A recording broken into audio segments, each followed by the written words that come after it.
前世教育局信访办王林收了一个初中校长5万，而且承诺对方那被校长潜规则的音乐老师去教育局上访时给想办法拒了。结果那音乐老师也是个狠人，3番5次上访被拒之后，就扬言要是下次再没有答复，他就在教育局自尽。王林为了逃避责任，竟然算计我跟他调换岗位，本以为他是好心，殊不知换岗的第2天，那被校长潜规则的音乐老师就从教育局楼顶跳了下去，而我也因为这起人命事故被局里惩处，家里还遭到了死者家属的打砸，我也被死者家属报复了。而这一世，我重生到了刚来教育局那天，因为不想再和前世一样被人算计而亡，我必须提前布局。所以我在省城济州市市委书记陈汉山还没找到失散多年的独生女前，提前计划和对方结了婚。如今我也总算是陈汉山的女婿，是个有靠山的人了，即使被算计我还能反抗。1年后，很快时间来到王林跟我换岗的那一天，我接到我老婆苏雅婷的电话。老公，我终于找到我亲生父亲了，原来他居然是咱们市的市委书记陈汉山，他说已经让他秘书去接你了，想和你见一面。老婆，我知道了。刚挂了电话，王林就来到我身边说道：走慢，跟你说点事。王姐有什么事？我当然是明知故问。王林是教师信访业务的接待员，同时还和我们科室主任有点那种关系，今天来找我是想实施他的换岗计划了。如今我是有靠山的人了，看我怎么收拾他。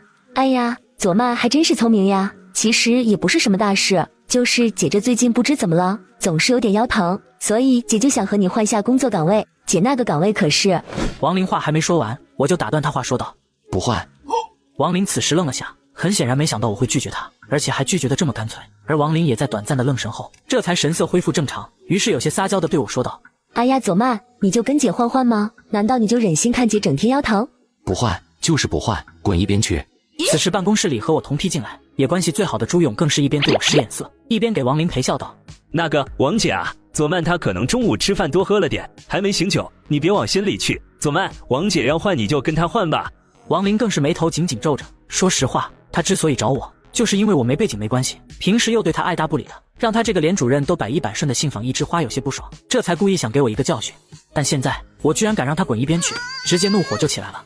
大勇，谢谢你了，我中午没喝酒，也不存在醒酒不醒酒的，这工作岗位是组织上分配给我的，就算要调也得组织上来调。他王林一个跟咱一样都是受人命被人管的，凭啥跑来跟我换岗位？王林，你说是不是？好，既然你觉得我没这个权利，那我就让主任来跟你说。王林再也忍不住地朝办公室里的小单间大声道：徐主任，徐主任，麻烦您出来下。来了来了，小林，你叫我有什么事吗？徐忠明出来，我一点都不在意，因为这个徐忠明也不是什么好鸟，和王林属于一丘之貉的那种。我记得前世徐忠明被查的时候，好像光是金条就从他家的墙壁里挖出来10多根，现金更是高达3000多万，可以说是小官巨贪的典型代表了。现在我重生一世，必须要把他办了。徐主任，我最近腰疼，想获军左曼调下岗位，但他却以我没权利为由拒绝了，麻烦您帮我调一下好不好？就这点事啊？那左曼你就跟小林换下吧，他那个岗位可是咱们市最重要的岗位，你去那也有助于你们年轻人学习进步。这是王林其实昨晚跟他说了，不过那会他正忙着做运动，又哪有空管这些，所以就让王林自个来跟我换。谁曾想我居然拒绝了，当然这对他来说也是好事，他现在稍微动嘴，晚上王林可就要受罪了。王林见靠山来了，也跟着神气了起来，说道：对，徐主任说的没错，我那个岗位让你去，是给你学习的机会，还不知好歹。不去，徐主任要是这么说，那我就更不能去了。教师信访的工作那么重要，我一个才转正1年的新人哪能顶上这么重要的位置？你们2个还想联手编排我，门都没有。左曼，这是徐主任。主任啊，你跟徐主任怎么能这么说话啊？军左曼，你这是连我的话都不听了。王林见状立马跟着拱火：哼，就是啊，军左曼，徐主任都说让你去了，你敢不去？不去，谁开口都不去，我就是不去那个岗位。特么的，今天别说是徐忠明了，就算局长亲自来了，我也不会去的。这前脚才找了个市委书记当老丈人，后脚我就给老丈人整条人命报个雷，这特么不是在给重生者丢人，而是在给老丈人脸上抹黑啊！这样的傻事我怎么能做呀？军左曼，你放肆！你还有没有把我这领导放眼里了？你还知道不知道自己是个公职人员了？我现在以主任的身份命令你去，现在去，立刻就去。不去，正因为我知道我是个公职人员，所以我才不去。我得对老百姓负责呀！明知道没有经验还去那么重要的工作岗位，那不是敷衍老百姓吗？还是说徐主任您本来就是这意思啊？军左曼，你牛，你是真牛！既然你这么牛，那我就给局里分管信访的李副局长打电话，请他调你去老干部处看大门。我还真就不信了，我一个办公室主任还治不服你这头犟驴了。呵呵，军左曼你完了，主任这个电话打出去，你可就要去看大门了。王林话音刚落，办公室外一道冰冷的声音却陡然响起：你们想让谁去看大门？此时局长王华以及分管信访工作的副局长李红陪着陈汉山的秘书刘有才来到这里。徐忠明和王林看见教育局局长和副局长来了，先生愣了一下，随后更是满脸激动道：哎呀，王局、李局，您二位怎么来了？我问你们，你们刚才说要让谁去看大门？对，你们刚才想让谁去？两位局长，我们说的是君佐曼那个家伙啊，那小子从进来信访时工作就一直消极怠慢，目中无人，不顾组织纪律。你给我住口！这可把王华给气的，特么的，自己让他说的是这个吗？这点眼力劲都没有。那个李副局长更是心里后悔，因为徐忠明就是他建议提拔的。没事，让他说。你是谁呀？徐忠明，你是猪吧？市委陈书记的秘书，市委办公厅刘有才刘处长，你不认识？刘秘书，刘处长，对不起，刘处长，我这眼睛有点近视，刚好眼镜坏了。此时王林更是身体颤抖的，都不知道说什么了。没事，我就是服务领导的，又不出名。继续说你们的。那个君佐曼他怎么了？是这样的，刘处长，这个君佐曼工作态度有问题。刚才我让他和我身边的小林换下岗位，他居然拒绝了。你说这样一个不服从组织调配的人，我让他去看大门过分吗？这也就是我不能开除他，不然我都想开除了。君佐曼是徐主任说的这样吗？不是，刘处长、王局、李局，我君佐曼也是参加了省考进来的，又怎么可能不知道公职人员服从调配？如果只是正常的岗位调动，那我肯定二话不说立刻执行。但问题是这次调配是个阴谋啊！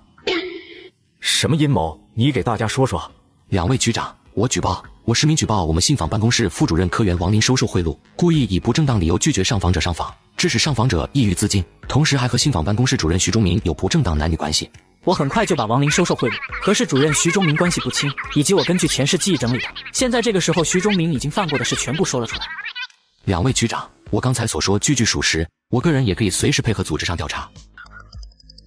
其实对徐忠明和王林，我刚重生那会就想举报了，只是那个时候我就是个没关系没人脉的端茶倒水实习小虾米，就算举报了估计麻烦的也会是自己。但现在有了陈汉山女婿这个身份，还不举报了这对腐败分子，留着他们过年不成？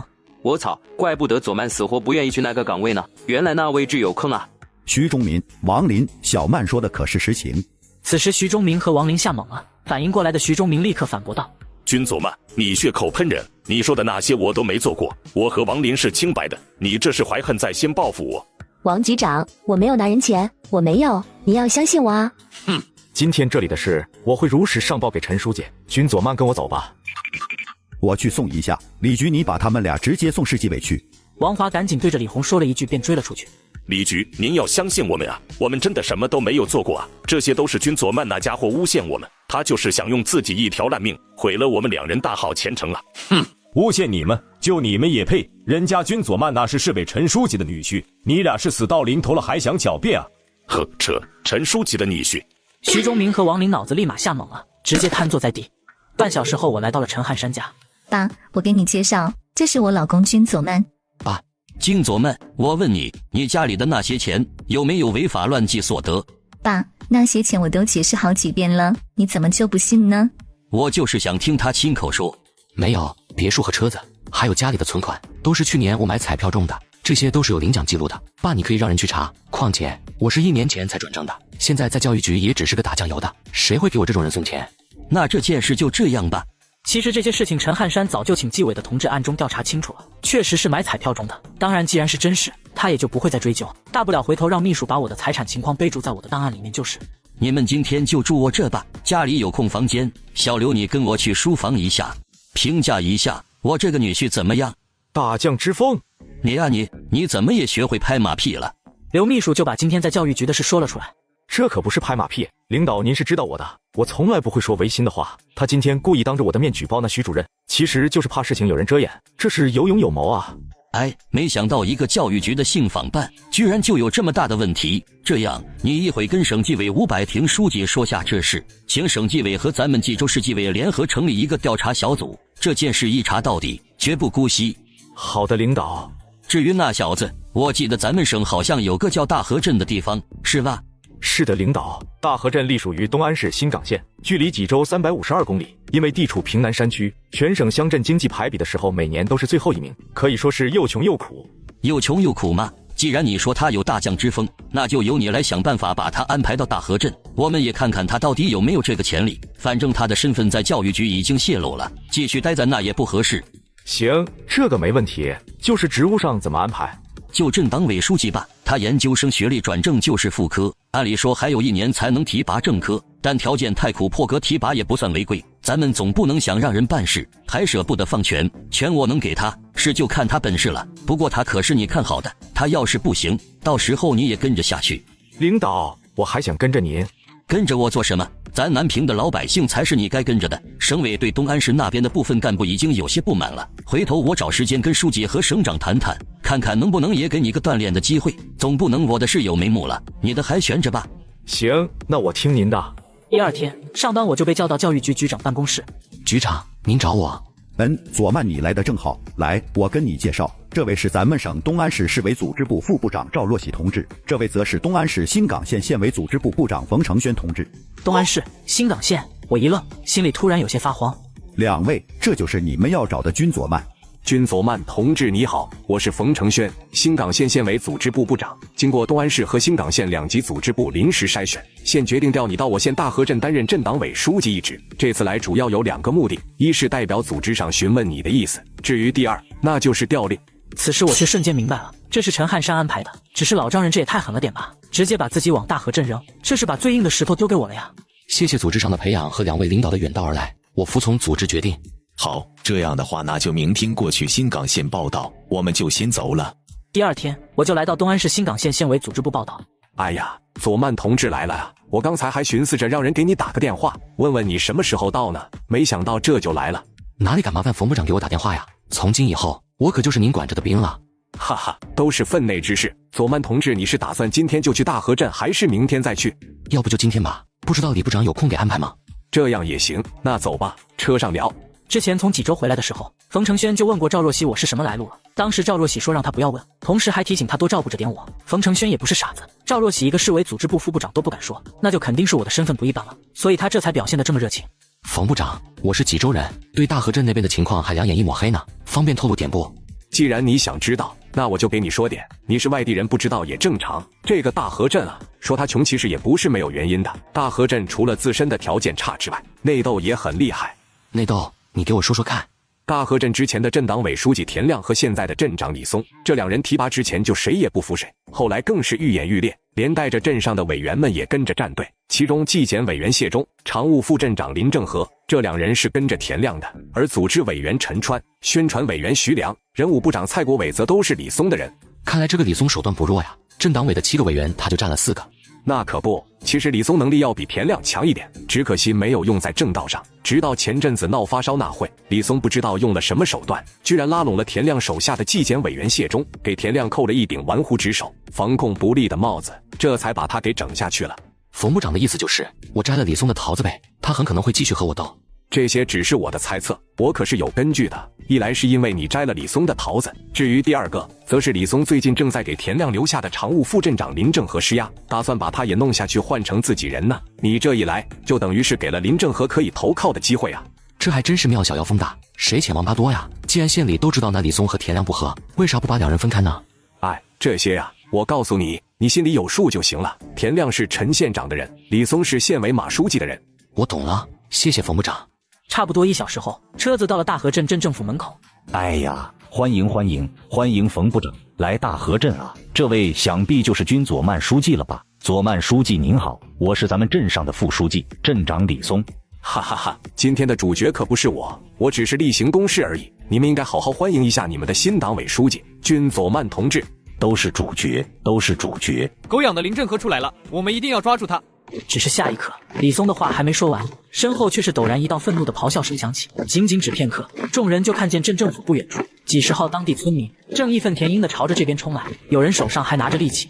不好，牛奶厂的村民来闹事了！君佐曼书记、冯部长，你们快点进去，这些人交给我来应付。你们这是干什么？我都跟你们说了，你们的事情我会想办法帮你们解决。你们现在这样有用吗？姓林的，你今天不给我们解决了我们的血汗钱，我们就灭了你！上一世我被同事陷害，导致被死者家属报复而亡。重生一世，我布局成了市委书记的女婿。老丈人为了锻炼我，把我派到穷困的镇里当书记。殊不知我刚上任，镇长就暗地里安排村民来闹事，想给我一个下马威。你们这是想干什么？要打人吗？你是什么人？我们来跟副镇长林振和要账，跟你有什么关系？你们这是想干什么？反天了是吧？这位是我们镇党委书记君佐曼，今天才来的。李松话音刚落，我就明白了，这些村民是有人故意安排的，是想给我一个下马威。至于第二，是告诉林正和投降才是正解，没人能护得住。这些内斗的心思我都明白，但现在却也只能先处理这些村民的事情了。我们就算反天也是你们逼的。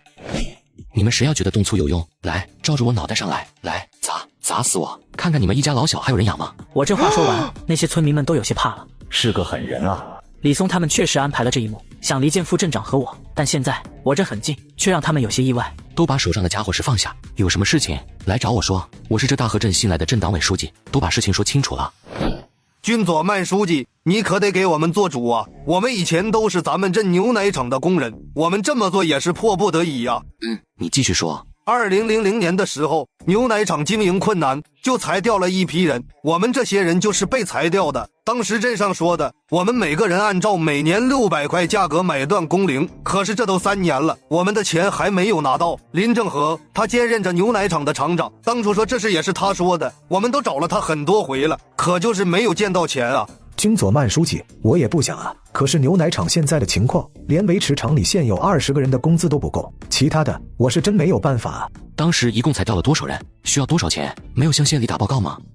当时一共裁掉了112人，大概需要120万，县里也财政紧张啊，而且因为咱们是镇办企业。明白了，112人，120万是吧？你们也听到了，120万可不是个小数目。这样，你们给我4个月时间，我来想办法。4个月内，你们也不要再来镇上闹了，到时直接去牛奶厂领钱就行。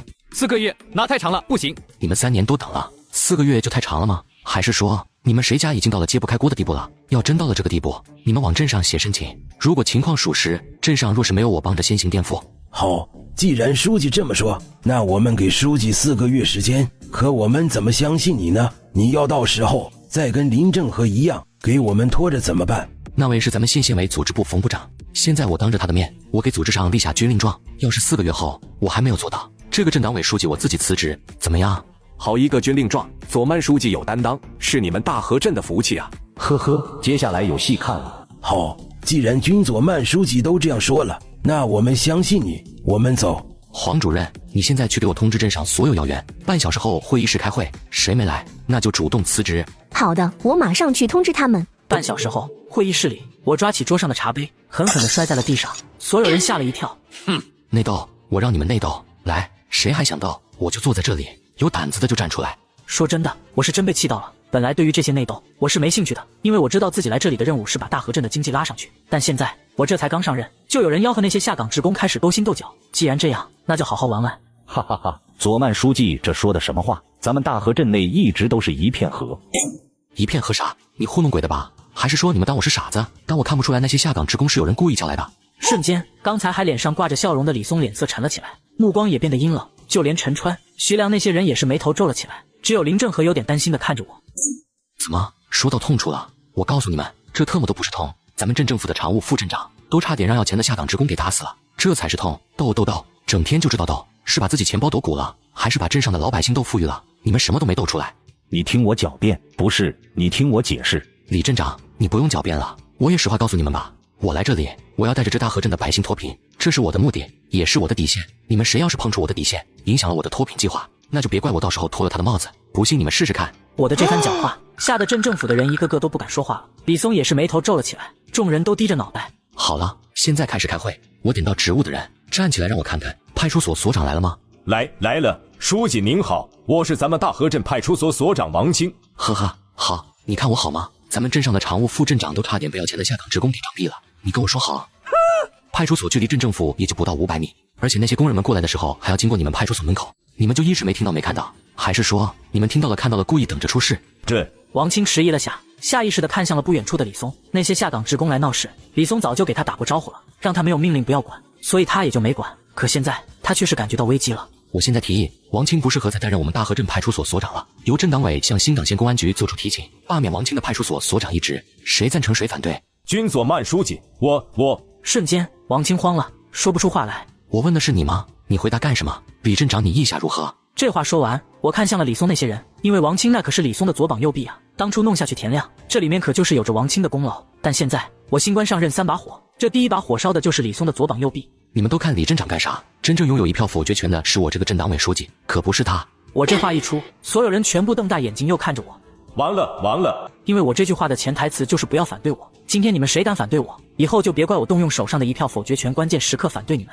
我保留意见。李松这一开口，陈川、徐良、谢忠、蔡国伟那些人也立刻跟上说道：“我也保留意见，我赞成。”林正和他现在是真有些佩服我这个新来的镇党委书记了，这才来就给了李松这个坐地虎一记狠的。好，看来大家都觉得王清不适合再继续担任镇派出所所长了。既然这样，黄静文主任，你回头就以镇党委的名义提请县公安局罢免了王清的所长职务，让他们换新所长吧。好的，书记。财政所所长来了吗？书记，我在呢。我叫李保民，是咱们镇财政所所长。咱们镇上现在还有多少钱？还有8万多。听听，你们都听听，一个镇财政所就8万，县里那些破落厂子可能都比咱们镇上有钱吧？李松立刻眉头皱了起来，直觉告诉他，我又打算向财政所开刀了。刚才已经丢了个派出所，现在他感觉自己需要出来抢救一下。军佐曼书记，怎么，李镇长你要反对我说的？我的话让李松差点没原地气爆炸了，但就算这，他最终还是说道：没有，我也觉得有点少。哈哈哈，是吧？原来不只是我一个人这样认为啊。李所长你也听到了，作为财政所的所长，咱们镇上的财政大臣，这8万可不是你该守着的，那太屈才了。为了人尽其用，你就回去养猪吧。原来的副所长是哪个？军佐曼书记，我是咱们镇财政所副所长潘晓东。好，那就由你担任财政所所长一职，给咱们镇上管好这个钱袋子，有信心吗？有，还请书记放心。接下来，那就由林正和副镇长，你来跟我说说镇上工农业的具体情况吧。好的。与此同时，会议室外面偷听我开会内容的冯承轩也是感慨道：这个军佐曼同志有点手段啊，确实厉害。新官上任3把火，他这3把火等于是直接烧掉了李松半条命啊。冯部长，这个军佐曼到底什么身份？我怎么感觉他底气很足啊？你问我，我问谁去？走吧，回县里，我要把今天的事告诉市委组织部赵部长。直到晚上才开完会，镇长李松的家里立马又开始谋划对付我的招数。那个军佐曼确实是个狠人，咱们这次亏大了，没有了王清那个锦衣卫头子和李保民这个小金库，咱们实力大损啊！这要是再想和他斗，估计要费不少力了。其实问题也不大，军佐曼不是说要在4个月内给那些牛奶厂被裁掉的人筹集120万，筹不到就自己辞职吗？只要咱们想办法拦住他这件事，等到4个月后，他不一样的滚蛋。老蔡，我记得你有个堂哥是在牛奶厂吧？对，我那堂哥叫蔡坤，现在在牛奶厂当饲养员。你回头给你堂哥点钱，让他给那些工人点好处，到时候磨洋工就是了。那些人一天也挣不了多少，给了钱他们肯定干。这倒是个好办法，先回头跟我堂哥说说。第2天我办公室里，军佐曼书记，我来跟您汇报一下派出所的事。我已经以镇党委的名义给县公安局做出了提请，那边也表示会尽快的安排新的派出所所长。至于说现在派出所暂时的由原来的副所长胡东贵暂代。这个胡东贵你了解吗？人品怎么样？还有和李松他们的关系如何？多少知道点，他就是老实人一个，跟谁都没有交集。以前李松都是直接和王晶联系的，不会在意其他人。哦，那就好。还有这位叫陈杰，这里给你派的司机，以前在部队的时候参加过比武，对你人身安全有个保障。书记好。好，那我的安全要靠你了。走，叫上林正和，今天去牛奶厂看看。殊不知刚到牛奶厂就让我暴怒。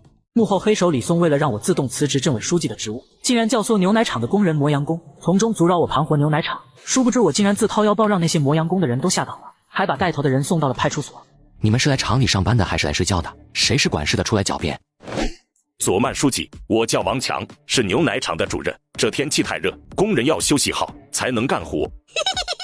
王强他这回也是有些无奈。今天早上饲养员蔡坤告诉他们，以后只要他们在这厂子里磨1天洋工，下班的时候就给他们每个人10块钱。他们现在在厂子的工资1个月也才300，蔡坤这等于是让他们1天赚2份钱，所以他们也只能这样了。天气热就在厂里睡觉是吧？很好。林正和一听我这笑声，顿时心里升起一种不好的预感。他可是见过我发飙的。果然，下一刻，就在他这样想着的时候，我就已经脸色沉了下来，陡然大声道：哼，林正和，你马上把这些人都开除了，一个不留。啊，开了，佐曼书记，就剩下这点人了。王强、蔡坤以及那些工人们也是愣了一下，没想到我会开除他们。很快蔡坤就反驳说道：虽然您是镇党委书记，但咱们这是镇集体企业，就算您也不能说开就开了我们吧。对，我们都是正式职工，您不能随便开除我们。就是您想开除我们，这得经过镇上的同意，不是你一个人说了算的。佐曼书记，要不就再考虑一下吧，这些人不好开啊。此时王强和蔡坤对视一眼，脸上有些得意，蔡坤更是心里琢磨着，我这个新来的小书记也不怎么样啊，连他一个泥腿子都不是对手。但下一刻，就在众人正得意的时候，我却是忽然冷笑一声，看向副镇长林正和说道：既然不好开，那就直接下岗吧，开除他们没权利，但让他们下岗。林正和，你这个兼职厂长应该有这个权利吧？啊，这下岗。此时林正和脑子嗡嗡的，有些不可思议的看着我。下岗这事他确实有权利，可问题是下岗需要安置费啊，这之前那100多人的安置费用还没着落呢，这又要出钱了。而蔡坤听到这也是哈哈大笑道：小曼书记啊，想让我们下岗，您也不看看咱们厂子现在有钱买断我们的工龄吗？就是不给买断工龄的钱，我们可不会走。对，我们才不会像那些等了3年的家伙们一样呢。小曼书记，年纪轻轻的就不要有这么大的火气，火气太大了伤身。是吗？林正和，这些人的工龄买断大概需要多少钱？这些人都是当初裁员的时候挑选的新人留下的，平均工龄也就7年，差不多9万就够了。可是左曼书记，问题是咱们厂里包括镇上连9万都没有啊。小曼书记，您听到了吗？厂子没钱，您想让我们下岗也不现实。就是，反正今天不给钱，我们就不走。我还当多少钱呢？才9万啊！你以厂子的名义给我打个借条，这笔钱我先借给厂里，我今天就算是自掏腰包，也要让这些家伙滚蛋。我这话一出，众人顿时呆住了。林正和愣愣地看着我，心里琢磨着我说的是不是真的，因为他现在工作10来年了，别说是9万了，连3万都没有，但现在我居然有，他有点不敢相信。哈哈哈，小曼书记啊，我们知道您是城里来的，可你也不能把城里说的就跟捡钱一样。行啊，那我们就在这等着了，只要您能拿出这么多钱，我们立马就走。对，只要把钱给我们，我们直接走人。这可是你们说的，那我就等着你们滚蛋。随后我直接掏出一张银行卡对陈杰说道：小杰去取钱，密码我会发给你。半小时后，陈杰拿着个塑料袋来到车间里，随后我就从他手上接过那个塑料袋，啪了一下丢在地上，露出里面一沓一沓的100元大钞，对着蔡坤那些人愤怒道：哼，现在拿钱滚蛋！看着地上那一沓又一沓的100元大钞，蔡坤眼珠子都差点没瞪出来。1、2、3、4、5、9，这真是9万啊！我的天！那些其他职工更是早已经懵了，他们1个月工资才300，就这还需要供养一家吃喝呢。但现在我居然真拿出了9万让他们走人，这让他们感觉有些不可思议。林镇长，你还愣着干什么？给他们发了让他们走啊！哦，好。此时蔡坤那些人却是脸色变了，那个王强立马说道：书记，对不起，我们错了，还请不要让我们下岗。这些事都是蔡坤让我们这么干的。他说只要我们磨洋工1天，他就给我们10块钱。书记，我们还想继续在厂子里工作啊。对啊，军佐曼书记，我们都是被蔡坤怂恿的，都是他。他们知道1个月工资300，也比拿那么几千块钱的下岗安置费合适啊。谁让这大河镇根本就没有其他厂子让他们再找工作呢？这些账他们算的比谁都清，所以只能自保了。你们，蔡坤也是脸色难看的盯着王强以及那些职工，他也没想到这些人居然这么快的就把他给出卖了。蔡坤是你怂恿他们的吗？我眼神冷冷的盯着蔡坤，刚才我还不觉得这里面有蹊跷，只以为这些人就是习惯了磨洋工，但现在听着这话，这里面好像还是有人在搞鬼。军佐曼书记，我想起来了，这个蔡坤是人武部长蔡国伟的堂哥，以前我看过他的资料，跟蔡国伟是一家的。这么说来，这件事是蔡国伟让你这么干的？这回我还真是有些怒了。我之前开会才提醒了不要干扰了自己的脱贫计划，但这转眼就又有人给我找麻烦，这是没把我之前开会说的话当回事啊。不，没有，这件事是我自己做主的，我就是不想厂子改变，厂子改变了可能就会黄了，没有人指使我，没有。蔡坤也是赶紧摇头，虽然说这件事确实是蔡国伟指使的，但他是真不敢说呀，这要是因为这事连累了蔡国伟，那他可就完了，那家伙可是他们蔡家的支柱。有没有人指使，这得查了才知道。小陈，把这个家伙送镇上派出所胡东贵那去，就说我怀疑他煽动怂恿厂子工人闹事，背后有人指使，让他给我好好查查。另外，告诉胡东贵不要让任何人接近他。林正和你拿上这些钱，带这些工人去办下岗手续，发安置费。半小时后处理好工人的事，在厂门口我对着林正和说道：林镇长，你是不是不明白我为什么执意要让他们走？是有点。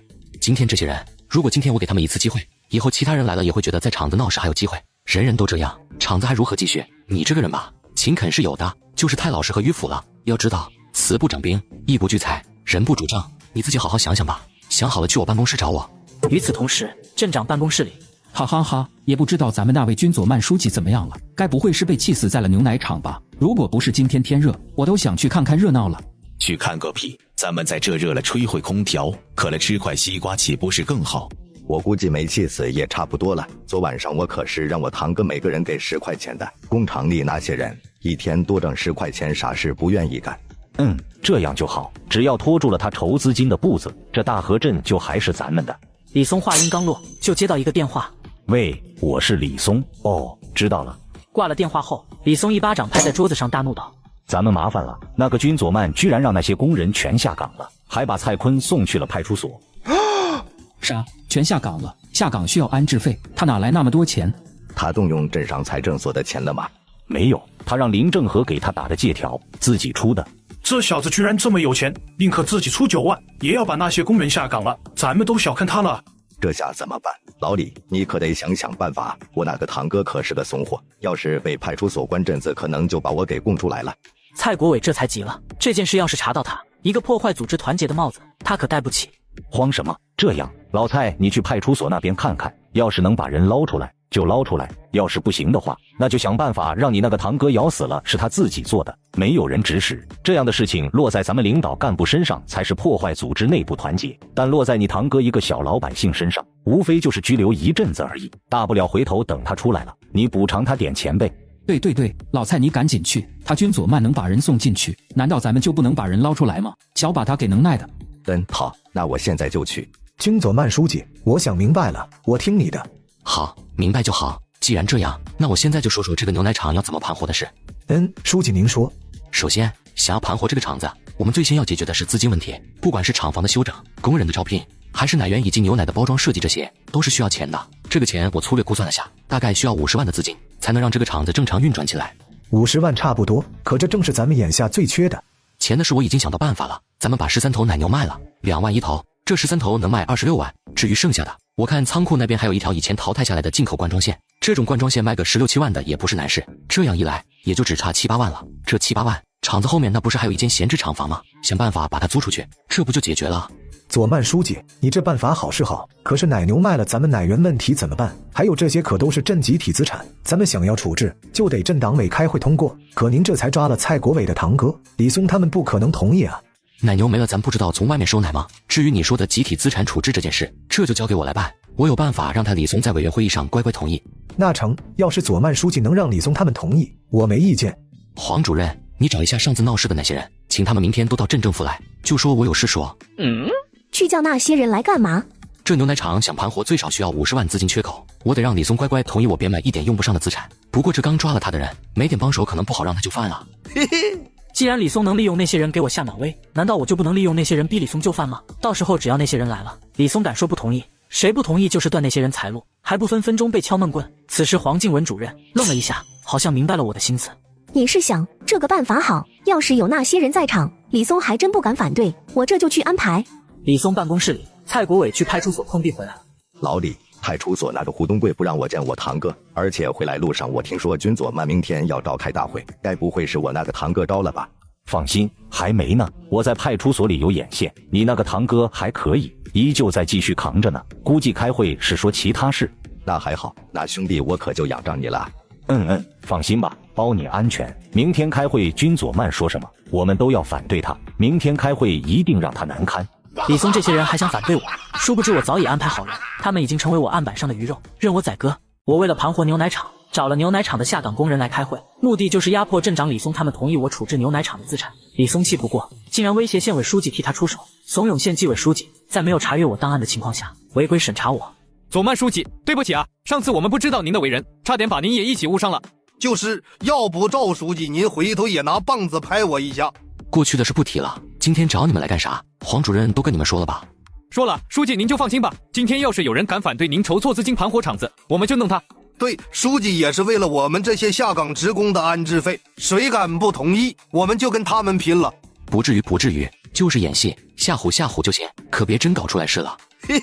佐曼书记，我们知道，我们有数的。好了，也差不多快开会了，既然你们有数，那就跟我一起去会议室吧。我带着这些上次来要账的村民来到会议室里，李松看见这一幕都懵了。君佐曼书记，难道这些人又来要钱了？没有，我只是请他们来参加一下今天的会议而已。毕竟我今天要说的事情和牛奶厂有关，他们也算是牛奶厂的债主。我这话一出，李松他们全部眉头皱了起来，根本不知道我这到底是想干啥。我最近一直在牛奶厂，同时也有了盘活厂子的办法。佐曼书记，请问是什么办法？李松他们也顿时好奇了起来。为了盘活牛奶厂，我提议卖掉牛奶厂里的多余资产，筹措盘活厂子的资金，不知道各位意下如何呀？糟糕，特么的上当了！这小子想利用这些下岗职工压我。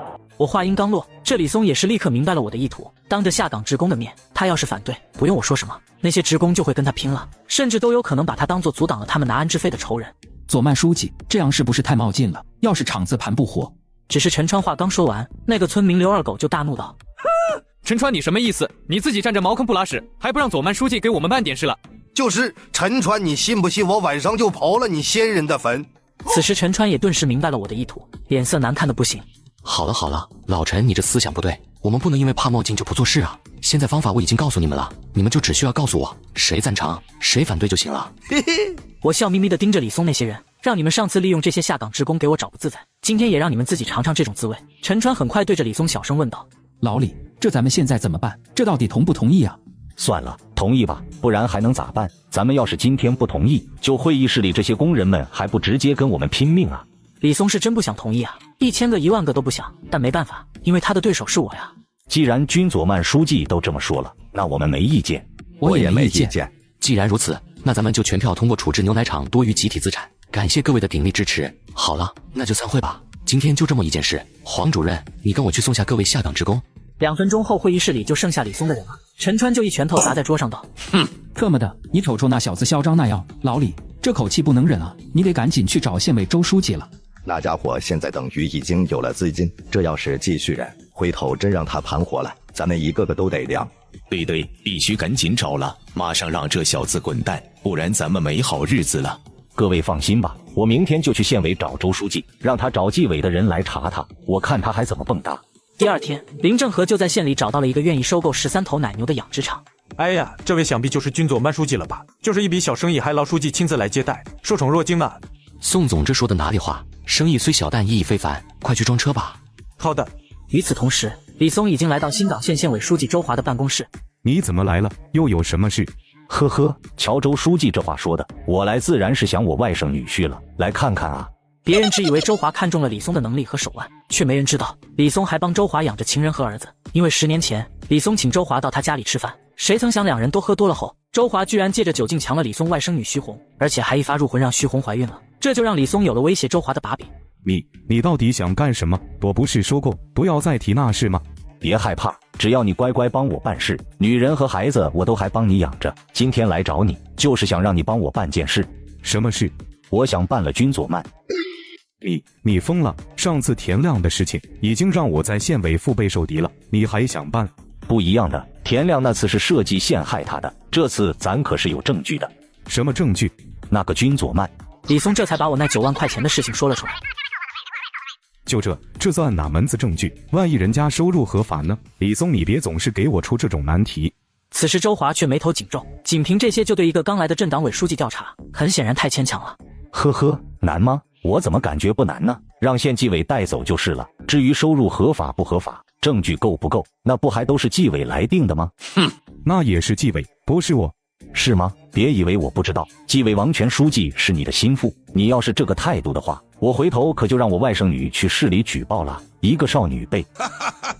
你这是最后一次了啊！你要是再逼我，我就和你鱼死网破。周华这些年曾经无数次想过灭了李松，可谁让李松已经把那对母子藏起来了呢？现在的他不听都不行，毕竟灭了李松已经没用了，灭了他，那对母子立刻就会举报，一步错，步步错呀！好，最后一次，你先帮我把事办了。你去楼下等着吧，我一会和王书记去找你。好，那就谢谢外甥女婿了。5分钟后，周华来到了纪委书记王全的办公室，看到组织部长冯承轩也在。哎呀，原来冯部长也在啊！我就是来老王这串个门，没想到这都被周书记给抓包了。周书记，你来找我是有什么事吗？王全则是好奇道，他和周华属于一派，对周华比较了解，只有事才会找他。确实有点事。那你们聊，我就先走了呀。哎，冯承轩同志也不是外人，一起吧。周华正愁没有机会拉拢冯承轩呢，要是能趁着办我的事情，拉上冯承轩一起。对，老冯也听听周书记说的啥事吧。那行吧，那我就厚脸皮一回。其实也不是什么大事，就是我接到群众举报，咱们大河镇新来的镇党委书记军佐曼同志可能涉嫌贪污，我们一起过去看看吧，有则改之，无则加勉嘛。周华随后又把我工作2年却能拿出来9万块钱的事情也说了出来。还有这种事情，要这样的话确实有点问题，我去调一下他的档案。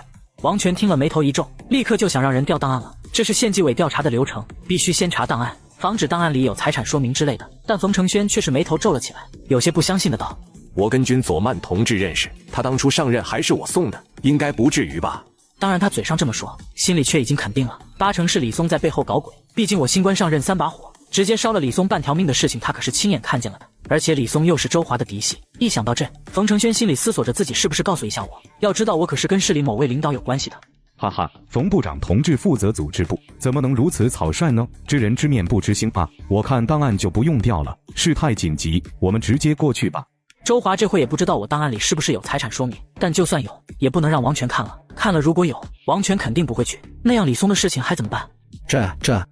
那就过去看看吧。行吧，那我也去看看。反正冯部长就是个看热闹的，而且他也想知道我的背景到底是哪里。那赶紧去大河镇。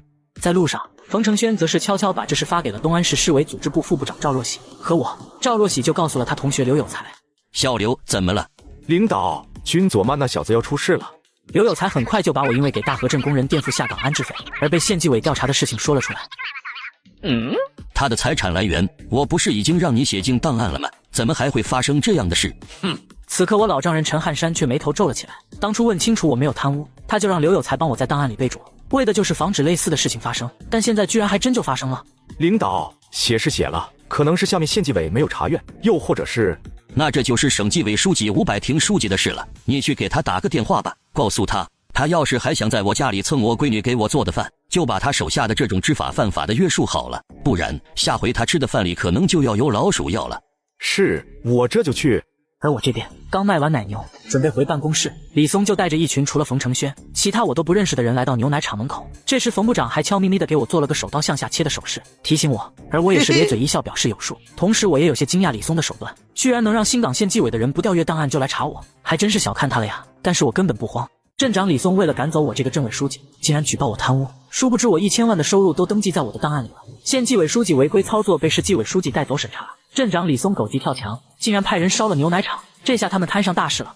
这两位是君佐曼，你放肆！咱们新港县县委书记周华同志和县纪委书记王权，你不认识吗？原来是两位领导大驾光临啊！不知道两位领导有什么指示？君佐曼，有人举报你收入来源不明，涉嫌贪污受贿，现在跟我们回纪委接受调查吧。王书记，这里面肯定有什么误会。我们君佐曼书记之前安置工人拿出的钱可是都有合法的收入来源的，他是绝对不会贪污的。佐曼书记从早上到现在一直在那臭烘烘的牛棚里待着，处理卖牛的事，连饭都没吃上一口。这样的书记，你跟我说他贪污？你妈生你的时候把眼睛落肚子里了吗？佐曼书记是好人，他不会贪污的，绝对不会的。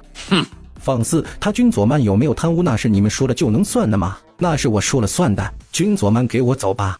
王书记，你说他们放肆，要我看最放肆的就是你自己了吧？身为县纪委书记，你办案前都不调阅一下我的档案看得清楚，就这样冒失的违规操作，你知道你这样做会有什么后果吗？你这样做，轻则开除公职，重则监狱里有你。君佐曼，你刚才说这话是什么意思？还能什么意思啊？你如果来之前先调阅一下我的档案，你可能就不会来这里了。但现在你却还是来了，我是真不知道，就你这样的人，到底是怎么当上县纪委书记的？知法犯法，违规操作，究竟是谁给你的这么大的胆子？我话音刚落，王权才反应过来这是不对，立马给档案室的人打电话。小张，你现在立刻调阅君佐曼的档案，给我仔细的看看，我开免提。2分钟后，电话那头说道：王书记，君佐曼的档案上有财产说明，君佐曼拥有上千万财产，且来源合法。小张这话一出，在场的人全部懵了。上千万，没有看错吧？就是他才多大啊？你该不会是看花眼了吧？李松也是跟着问道。这会的他也觉得自己有些头大，这要是我真的有着上千万合法财产，王权还因为这是违规操作了，这就让他有些担心周华会不会因为这事而失去掌控。没看错，房子、车子、存款这些都是省纪委调查过的，上面还有省纪委的章呢。听到这，王权立马挂了电话，变脸对我说道：佐曼同志啊，你看今天这也怪我没调查清楚，我向你道歉啊。现在道歉晚了，你看谁来了？我话音刚落，东安市市纪委书记雷万春带人来到这里。王权，你好大的胆子啊，竟然不查档案就敢对基层干部出手。雷书记，我错了，我违规操作了。知道就好，既然如此，那就跟我回去停职接受审查吧，带走。周书记，这现在王权书记被带走了，我还需要接受审查吗？哎呀，君佐曼同志这说的是哪里话？这是有误会，这都是县纪委的人没搞清楚。对，君佐曼书记，这都是县纪委的人工作失误。李松也是赶紧甩锅，反正这回县纪委的人被带走了，他也没什么好担心的。原来是县纪委的人搞错了呀，我还以为是有人故意虚假举报呢。要是这样的话，周书记您可一定要好好查查，毕竟组织上培养王书记也不容易，就这么被停职，太可惜了。随后我一脸惋惜地对着周华说道，虽然我也还没搞明白，为啥老丈人都让人把王权带走了，却又把周华和李松这两个上行下效的渣渣玩意还给自己留着，但这也不妨碍我给两人之间埋雷啊。就是啊，周书记，老王这次栽的冤啊。此时李松却差点没直接扑上来咬我，他就算早知道我会报复，却也没想到这么快。周华也是心里气得不行，但也只能强忍着道，那是肯定的，如果存在恶意举报，县委必然会彻查的。要不今天就这样吧，我县里还有个会，就先回去了。老冯，还有李松，你也跟我一起，我找你们还有点事。说完几人就离开了。军佐曼书记，这次便宜李松那家伙了。没事，这次不行，还有下次，他跑不了的，都回去吧。我回到办公室，就接到了刘有才的电话，说南平省纪委书记吴伯庭要在东安市见我，而此刻东安市东安酒店里面，吴伯庭正在和雷万春谈话。小雷，军佐曼的小子没事吧？还有新港县那个家伙，你咋处理了？没事，我过去的时候正准备抓人呢。那个王权，我的人正在对他审查，尾巴应该不干净。这样啊，这案子你一定要办实了。我这次亲自来是告诉你，我可能要回京了。我这一走，就咱爷俩这些年办得罪的人，你怕是扛不住。我这是在给你找护身符啊。那个军佐曼，他是陈汉山的女婿。啥？陈书记的女婿？瞬间，雷万春呆了，他是真没想到，我居然会是陈汉山的女婿。同时，他这回也大概明白了自己老领导为什么会这么上心这次的事了。这两人关系莫逆啊。这件事没几个人知道，你要是把这事泄露了，当心陈汉山收拾你。还有就是怕我走了，你小子被人报复，哪天出门被撞死了。此时，雷万春心里一阵感动，但还是有些疑惑道：可这跟军佐曼有啥关系？要是这样，您该去找陈书记啊。你懂个锤子，以你的能力和性子，还入不了陈汉山的法眼。万一麻烦太大，他未必就会死命护你。但要是有军佐曼帮你，那就不一样了。陈汉山对这个女婿很看重，当做他继承人来培养的。陈书记这么看重军佐曼吗？不然我为啥亲自来？你一定要跟军佐曼处好关系，这样咱们纪委不是有期刊吗？你回头把他这些事当个先进事例整上去，另外再让你老婆从农发展银行给他们镇贷个300万，帮他一把。领导，谢谢您。不说这些了，晚上陪我一起见见那小子，我给你们热热场子。与此同时，新港县县委书记办公室里，李松，我这次算是让你坑惨了。对不住，我也没想到啊。不过这次的事情对你没影响吧？我记得你之前说过，那些磨洋工的是你让你手下的人武部长办的吧？这样把他丢出来，给军佐曼一个道歉诚意，你自己再安分点，先等我安定了县委再说。丢掉蔡国伟，这不可能，那可是我的人。李松却眉头皱了起来，他虽然想帮周华，但要是让他丢掉蔡国伟，他还是不舍得的。你啥脑子？让你丢出来蔡国伟，一来是缓和局面，二来是试探一下军佐曼和雷万春的关系。他要是真和雷万春有关，肯定不会满足一个蔡国伟，那个时候咱们就再想办法。但他要是适可而止了，那就说明他和雷万春其实没多少交情，这次的事情也可能只是凑巧。那时候有我撑着，咱还收拾不了他军佐曼一个破落户。那就按你说的办。2小时后，我来到了东安市东安酒店，见到了吴书记。佐曼在那大河镇干的怎么样？要是有问题就跟叔说，你老丈人的铁公鸡不支持，叔支持你。也没什么问题，谢谢吴叔的关心。见面后，我确实想到了，前世吴伯庭好像就是明年调入京城的，雷万春则是在他调职的1年后车祸去世的。一想到这，我大概明白吴伯庭的用意了。佐曼，这是小雷，我的亲信，以后你们互相照顾一下。雷哥今天的气势果然名不虚传啊，还望雷哥多照顾下小弟我。哪里的话，佐曼老弟你客气了，我望着沾你的光的。我们3人聊了一夜，第2天我回到大河镇招待所，黄主任找到了我。黄主任你怎么来了？我来是有正事的，李松好像打算要放弃蔡国伟了。放弃他？你听谁说的？我刚经过李松办公室，无意间听他跟陈川他们说这是县委周书记的意思，一来是缓和一下局面，二来是看看你和那位雷书记的关系。不过这事他只和陈川他们说了，蔡国伟还不知道。那要是蔡国伟真的下去了，人武部长的位置怎么办？怎么？你想要？要说不想要那是假的，那可是委员啊。不过这不还得看书记您的意思吗？也不是不可以，来巴结一下领导。佐曼书记你，黄主任，我逗你玩的。我老公就是被李松他们陷害而亡的，只要你帮我报了仇，我愿意给你，不插足你的家庭。话音刚落，他就扑入了我怀里。另一边，李松办公室里，什么？为了缓和事态，君佐曼让我把上次的事情认下来。老李，你没搞错吧？我可不是你，有周书记护着，煽动工人闹事，破坏组织团结，这事要是落在我头上，我这个人武部长可能就干不下去了。蔡国伟脸上满是怒气地瞪着李松，他是怎么也没想到，自己跟了李松这么多年，到头来居然要被当成弃子。老蔡啊，我知道这次的事情有些对不起你，可这也是没办法的事情。一来是咱们举报君佐曼的事给周书记造成了麻烦，现在这个时候咱们得帮他；二来这也是为了咱们在大河镇这么多年打下来的基业啊，这也不能抛弃我啊。我也不会让你平白丢了这个位置。你儿子不是在县工商局当文职吗？回头我请周书记给工商局的曾局长打个招呼，让他给你儿子向上提一提。等到咱们弄下去了君佐曼那小子，我让你儿子来顶你这个位置，你看怎么样？真的吗？老李，你当真能在那个君佐曼被弄下来后，把我儿子弄到人武部长的位置上？当然，我跟周书记的关系你也看到了，想让你儿子到人武部长的位置上，那还不是我一句话的事。那行，要是这样的话，这件事我答应了。那就这样定了，你回头让你那个堂哥招供吧，正好这天也热，你在家吹着空调搂着婆娘，还不比我们在这逍遥？就是你要是觉得你家那口子皮糙肉厚不爽利，还可以让老李给你找年轻的，反正他那有路子。滚你的！你以为我跟你们一样啊？皮糙肉厚才败火，一点欣赏水平都没有。接下来的1个月，大河镇和新港县也发生了不少的事情。先是大河镇人武部长蔡国伟在蔡坤招供后被纪委调查免职，人武部长的位置也由黄静文接替。再有就是县纪委书记王权被市纪委调查出有违规办案、贪污受贿等多项罪名，开除公职。牛奶厂也迎来了市生产。恭喜啊，君佐曼书记，你要火了。这时林正和拿着一本期刊放在我桌上说道：怎么了？佐曼书记，上面写的是位卑未敢忘忧国，师弟犹须待何关，继大河镇新任镇党委书记君佐曼同志扎根基层心系百姓的光荣事迹。东安市纪委宣。我有些傻眼地瞅着纪委期刊上的内容，很快就明白了，这是吴伯庭和雷万春在向自己示好。佐曼书记，这下你打算怎么办？还能怎么办？凉拌呗，这玩意又不能当饭吃当钱花，有啥用？大河镇镇长办公室，陈川啪的一下把那期刊扔在地上，大怒道：哼！这个君佐曼到底和雷万春有没有关系啊？都快让这小子给整迷糊了。就是啊，咱们都觉得没关系了，怎么忽然多出来这一手？我可是听说了，那小子捣鼓那牛奶厂马上就要生产了，这要是真让他搞起来了，咱们可咋办？这段时间瞅着我一直没搭理他们，他们都已经认定我和雷万春没关系，之前的事情只是巧合了，但现在却又整出来这么一出，还真让他们有些懵。没时间了，要不咱们给他来一次狠的？狠的有多狠？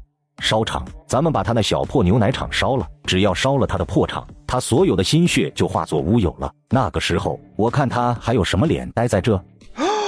我操，你没疯吧？这烧厂事情可就大了，万一再整出来人命，上面追查下来，咱们这些人可都得完蛋啊！就是啊，老李，这可不是村子里烧个柴火堆，没人看见就过去了。这火要是点起来了，不管烧多大，县公安局都会介入啊。那个时候查出来就麻烦大了。此时陈川、徐良、谢忠这些人却是脸色变了，一个个不可思议地看着李松。虽然早就知道这家伙狠，却也没想到会狠到这程度啊！直接烧厂，那可是要捅破天的节奏啊！怕什么？咱们找人悄悄地干，伪造成火灾不就可以了吗？再说了，就算是县公安局真的介入了，咱们也没什么好担心的。你们想想，县公安局在谁的手上？你的意思是让周书记给公安局那边打招呼？陈川愣了一下问道，刚才还没明白的他这回明白了，新港县公安局那可是在县委书记周华的手上的，要是这样的话，只要周华打招呼，这个火灾有没有结果还真不好说了。老李，你有把握吗？有，放心吧，只要我们做了，周书记那边会帮我们的。不过就算这样，这件事我们也需要好好谋划一下，把后路和问题都补上。那咱们再合计合计。半夜2点的时候，牛奶厂外面的道上，就是这个厂子，汽油给你准备了1桶，2万块钱我也已经给了你妈，剩下的2万已经让人存入你的银行卡里了。我们要让这厂子明天早上化作一堆废墟，明白吗？年轻人叫张子强，是陈川从隔壁大洋镇找来的一个烂赌鬼，外面欠了不知道多少钱了。这回一听这个，他的脸上立刻露出了笑容，道：放心吧，李镇长，这种80年代的厂子，一把火指定给他烧个精光。那就好，事成之后你就拿着钱先离开吧，你家里那边，你妈那里，我会安排人照顾的。好，那我去了。此时张子强拿着油桶就往牛奶厂去了。也不知道咱们的君佐曼书记明天早上起来会不会心脏病啊？这万一死在招待所，招待所岂不是成了凶宅？凶宅就凶宅，只要他能死那就行。行了，少说废话了，赶紧走，万一让人看见了就多事了。这话说完，几人上车后一脚油门离开了。10分钟后，张子强这回也已经点着了牛奶厂的仓库，不过被保安发现了。你是谁？在干什么？下一刻更是陡然大声道：“来人了，有人放火，快点来救火啊！”镇长李松本以为安排的人能烧了牛奶厂，殊不知厂子没烧掉，还闹出了人命。他们连夜安排凶手逃跑，却被我提前布局拦截在半路，抓个正着。小金，你怎么样了？我送小金去医院，你快点给军佐曼书记打电话。很快我就接到了保安的电话。什么？我知道了，你们在那守着，我现在就过去。半小时后，我们来到了医院。军佐曼书记，小金他正在手术。说说具体情况，到底怎么回事？有人放火，当时我们正在巡逻仓库，小金说他去上厕所，然后我们就听到小金喊救火。等我们过去的时候，火已经烧起来了，小金正在追着一个放火的人，殊不知那人给了小金一刀，正中要害。放火，胆子也太大了！林正和你马上打电话给派出所所长胡东贵，让他现在就给我查。另外，上报县公安局，让他们也帮忙查，不管这件事的背后是谁，我都要让他们去监狱忏悔。抢救直到早上6点多的时候，一个医生过来说道：“病人不太乐观，失血太多可能会成植物人，也或者是我们医院的医疗水平太差，建议你们送到济州的大医院去试试。”那你们先照顾好病人，我给他联系济州的医院。我立马把电话打给了刘有才。刘哥，省医院能安排个病房吗？我想送个人治病，可能要成植物人了，麻烦刘哥跟我老丈人说一声。知道了，你叫人送过来吧。把小金送往济州省医院后，林正和说道：“是谁干的缺德事啊？”走吧，回大河镇，我心里有火，必须把它发泄出来。而镇长办公室里则是幸灾乐祸。哈哈哈！我刚才路过派出所的时候，看见里面鸡飞狗跳的，还有不少人正往牛奶厂那赶。看来张子强那小子得手了。活该，他军佐曼真以为会发狠就了不起呀，搞得好像谁不会一样。这回看他还怎么在这待下去。老话都说强龙难压地头蛇，更何况他军佐曼还不是龙，充其量只能算作一条蚯蚓而已。就在他们正高兴时，陈川接到了张子强的电话。是不是牛奶厂烧没了？陈叔，昨晚被发现了，我可能杀人了，现在在你家躲着呢。听到这话，陈川顿时傻眼了，眼睛瞪得老大。李松他们也是疑惑地看着陈川。啥？你说啥？失败了，火才起来就被发现了。那人想抓我，我情急之下就掏出平时防身的水果刀扎了一下，好像是心口。陈叔，我躲了一晚上才趁没人跑到你家的，你可一定要救我啊！你个废物，你先躲着别动。此时陈川挂了电话，立马说道：“完了，张子强那个家伙失手了，还捅了人，刀子扎人心窝子了。我操，这下可怎么办？慌什么？跟咱有啥关系？咱们啥也不知道，懂吗？没事，你去给你婆娘打电话，让她看好那家伙。一切等咱晚上过去了再说。记住，别用手机，出去外面找个没人的电话亭。好，我这就去办。”就在陈川刚离开2分钟，我就来到李松办公室，况况就是给了李松2锤子。军佐曼，你特么的疯了吗？干嘛揍我？我疯了？还是你们疯了？不就是想阻止我盘活牛奶厂吗？至于玩得这么大吗？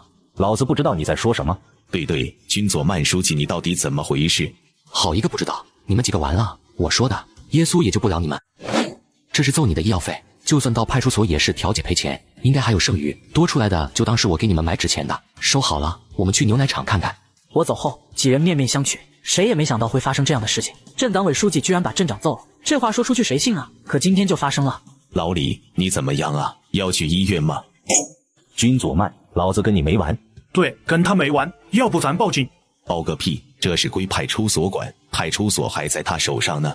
我没事，他不是说我们完了吗？那老子就让他看看老子会不会玩。暂时想拦住军佐曼生产是没机会了，但咱们可以让他永远找不到凶手。对，他不是说就是咱们干的吗？咱们就让他明明知道却也没办法，气死他。与此同时，牛奶厂也找到汽油桶跟凶器。胡所长，情况怎么样了？军佐曼书记，因为牵扯到伤人，县公安局已经介入了。这位是县里的肖队长。汽油桶和凶器我们已经找到了，也会想办法做指纹比对，只是到底能什么时候破案，我们也说不准，毕竟唯一一个见过凶手的人还没醒来。辛苦了，人醒来我会立刻通知你们，你这边一定要尽快找到凶手。放心吧，军佐曼书记，我们会的。好了，你们去忙吧，我这还要安排点事。肖队长走后，我对着林正和跟黄静文说道：“林副镇长，黄部长，厂子没多大事，那就组织工人生产。”好的。小杰，你跟我出来一下。一会来到牛奶厂门口，我对着陈杰说道：“小杰，你当兵的时候练过侦察吗？”“练过，不但练过，我以前还参加过部队的野外侦察兵大比呢。”刚才县公安局那肖队长说的话你也听见了。小金不醒来的情况下，指着指纹那点线索找到凶手太难了，所以我想让你最近一段时间悄悄监视李松那些人，毕竟事情闹得这么大，他们不可能不和那个凶手接触的。佐曼书记，我保证完成任务。到了晚上，我回到招待所，就就接到了陈杰打来的电话。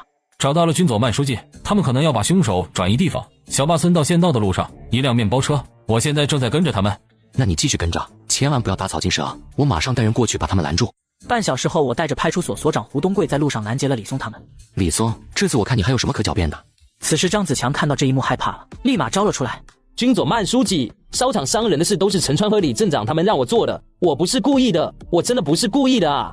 哼，军佐曼，这新港县的水深着呢，告诉你，你别以为抓了我，把我送县公安局就完事了，老子和你没完。这回的李松心里还有些幻想，就算被送到县公安局，也未必就没有转机。他上面还有县委书记周华。谁跟你说我要把你送县公安局去？我要送你去省公安厅。你没有权利这样做，省厅对下从来都只是提审，你根本没有权利把我们送省厅。军佐曼书记，没有省厅的提审令，我们确实不能往省厅送人。此时李松他们听到胡东贵也这么说，立马哈哈大笑起来。那我就让你们看看我到底能不能送。胡东贵，我命令你立马把这些人押送到济州，出了事我担着。是，佐曼书记。其实我早就通知了我老丈人我的计划，5小时后刚到省厅门口，刘有才就带着人在等我了。佐曼，我给你介绍，这位是省厅刑侦处王勇王处长，赶紧把人交给他，跟我回去见领导。老王啊，这就是我跟你说的大河镇党委书记军佐曼，你看着给处理一下吧。王处长您好，那这些人就麻烦您了，还请务必深挖深查。一定，这些都是我们职责所在。胡所长，你带人回去吧，这里交给王处长了。好的。胡东贵走后，李松惊讶地对我说道：军佐曼，你到底是什么人？我呀，我老丈人是济州市市委陈书记。我话音刚落，李松眼睛瞪得老大，感慨道：这特么的能赢个锤子，原来我一直在作死啊！哎，咱这输的不冤，知道不冤就好好交代罪行吧，带走。把人交给王处长后，我带陈杰来到我老丈人家里。老公，你回来了，好几个月没见，可想死我了。我也想你。你小子，我没看错，你身后这位是领导好。爸，这是我的司机陈杰。小杰，不用拘束，就当是在自己家里一样。我和陈汉山聊了几句家常，这才让陈杰在济州先玩阵子等着我，而我带着徐雅婷来到我的望春园别墅，交流一下感情。老公，我帮你算过了，你走了123天，一共欠369次公粮，你说怎么办吧？我今晚一定把公粮补上。与此同时，陈汉山的书房外，那小子带回来的司机小杰到底是怎么回事？没什么问题，我已经让人查过了，就是因为工作踏实被那小子看中，那小子想提前培养。刘有才自然明白陈汉山是什么意思，所以很快的就把我和陈杰之间的事情，以及我请他帮陈杰解决编制问题的事都说了出来。还有这样的事？既然这样，那你就看着办吧。对了，让你下去的事准备的怎么样了？还有你打算下去了都做些什么？跟我说说。领导，其他的我就不多说，我一定会紧跟您的脚步，不辱没了您的名头。只是有件事。什么事？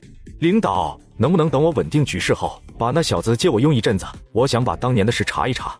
你都过去这么多年了，我都快忘记了，你还提他做什么呢？领导，他于家就是当年你车祸的幕后黑手，让你痛失了妻子，女儿也才找回来相应。如今你喜得家婿，以军佐曼的能力，绝对能把过去真相翻出来。不然我作为你的秘书，你的嫡系，我不甘心。小刘，你有心了，行吧，那就你自己看着办吧。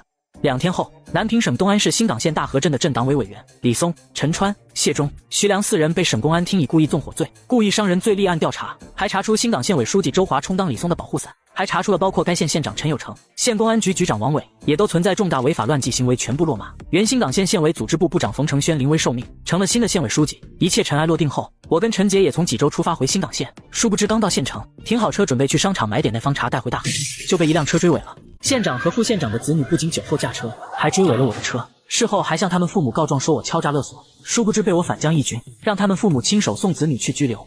你们怎么停的车，挡着老子路了知道不？就是为什么挡我们路？你们可看清楚了，这里是商场的停车场，不是你家院子，还挡你路了，你俩怎么不上天啊？对啊，我们刚停好车，是你自己喝大了撞上来的，喝点马尿都分不清东南西北了吧？此时陈杰也跟着我怒对道，那男子立马急眼了。老子的车，老子想怎么开就怎么开，关你们屁事，跟你有毛关系？有毛关系是吧？小杰，给他们醒醒酒。我话音刚落，陈杰就一个箭步冲了上去，给了俩人几个大鸡腿。你敢敲老子？你知道老子是谁吗？就是，你知道我们2个是谁吗？你就敢揍我们，你们完了。此时俩人都懵了，就他们俩这身份，在这小小的新港县，居然也有人欺负。这怕是山村小地方的人没见过世面，不知道马王爷有几只眼吧？嘿嘿，看来这酒还是没醒啊。小杰继续，特么的你敢！顿时陈杰对他俩又是一顿招呼。别敲了，别敲了，我们错了。对，快别敲了，再敲就破相了。这下酒醒了吗？醒了。此时两人赶紧点头，这会的他们是真怕了，生怕他们会被交代在这，立马怂了。要真那样的话，他们可就亏待了。既然酒醒了，那咱们就说说这撞车的事吧，就赔1万吧。两人乖乖给了钱，拿到钱转身带小杰去商场买茶叶了。王浩，这两人谁啊？这么横！你问我，我问谁去啊？不过不管他们是谁，他们都死定了。走，跟我去找我爸。我特么还真不信了，我一个县长的儿子，居然在这小破县城被人揍了。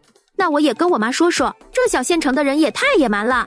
我买好茶叶，没着急回大河镇，先去冯承轩这个新上任的县委书记那拜个码头。左曼同志啊，你怎么过来了？听说你还在济州啊？冯部长成了冯书记，我这不过来专门摆码头吗？这是一点心意，还请冯书记不要介意。放心，这封茶上个月还卖5万一饼，现在就变成50的茶叶，可不是行贿，都有票据的。左曼，你说的这是什么话？只要是你送的，就算是行贿我也收了，哈哈哈。这回冯承轩对我其实还是很感激的，毕竟要不是我给这南平来了一场大的官场地震，他估计这辈子也就在组织部长的位置上养老了，哪有机会再进步啊？那可不行，我还指着冯书记，你以后多给我们大河镇来点支持呢，怎么能让您因为这点茶叶出事了？哈哈哈，一定。对了，左曼，你刚从济州过来，那应该还没吃午饭吧？要不一起跟我去食堂吃点，正好我中午也没吃。行啊，爸，这回你得给我做主啊！我这刚跟你过来就被人给揍啊！妈，你也得帮我出口气啊！我跟冯书记刚出办公室，就看见王浩、徐轩正在告状。此时王浩立马认出我来了。我操，爸，就是他俩揍的我。好啊，这还真是冤家路窄，没想到你居然还敢来这里。哼，王安县长、徐勤副县长，你们俩这是什么意思？要当着我的面纵容你们各自家的孩子逞凶不成？怪不得王浩和徐轩敢那么嚣张呢，原来是空降的新港县长王安和副县长徐勤家的孩子。原来是冯书记呀！你这说的是什么话？我儿子和徐副县长家的女儿刚才跟我们说他们的车被人撞了，对方拒绝赔钱也就算了，居然还揍了他俩，敲诈了他俩1万块钱。我这刚还打算报警呢，没想到居然在这里遇到了。不知道李书记您和身边这位犯罪嫌疑人是什么关系啊？就是啊，冯书记，这该不会是您不满我们先前在常委会上和您的争论，故意打击报复吧？如果说刚才他们还只是想帮各自的孩子出气的话，那么现在他们最想做的是让冯承轩把不满委员在会上与自己争论、会后打击报复的这个名头做实了。而那个时候，他们想要对付冯承轩也就易如反掌了。你说他是犯罪嫌疑人，这是不可能的。你们知道他是谁吗？他是大河镇镇党委书记君左曼同志。你们要是认错人了，就给他道个歉；要是有其他目的，就收起你们的小心思，省得惹火烧身。这回的冯承轩都已经不生气这两人用这种卑劣的手段泼他脏水了，他还有些同情这两个可怜的家伙，因为他们招惹的是我，结局注定失败。两位领导好，听说猪脑子降价了，有空去买点补补吧。嘿嘿，君左曼，你什么意思？你这话过分了吧？他们两个好歹也是县长和副县长，没想到我居然这么跟他们说话。过分吗？一点都不过分，我这跟两位领导你们比起来，简直就是小意思啊！你们上下嘴唇一碰，就要把我变成犯罪嫌疑人，可你们怎么不问问你们各自的孩子到底都做了些什么？还是说王浩、徐轩你们俩也对你们爹妈有意见，故意想看他们笑话？君左曼，你，我这话一出，王浩和徐轩顿时脸色难看了起来。他们两人也只是怕说真话挨揍，才故意编了个幌子而已。王安和徐勤也立刻意识到这里面肯定有问题了。王安更是陡然脸色一沉道：哼，王浩，你们两个到底怎么回事？对，轩儿，到底怎么回事啊？妈，我们其实是我们喝大了撞了君左曼的车子。你没说全吧？应该是你们撞了我停在停车场的车子，还想仗势欺人，才挨揍的吧？此时冯承轩也立马配合我道：王安同志、徐勤同志啊，你们难道平时就是这么教育孩子的吗？还仗势欺人？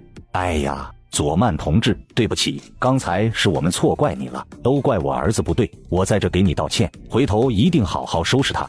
对，左曼同志，还有我女儿，我也一定好好教训。道歉？他们俩平白诬陷我一个镇党委书记，这是道歉就能了的事吗？冯书记，不知道诬陷我这个镇党委书记是什么罪名啊？拘留吧。君左曼，你什么意思？你想干什么？什么意思啊？我平白无故的被人诬陷，我想请两位领导送他们进去蹲几天。嘿嘿，君左曼，你知道你在说什么吗？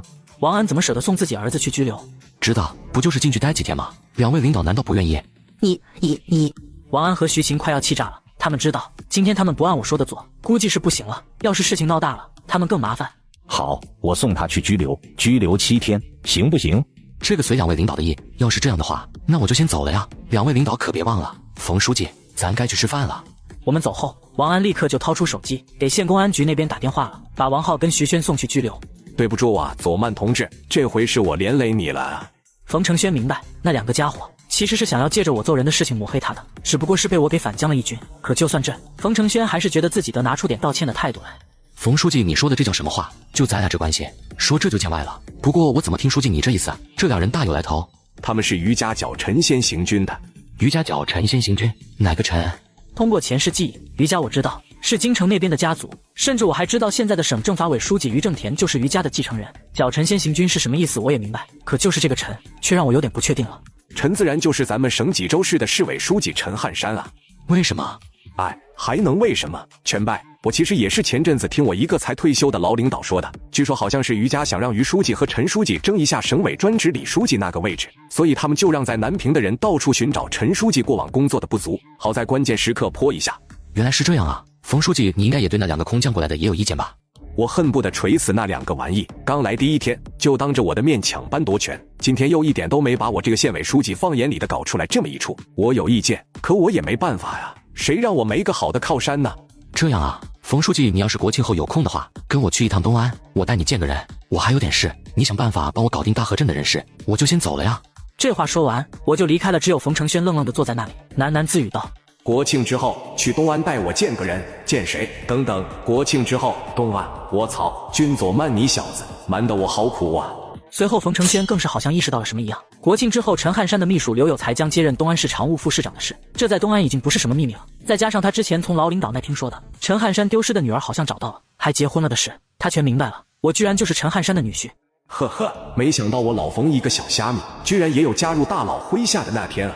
而此时我已经在回大河镇的路上了，立马打电话给刘有才。刘哥，问你个问题呗。什么问题？于家，你怎么知道的？瞬间刘有才有些震惊，这件事陈汉山从来没告诉过我，也不让他说，就是因为陈汉山不想让我参与这些，只想让我发展经济。可现在我居然知道了。我怎么知道的重要吗？重要的是，我想请刘哥帮我给我老丈人带句话，就说以后有事不用瞒我了，一家不守，何以守天下？另外，谁敢算计我爹，我特么就拿大炮轰谁。我一会跟领导说，但你小子别乱来啊！刘哥，你说啥呢？我军左曼有那么傻吗？我只是说，如果他那些人敢违法乱纪，那我一定给丫都埋了。你说的话，我会一字不落的告诉领导的。半小时后，我回到大河镇，我在办公室立马开了个小会。林正和，你说说牛奶厂现在怎么样了？现在我们苏特伦牛奶厂的月利润已经差不多能维持在170万了，之前欠下岗工人的安置费120万已经结清了。就在副镇长汇报时，刘有才跟陈汉山转达我的话后，老丈人立马给京城陈老打了电话。陈老，是我，陈汉山。我知道是你，你就不能叫我一声大伯吗？电话那头一道苍老的声音响起，陈汉山没有说话，直到一会才开口道：您之前说的让我认祖归宗的事情，我答应了。真的，你早就该这样了，大家都是一家人。陈老，您先不要说这些，请听我把话说完。你说。想让我认祖归宗也可以，不过您得答应我3个条件。没问题，别说3个，300个也可以。我的第一个条件，就算我认祖归宗，我陈汉山还是陈汉山，还是南平土生土长的人。这肯定的，你本就生在南平，长在南平嘛。我的第2个条件，你不能干涉我的理念。这个也没有问题，事实上我对你的理念还是很欣赏的。好，我的第3个条件就是10年内无论南平发生多大的事，还请陈老帮我阻击余家的增援，我不想看到他们有一兵一卒再至南平。好，我答应你了，10年内他余家不会再有一人能入南平，有空来看看我，大伯老了还不知道能活多久。看时间吧，有空我会去京城看你的。原来陈汉山肯认祖归宗是为了找座大山保护我。挂了电话后，他感慨道10年后，左曼应该可以独当一面了吧？那个时候，雄鹰展翅，你就可以自由翱翔了。你叫我一声爹，爹就要为你遮风挡雨啊！谁叫你是我的女婿呢？而此时我这边也已经差不多开完会了。很好，林副镇长干得不错。要是这样的话，接下来我们是不是该商量一下镇上修路的事了，然后再招商引资？新港这边其实也有村村通路的政策，不过以前李松和田亮忙着内斗，陈县长和周书记忙着抢权，咱们大河镇根本就没有名额。要是能早修路，或许镇上的情况还能再好点。这样，林正和，修路的事情你也拿出一个方案给我，具体点的，等我回头再去找县委冯书记，看看能不能给咱们镇上要一个指标。那这件事就先这样，散会。散会后，黄部长带我来到一间房子里。啥情况？大晚上的你带我来你家不合适吧？我帮你办了李松，你也不用这样谢我呀。这房子是给你租的，咱们镇上招待所的合同到期了，要是不给你找个房子，你就只能睡大街了。靠，你不早说，搞得我有点紧张。大官人，奴家今晚还真想给你。一夜无话。第二天，黄部长拿着一份名为华平医药有限公司关于新港县大河镇2000万中医药口服液新厂项目拟投资意向书的文件对我说道：怎么样？昨晚加今天这份大礼，对你的报答还满意？满意肯定是满意啊，只是这份意向书你怎么弄到的？我知道华平医药可不只是开远市的最大医药公司那么简单，我还知道这个公司会在10来年后成为南平省医药企业的老大，而他们的创始人也会在2015年以460亿的身价成为南平首富。这样的企业落户大河镇，黄静文是怎么做到的？我有些好奇。其实华平企业董事长王建成是我三舅。啥？你三舅？是我三舅，可也没多少交情啊。我妈和我三舅当初都是来大河镇的知青，可是我姥爷家能力有限，最后就把我三舅给弄回去了。我妈则是留在这里结婚生子，所以这些年我妈和我三舅、我姥爷家关系也就断了。我也只是在开远上学的时候，我三舅偶尔会去看看我而已，不然又怎么可能只是个意向书呢？这样啊，就算是个意向书，这也是天大的利好消息了。只要咱们能让这个项目落户大河镇，那个时候大河镇经济不想起飞都难。不过我们要先去趟县委，把这事跟县委冯书记说一下，让他看看，尽量的给咱们特事特办，弄一个村村通修路的指标，把路修好，企业才能落户。走，我们拿着这份意向书现在就去。县长跟副县长的子女为了报复我，让他们进了拘留所，出来后竟然谋划敲我闷棍，而且他们父母也记恨我，动用手中的权力反对我给镇上要修路的指标。咱们大河镇的君佐曼同志和黄静文同志给大河镇争取了华平医药2000万新厂的投资意向书，想要个修路的指标，我首先表示同意，你们都发表一下意见吧。冯书记说完，组织部长李东附和道：那还真是好事啊，指标的事我同意了。想让人家落户，确实应该先把路修了，这是基础设施，我这边也没问题。我不同意给大河镇这个修路的指标，咱们县里现在财政非常紧张。我也不同意，这个口子不能开，而且一旦我们答应了大河镇，回头其他的乡镇也有样学呀，都搞个意向书过来找我们要指标修路，那个时候我们怎么办？对啊，冯书记，这个事情我们不能答应。这3个人都是穿一条裤子的，都反对，看来我要出狠招才行了。这就是余家过来的人吗？也不管这些事到底对老百姓有没有利，只要不合自己的利益，反对就完事了是吧？要是这样的话，我看那余家也快到头了。君佐曼，你知道你在说什么吗？就是君佐曼，我劝你，饭可以乱吃，但这话嘛，还是谨言慎行的好。我当然知道我自己在说什么了。你们知道大河镇的百姓有多穷吗？你们知道这个修路指标，这个2000万的投资对大河镇来说有多重要吗？你们不知道吧？黄部长，你来告诉他们。大河镇的百姓年人均收入只有2700块，2700块啊，这点钱恐怕都不够2位领导买身衣服喝点酒吧。而大河镇的财政，佐曼书记刚到的时候就只有8万块，8万块，这是一个镇的财政，你敢想吗？可现在呢？你们一句不同意，就断绝了他们改变命运的机会，没收了他们过好日子的希望。5、6万人，大河镇男女老幼5、6万人，你们怎么能这么冷漠？还是说余家就是让你们这么冷漠的？哼，那又怎么样呢？你说1000到1万，这个口子还是不能开。县里不可能因为你们一个意向书就给你们修路指标的。就是县里是不会给这个指标的，我们不答应。不答应是吗？黄部长，让镇办出一份告全体村民书，就说我们县里来自京城余家与中堂老爷子手下的县长和常务副县长不同意修路，不给大家活路。打电话，现在就打。我这话一出，所有人脸色大变。王安没想到我要用舆论来对付他们。君佐曼，你敢？你疯了不成？王安瞬间就头发麻，他是真被我吓到了。这样的东西要是出了，那可就不只是他自己完蛋了，有可能连带着余家也要倒霉。就是君佐曼，你敢这么做？你们看我敢不敢？黄静文，我让你打电话，你没听见吗？还是说你这个人武部长兼镇办主任不想干了？好的，佐曼书记。黄静文立马拿出手机放在耳边，做出要打电话的样子。王安立马怒吼道：哼，你敢！今天过后，2位领导可以开了我，但我生在大河镇，长在大河镇，我们佐曼书记都敢为了大河镇豁出去，我有什么不敢的？你们这是要反天啊！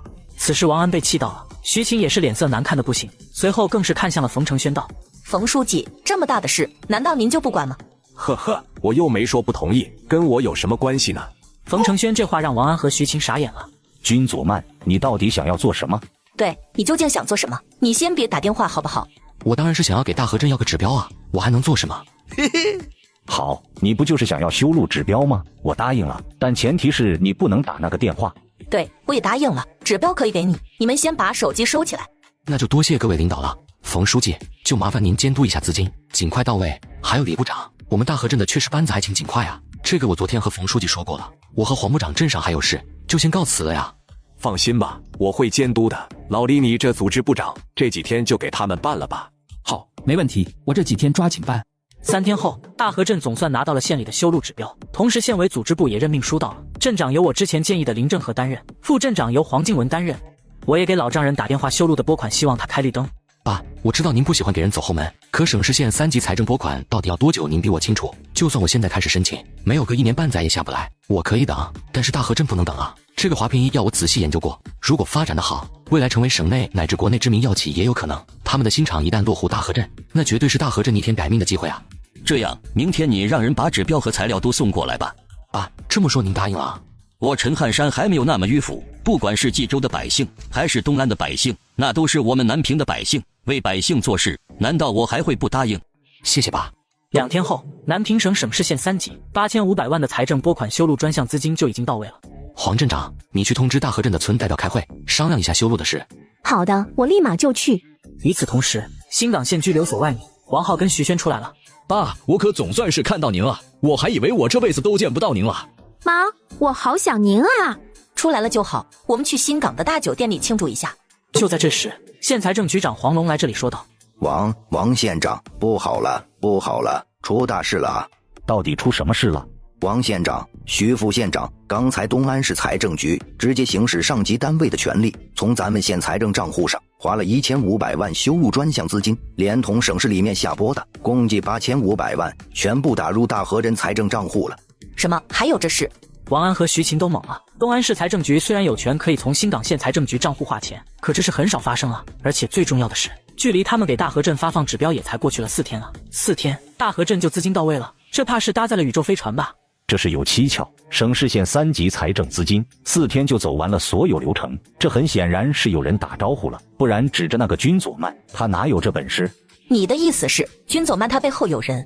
应该是有人，而且本事还不小。这样，这周6我去一趟冀州，跟于书记说下这事，请他从省财政那边查查，看看到底是哪个不知死活的这么大胆子，连我于家的事也敢插手。徐副县长，你周6也去见一下开远市经济开发区那个负责招商的管委会副主任刘倩，让他想尽办法，务必在君佐曼之前拿下华平医药的这个投资项目。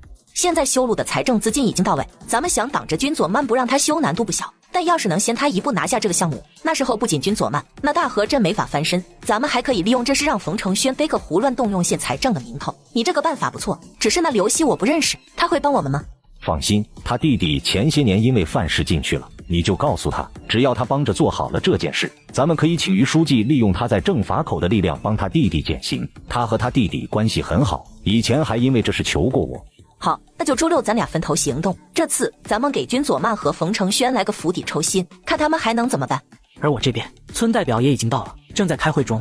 今天之所以叫大家来，是因为咱们镇上要修路了，水泥路，修到家门口的那种。顿时所有人兴奋了，水泥路他们做梦都想有，只可惜上面一直不给修啊，今天总算是要修了。君佐曼书记，我们要出钱吗？不过也只是一会，他们就又担心了起来。大河镇虽然没修路，但周围有修的呀，基本都是每家500到800的拿钱，虽然不多，可也不少啊，尤其是在大河镇。放心，钱镇上出，你们不用掏1分钱，镇上已经解决了资金问题。不过你们回去得跟村民们说一声，不用出钱，但得配合镇上工作，尽量别给镇上找麻烦。佐曼书记您就放心吧，我们回去就传达，哪个敢在这关系子孙后代幸福的大事上整幺蛾子，我就打折他的腿。对，修路是给儿孙们谋出路，谁倒了打断腿。就这样，我这边开完会到下午了。与此同时，王浩和徐轩在计划对付我了。我忍不下这口气，咱俩去敲他闷棍。这可不行，那家伙可是镇党委书记，这要是打了，还不查咱们啊？怕啥？我有让他查不到咱们的办法。你骑着摩托车，我坐后面敲那君佐曼一下，敲完就跑，谁能查到？这个办法好，正好咱们家蜀院西边那就有家车行，要不现在就去。没一会，两人就出门，在车行买了辆拉风的摩托车，拎着根棍子朝大河镇而去了。我跟陈杰刚准备回家，就见一辆摩托车冲过来敲我，还好陈杰反应快，一脚踹翻了摩托车，立马大喊道：快来人啊！不好了，有人偷袭军佐曼书记！有些开完会还没走远的村民立马跑过来，把王浩跟徐轩两人围起来，就是一顿无影脚。军佐曼，你快让他们住手！对对，快住手啊！是我们啊！县长家的儿子为了报复我，竟然学飞车党敲闷棍，殊不知我一招迫使他们签下调解书，让县长跟副县长赔了村民40多万。我还当谁呢？原来是2位县长家的散财童子啊！怎么着，拘留所待了阵子，身上钱又多了是吧？草，你们俩不长记性啊！又想吃大鸡腿了是吗？哎，小杰，别打，这可是咱们的散财童子，打坏了咋整？各位乡亲们，你们有没有受伤啊？嘿嘿，我话音刚落，众人立马明白我的套路了。哎呦，佐曼书记，我的头好疼，他刚才拿棍子打着我头了。对，我胳膊也被打了，疼。还有我腿也受伤了。顿时，其他村民也明白了，立刻跟着哀嚎了起来。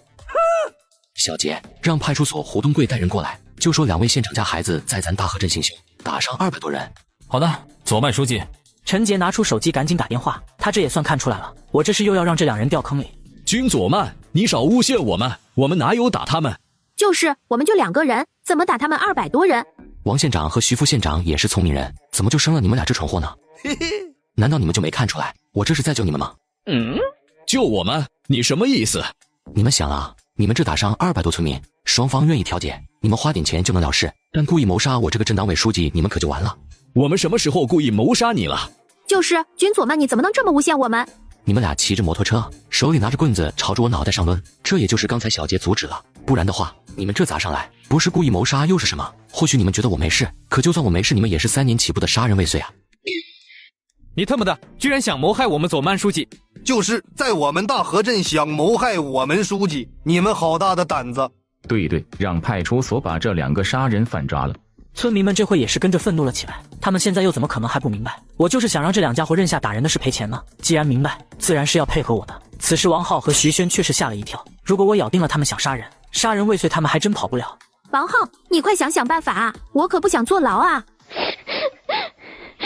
军佐曼，你到底想怎么样？你要怎么样才能放过我们？我说你们怎么还没明白呢？这是不是我想怎么样，而是你们想怎么样？认下打伤200多人这事，那就去派出所调解赔钱解决。要是不想认呢，那我就告你们故意杀人。那你想要多少钱？这个嘛，怎么着也得1人2000吧。军佐曼，你没疯吧？你知道1人2000是多少钱吗？1人2000，那可就是40多万了。这让他们怎么能拿得出来？我们没有那么多钱，你狮子大张口也没用。你们没有不要紧啊，只要你们签了调解书，我可以找王县长和徐副县长要啊。我本来也没指着你们自己有啊。找我们爸吗？不行，那不行，他们要是知道的话，肯定会打死我们的。我说你们俩怎么就不开窍呢？你们俩可是他们的独子啊，他们都这岁数了，难道还能真打死你们练小号不成？只要不死，那总比坐牢强吧。此时2人明显有些异动，于是我继续攻心道：还是签调解书吧，签了就跟你们没关系了，但要是不签，我这可就要告你们谋杀了呀。好，我们签，不过军佐曼，你可别再给我们整出来什么幺蛾子啊。那不能，签了调解书，这件事就算这样过去了。这话说完，派出所所长胡东贵带着几个民警过来了。佐曼书记，对不起，我来晚了。这2位，咱们县王县长家的儿子和副县长徐琴家的女儿，刚才打伤了咱们镇上200多村民，我已经跟他们谈好了，一会1人赔偿2000块钱了事，你带他们去签一下调解书吧。签完之后，顺便再让人给2位县长打个电话，让他们过来交钱领人。嘿嘿，胡东贵差点以为自己听错了，2人打了200多，这特么怕不是练了降龙十八掌吧？只是当看到我那意味深长的眼神时，胡东贵这才立刻明白的，嘿嘿笑着道：嘿嘿，没问题，佐曼书记，您就放心吧，这是我保证办得妥妥的，把2人带走。与此同时，新港县县长王安正在跟南平省政法委书记于正田说事。于书记，我想请您帮着查查，看看那个军佐曼背后的人到底是谁，有如此能量。不用查了，能在4天之内就打通省市县3级财政的，除了陈汉山那个在南平功勋卓著的省委常委外，不会再有别人了。就算是我都做不到。不过真没想到啊，陈汉山对他这个女婿居然这么看重，一辈子都没干涉过政府流程的他，竟然也破例了。于书记，您的意思是，那个军佐曼是陈汉山的女婿？此时王安脸上满脸不可思议，在他眼里，我就是能随便碾死的蚂蚁啊！可现在，我居然是陈汉山的女婿。不然呢？不然你以为一个小小的镇党委书记就能让陈汉山破例吗？那于书记，我们要不要发动我们在南平的力量，先把那个军佐曼解决了？这样也可以在精神层次上打击陈汉山一下。如果不是看在你23岁就跟着我一起来了南平的份上，就冲你刚才这句话，我就可以让你从于家除名了。于书记。王安心里一颤地看着于正田，眼神中全是恐惧。这还是他头一次见于正田用这样的语气说话，而且还是对自己。不要以为当初你们几个设计他老婆女儿车祸的事情做得天衣无缝就可以高枕无忧了。那个时候陈汉山或许查不到什么，但现在他肯定已经查到了。可你们要还想故技重施的对付君佐曼，那就是逼着陈汉山和我拼命。对不起于书记，是我错了，我错了。知道错了就好，你们就算想对付那个君佐曼，也只能在合乎规矩的范围内动手，否则真出了事，谁也保不住你。刚才说话重了点，是我没控制好自己的脾气。我记得你去年好像想你儿子进基层法院是吧？说说你儿子的具体情况吧。回于书记，我儿子名叫王浩，今年24岁，是咱们省南平科技大学去年的毕业生。虽然不是什么特别好的学校，但为人老实本分，从不惹事，勤俭节约，尤其是在孝顺上，那更是没得说。然而就在他口若悬河的时候，他身上的手机却忽然响了。您好，请问是王安王县长吗？这里是新港县大河镇派出所。你儿子王浩今天下午在我镇辖区内聚众斗殴，打伤无辜村民200多人。现经我所调解，你儿子王浩同意支付每位村民2000元，共计41万元医药费。还请王县长百忙之中抽空来交下钱吧。200多名伤者还等着呢。瞬间他懵了，他这才在于书记面前把王浩吹得跟朵花一样，结果他儿子反手就给他整出来这么大事，因为他比谁都清楚于正田最讨厌欺骗了。你这儿子还真是老实本分，从不惹事，勤俭节约呀！快去给你儿子交钱吧，可别晚了被饿死在派出所。那于书记我就先走了，回头有空再来向您汇报工作。不用了，你是新港县县长，我是省政法委书记，咱俩的工作可没交集。话音刚落，王安面如死灰，他知道从此以后他就只是一个于家的普通成员了，如同徐琴那样，虽然都属于于家，却根本没有资格来这里，没有资格见于正田。几个小时后，王安和许琴来到大河镇派出所。哎呀，王县长、徐副县长，您2位领导怎么大晚上就来了？罪过。行了，别假惺惺了。你一个派出所所长，大半夜不回家睡觉，在这值班，不就是为了等我们俩吗？带我们去见王浩和徐轩，我倒是想问问他们，君佐曼到底用了什么手段，让他们打了200多人的？就是带我们去见人，我们要了解一下情况。这不行啊！2位领导，按照规定，在王浩和徐轩没有交钱之前，我们是不能让您2位和他们见面的。什么狗屁规定？我要见你麻溜带路就是了，还非要让我给县公安局孙局长打电话是吧？就是哪来的这规定？我们怎么没听过？这个2位领导有所不知，这规定是公安部定的，就算孙局长来了，他也得遵守啊。行，给钱是吧？我们给，这下总行了吧？就是我们给钱，现在总能带路了吧？徐琴也立刻掏出自己的工资卡，虽然说就这样让我弄走40多万，他们心里也不甘心，但为了能见到王浩和徐轩搞清楚来龙去脉，他们也没办法了。2位领导，按照规定，给钱需要双方当事人都在场才行。现在这大晚上的，那200多村民都睡觉了。这又是公安部的规定。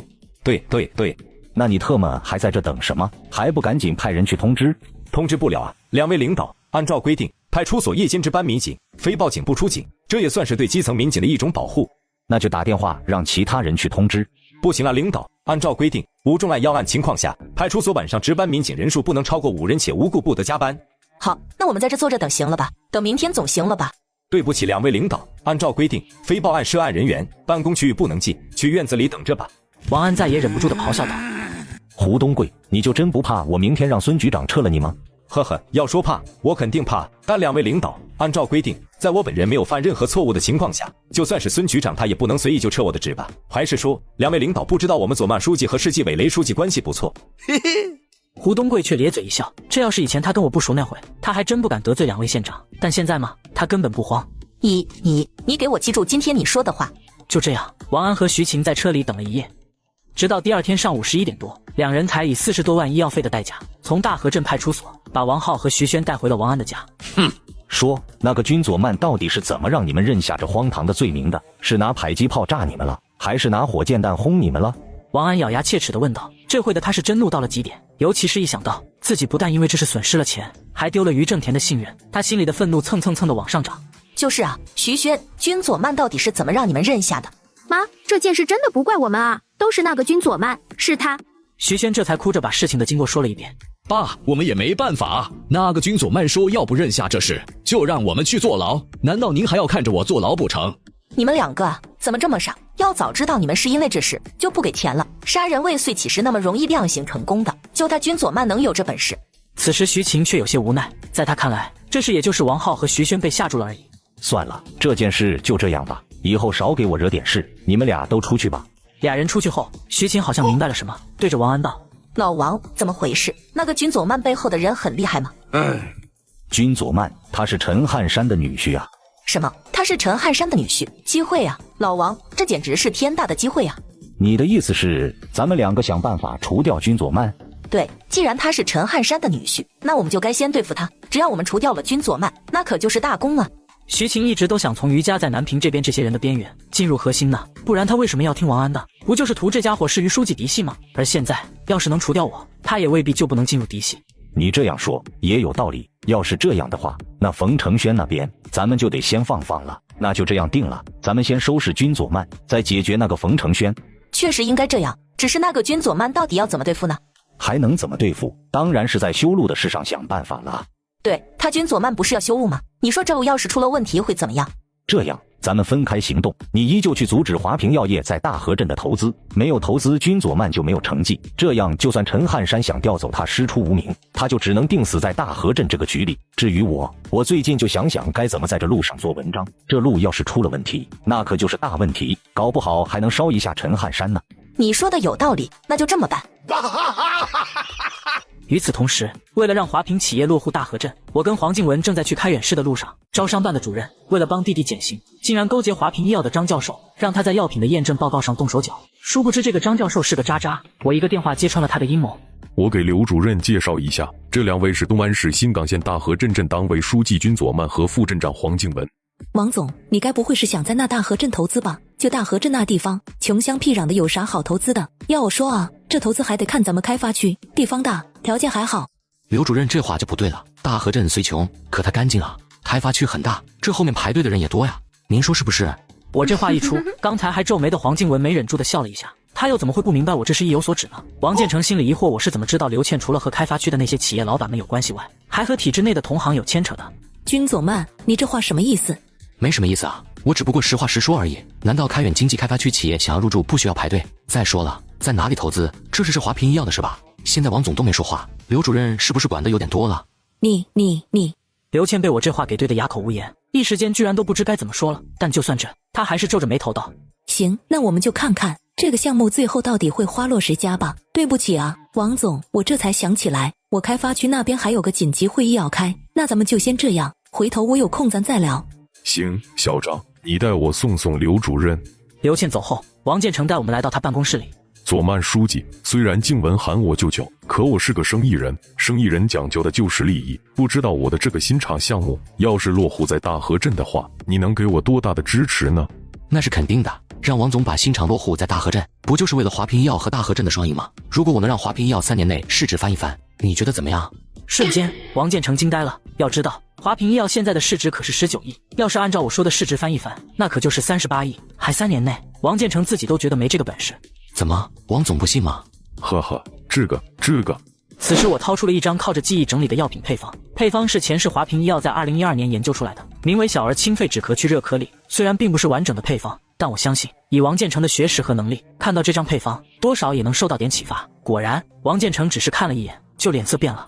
金银花、当归、酸枣仁、白芍草，这是药品配方，你弄出来的？不然呢？哎呀，佐曼书记，真是不好意思，刚才走神了，不知道你这配方是……王建成问的是配方的来历，尽管只是刚才这么一会的心理估量，他也已经确定了这张配方上面的药材是完全可以成药的，而且效果应该还不错，只是配方的正确性还有待验证。我们家祖传的，祖上传下来一本医书，残缺的太厉害，就只剩下3、4种了。佐曼书记，不知道您家那祖传的医术卖吗？200万我买了。这些药品配方呢，卖我是不会卖的。不过呢，要是王总的新厂落户到大河镇，能给当地百姓带来方便的话，那这几个配方我可以送给王总。啥？不卖？送给我这？哎呀，三舅你就别纠结这个了，他说送你收着就是了，大不了你回头给我们大河镇追加点投资。这样，既然佐曼书记宁愿白送也不要钱，那我也给你交个底。这个配方呢，我会交给研究室去验证。如果验证配方没有问题，我华平医药可以再追加3个项目，把投资提升到7000万，而且不用当的免税和提供土地。佐曼书记，你觉得呢？行啊，那就这样定了。哈哈，佐曼书记爽快，不过这个验证可能需要1个月，这1个月期间，能否请佐曼书记和静雯就留在开元，也方便我们的研究人员有事请教。你放心，高新区的华平大酒店就是我的，所有的吃住费用我包了。行，没问题。与此同时，开远市经济开发区永汇压缩设备制造股份有限公司孙明的办公室里，2人刚做完运动。孙总，华平医药想要落户大河镇，你帮我想想办法。这事简单啊，华平的那个执行副总高嘉诚和我是老熟人了，明天我帮你约他出来，大家一起吃个饭，这事不就解决了吗？高副总，可这种新厂项目都是王总亲自把关的吧？他管用吗？放心吧，老高是跟着王建成创业的元老，别人可能不行，他能说上话的。那就这样说定了，明天你帮我约一下那个高副总，我下次再来陪你，我先回去了。刘倩回到车里哭了起来，哪个女人愿意把自己的身体给这些糟老头子？但她也没办法。88年的时候，和她从小相依为命的弟弟刘强为了保护她不被流氓欺负，过失杀人被判了无期。他用自己守了好多年的第一次，跟王安换了个给弟弟改判的机会。可就算改判后还有25年呢，所以这些年他就一直用自己换政绩，拼命的往上爬，让自己的弟弟早点出来。这也算是小人物的悲哀了。转眼第2天包房里，这位是咱们开发区负责招商引资的副主任刘倩，也算是老哥我的一个好朋友。他最近想拿下你们华平那个2000万的新厂项目，不知道你能不能看在老哥我的面子上搭把手。本来就冲孙哥这关系，刘主任的事我肯定是会帮的。不过你们晚了一步啊，那个新厂项目，我们王总已经主意新港县大河镇了。怎么会这么快？他们给了王总一张新药的配方，王总已经让研究室去验证了。一旦验证成功，王总还会追加投资到7000万。高总，您还有其他办法吗？毕竟现在才只是主意。就是啊，老高，你给想辙啊，大不了回头哥哥我多输你几局。要说办法，也并不是没有。这件事现在的关键就在那配方的正确性上。这配方虽然是大河镇提供的，但正确性的验证可是研究室那边的张勇教授带人验证的。只要你们能想办法让那张教授出具一份配方不可用的验证结果，这件事不就有转机了吗？顿时，孙明立马反应过来了，对桌边上的刘倩道：高老弟的这个办法好啊，那大河镇之所以能让王建成主意，靠的不就是这什么狗屁配方吗？要是咱们让他们这配方不可用，那这事不就简单了？谢谢高总指点迷津，只是高总，你说的那个研究室的张勇教授我也不认识呀，高总方便给介绍一下不？这样吧，我给你们他家地址，你们自己去找他吧。到了晚上，刘倩就来到开远市一处名为盛世豪庭的高档小区。张教授，不知道我刚才说的这些，你需要什么条件才能答应？刘主任在经开区的一些事情我也有所耳闻，你说我需要什么？什么意思？什么意思还用我明说吗？整天找那些糟老头子有啥乐趣？只要你答应我的要求，你的事我就帮你办了。好，我可以答应你，不过就这一次，这次之后你要帮我办了我说的事。好，没问题。一夜无话，转眼便是20多天，我们接到了王建成的电话，来到他办公室。王总，之前不是说需要1个月吗？这速度挺快啊。就我们那个配方验证结果怎么样啊？佐曼书记，你那个配方不可用。我瞬间愣住了，那配方别人不知道怎么回事，我可是非常清楚的。前世记忆，那配方就是华平医药自己研究出来的，而且还是王建成这个创始人亲自带队研究的，这个验证结果肯定有猫腻。王总，不知我能见见咱们研究室负责验证配方的人吗？我想当面问问到底什么地方有问题。要不就让我们见一下吧，或许哪里有问题呢？行，那你们等下，我打电话让他过来。10分钟后，张勇来到这里。王总，您找我。来，我跟你介绍一下，这位是新港县大河镇镇党委书记君佐曼，也是我之前给你的那个药品配方的提供者，他有点事想跟你谈谈。原来那个配方就是你提供的，我知道你很想和我们王总谈生意，但也不要随便拿出来个配方就说是能用的好吧？你们这样做其实就是在浪费我们王总的时间，懂吗？王总，我之前给你的配方，你就是交给他验证的。是啊，怎么了？他是我高薪聘请回来的张教授。这会的我都有些无语了，原来是张勇这个渣渣呀！去年6月，我还在冀州教育局左科员时，有3个南平医科大学即将毕业的研究生拿着材料到济州市教育局信访办举报，说是他们的导师南医的副教授张勇以研究生论文答辩为威胁，和他们发生关系后却没有让他们通过答辩，致使他们连毕业证都没拿到。谁曾想这居然在这里遇到了。王总啊，要早说配方给他验证，我就不给你了。我递配方，他配看一眼吗？我这话一出，王建成顿时就懵了。什么情况？这怎么还自己高薪请来的金大博士、南医教授，还连看到配方一眼都不行了？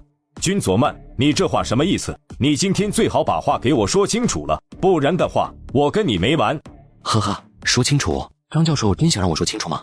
说今天不给我说清楚了，当心我告你诽谤。那我可真说了呀，王总，你可能不知道，我去年在济州教育局信访办工作的时候，就刚好遇到过3个南平医科大学的女研究生举报这位张教授用毕业论文威胁他们，睡了他们却没给过论文，导致他们没拿到毕业证。你说这种渣渣说话有可信度吗？君佐曼，你瞎说什么？我什么时候干过你说的这些事了？你可不要凭空诬陷好人。张勇立刻就急了，虽然说那3个举报他的女学生早就让他拿钱摆平了，要是让王健知道了他和刘倩之间的交易，这就属于职业操守了，他在这华平医药的工作可能就到头了。佐曼书记，你可有证据？证据？一般信访办有人举报，材料都会备份，这东西传给王总看是不合规矩，但我可以让人念给王总听听，王总觉得可以吗？也行，那就麻烦佐曼书记了。我立刻给以前教育局信访办的同事打电话。刘哥，忙着吗？有点事请你帮忙啊。去年那个男淫魔张勇你还记得吗？记得呀，大孙子简直丢男人的脸，他妈的睡了人家不给办事，你怎么忽然问这个了？哈哈，遇到点事，你把那家伙的案子备份拿出来给我念一遍。好，但你等着。2分钟后那边立马说道。佐曼，我念了啦，举报信，本人刘玲玲，身份证号。电话那头一句一句的念着，念到那些羞人的部分还抑扬顿挫的。此时张勇慌了。不，这是假的，假的。张教授，你告诉我，刘谦有没有找过你？没，绝对没找过，我保证。是吗？你现在最好实话实说，我的专业水平可比你高多了，我再给你一次机会，你想好了再说，不要等着我亲自带队去验证配方，如果让我验证出来有问题，后果你知道。此时张勇知道没退路了，最终只能低头道：找了，对不起，王总。呵，还真找了。这么说来，这配方没问题了？没问题，我验证过的，不但没有，或许还会是一款不错的新药。我请你回来就是这么给我办事的是吗？来人，把他送到高新区派出所去。张勇被带走后，我立马说道：王总，我们的合同什么时候签？这样，合同的是公司开会走个流程，你们先在酒店等着，3天后过来签合同，怎么样？一切听王总的。刘倩很快知道了张勇被送进局里的消息，立马给王安打了电话。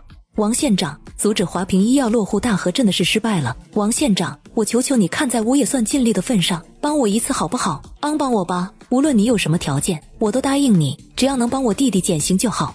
什么意思？你没成功，你还给我打个屁的电话？废物！老子怎么会看好你这个废物？行了，别跟这种成事不足败事有余的玩意废话了，挂电话吧。王县长，我真的尽力了，求求你帮我好不好？哪怕帮我弟弟少减点也行啊。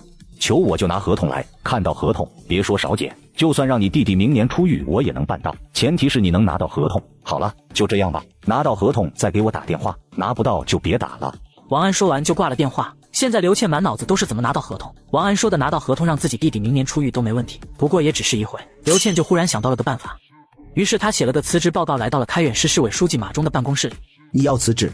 是的，领导，我知道辞职不该来这里，可我想尽快辞职，最好今天就可以，还请领导看在我这10年来为开发区招商引资的份上，答应我的请求。可是为什么呢？刘健同志，我们还准备过阵子再给你加担子呢。谢谢领导的厚爱，可我是真的累了，不能再胜任这份工作了。我知道我身上有一些问题，但我可以向组织保证，我从来没有接受过任何商人1分钱。我相信领导应该也是知道的。这样的话，针对我的问题，最严重的就是免职。现在我自己辞职。行吧，既然你执意要辞职，那我也不拦你了，我批了。刘倩辞了职，立马来到我住的酒店找到了我。刘主任，大晚上的你找我有什么事吗？我话音刚落，刘倩就坐在了床上。我帮助刘倩推动她弟弟案件重审，没想到意外得知王安的违法犯罪的线索，于是我找到了省纪委书记吴伯庭，策划了一场针对于家的清剿行动。君佐曼，我求你了，只要你愿意把华平医药的项目让给我，你想怎么玩都可以。而且我也已经辞职了，我现在不是公务员了，我也没有结婚，我是自愿的，对你不会有任何影响。这个项目让不了，不管你怎么说都没用。为什么你们都要这么欺负我？为什么啊？我只是想救我弟弟，我只是想救他啊，为什么呢？好了，别哭了，我虽然不能把那个项目让给你，但我可以帮你弟弟的案子推动重审。你认真的吗？瞬间，刘倩的哭声止住，不可思议地看着我。对，就是我，冀州市委陈书记的女婿君佐曼。冀州市委陈书记的女婿？哪个陈书记？还能哪个陈书记？自然是冀州市委书记陈汉山啊。陈书记，你真是陈书记的女婿？走吧，开远市距离济州也就2小时，我带你去找我老丈人。2小时后，到了我老丈人家。李处长，我老丈人跟我老婆去哪里了？你小子怎么大晚上回来了？领导昨天跟雅婷去京城了，不在家，就我晚上在这负责接听领导书房的电话。眼前这位正是最近才接替了刘有才位置陈汉山的秘书李清明。咦，这位是？哈哈，李哥你啥眼神？咱们南平省开远市经济发展的得力干将，开远开发区的副主任刘谦同志你不认识？原来是刘主任啊，不好意思，我这刚开展工作，不少事情还没理顺。李处长客气了，叫我刘倩就好，我现在已经辞职了。对了，李哥，你刚说爸和雅婷昨天去京城了，他们去京城干什么？我也不知道，领导没让我跟着，这事你不应该问问你们家雅婷吗？你们这大晚上过来是有事吗？没事，就是出差路过回来看看，一会就走了。老丈人不在家，就只好带着刘倩离开了。跟我说说你弟弟的事吧，我先看看具体要怎么推动重审。我弟弟叫刘强。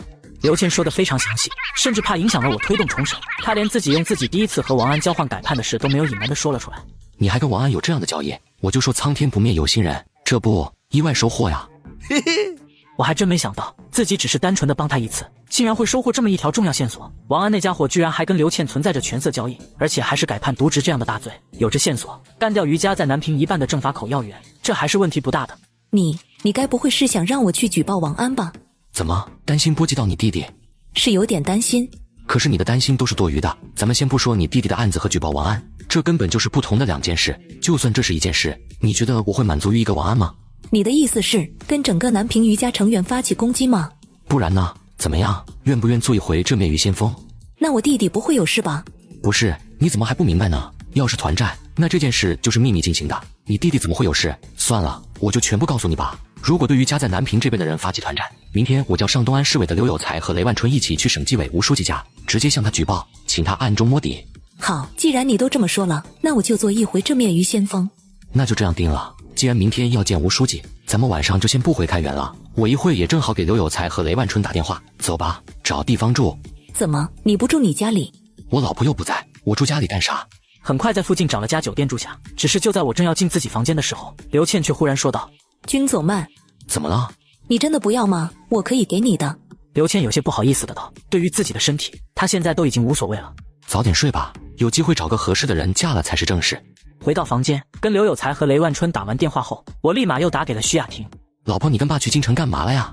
京城这边有个陈家，爸爸让我过来认祖归宗，不过他已经说了，先不能告诉你，你自己装作不知道就好了。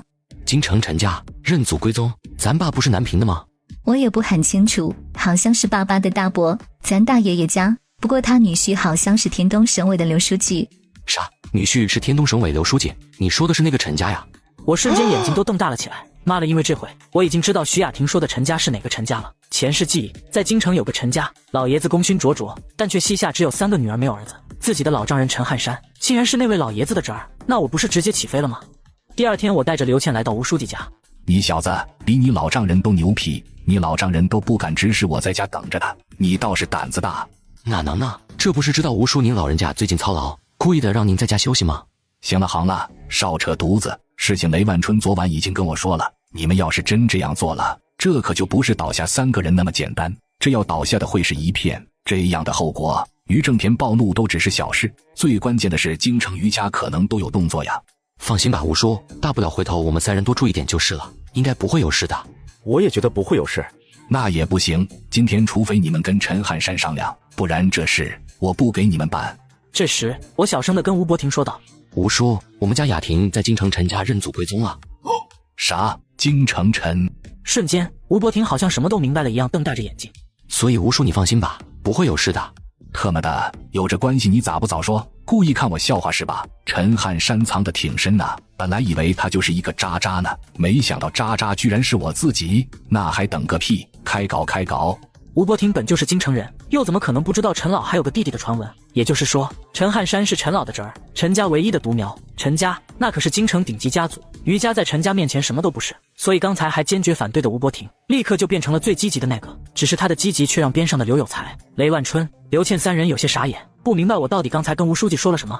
吴叔，于家跟我老丈人斗了这么多年，这次必须全力出击。好，既然有着这个小女娃子当证人举报，那这事就不能往小里闹，我们要大胆一点，想想怎么能把她一口都给吃了。领导，我们该怎么做？小雷，你回去之后，把咱们纪委省市县3级的骨干们都筛一遍，然后报给我，我把这些人都撒出去。咱们把于家在南平政法口的人都摸一遍，整理好证据，随时对新港县的王安和徐琴出手。那就这么干，保证完成任务。刘有才，你作为东安市副市长，你回去后想办法把你们东安的公安局局长换了，换成你自己的人，搞团战就得手上有兵。不过你要跟你老领导陈汉山汇报一下情况。行，没问题，这件事好办。至于这个小丫头，你弟弟的事我会推动重审的，左曼你就想办法保护她，她不能出事，不然咱们就白玩了。行，那我就负责保护刘倩，其他的好像也没啥事了，都回去吧，行动起来。计划好后，我跟刘倩从济州返回了开远市。刘倩，这些天你不要露面，我先去跟王总签合同，签好后我就带你一起回大河镇。放心，有吴书记帮我们，你弟弟的是会重审的。好，我都听你安排。第二天，我跟黄静文来到了王建成办公室。左曼书记，经过我们公司高层的商量，大家一致觉得大河镇那个地方很不错，所以我们打算把一个老厂也搬迁过去。现在咱们的投资从7000万追加到1.2亿，这是合同。这还真是天大的喜事啊！那就谢谢王总了呀。哈哈，大家都是互惠互利嘛。签完合同后，我们3人赶回大河镇。与此同时，雷万春带着东安市纪委的人来到了王安家中，清剿行动开始了。王县长，原开远市开发区管委会副主任刘倩向省纪委实名举报，你曾于1989年任职开远市检察院刑讼室主任期间，和他形成权色利益关系，以权谋私，渎职舞弊，知法犯法。后经省纪委批准，经我东安市纪委严密调查，1989年刘倩弟弟刘强杀人案中，你也确实存在以上罪行，现在对你双规。王安脸色顿时就变了，雷万春的到来让他猝不及防，没想到这一天这么快到来。这话说完，雷万春就又看向了徐琴道：新港县副县长徐琴是吧？东安市纪委在调查王安时，发现你和王安在冀州市任职期间存在利益输送，且你个人也存在私生活检点，和冀州市原单位多名年轻男下属发生关系，以职务之便为他人谋取利益等罪行，你也被双规了。听到这话，徐琴立马狡辩道：没有，雷书记，我没有，我是离了婚的女人，我们那是恋爱，不存在交易。存在不存在，不是你能狡辩的，都带走。与此同时，于正田接到了于家在南平这边的2号人物清湖市政法委书记秦江的私人电话。领导出事了，陈汉山和伍百庭联手，对我们整个南平省于家的人动手了，据说是陈汉山的女婿军佐曼策划的。说具体点，我们的人受损如何？受损很严重，只剩下不到30%了。挂了电话，于正田咆哮道：军佐曼，你敢坏我于家30年之布局，我跟你没完！话音刚落，于正田被气得一口血液吐了出来。南平省清剿行动中，省纪委一共在南平查出违法乱纪干部327名，基本都是来自公安局、检察院、法院等政法系统，对所有违法乱纪干部进行从严从快从重处理。其中，王安因犯以权谋私、渎职、贪污、构陷他人等罪被判处死刑，妻子王浩也受王安的牵连判了7年。徐琴因犯贪污、以权谋私、渎职、构陷他人等罪被判处有期徒刑15年。于正田被这事气得进了医院，半个月后，这次咱们都小看了那个军佐曼。领导，我们这次损失惨重啊，不能就这样放过那军佐曼吧，不然还让他觉得咱们好欺负。我也不想放过他，不过暂时没有人可用啊。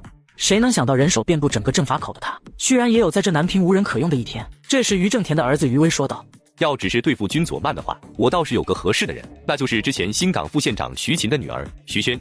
徐萱，小薇你没搞错吧？那个徐萱我知道，他就是个纨绔啊，就他能对付军佐曼。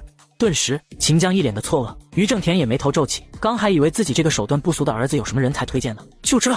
要说纨绔啊，我可比他厉害多了。你忘了我还是南平头号纨绔，可我不一样，是32岁的常务副县长吗？他能和你比吗？你那都是伪装出来的。你不就是觉得她太废，还是个女的吗？是不是？至于说女人，女人这难道不应该是加分项吗？女人用得好，那也是门学问。你该不会是想利用她给咱找把利剑吧？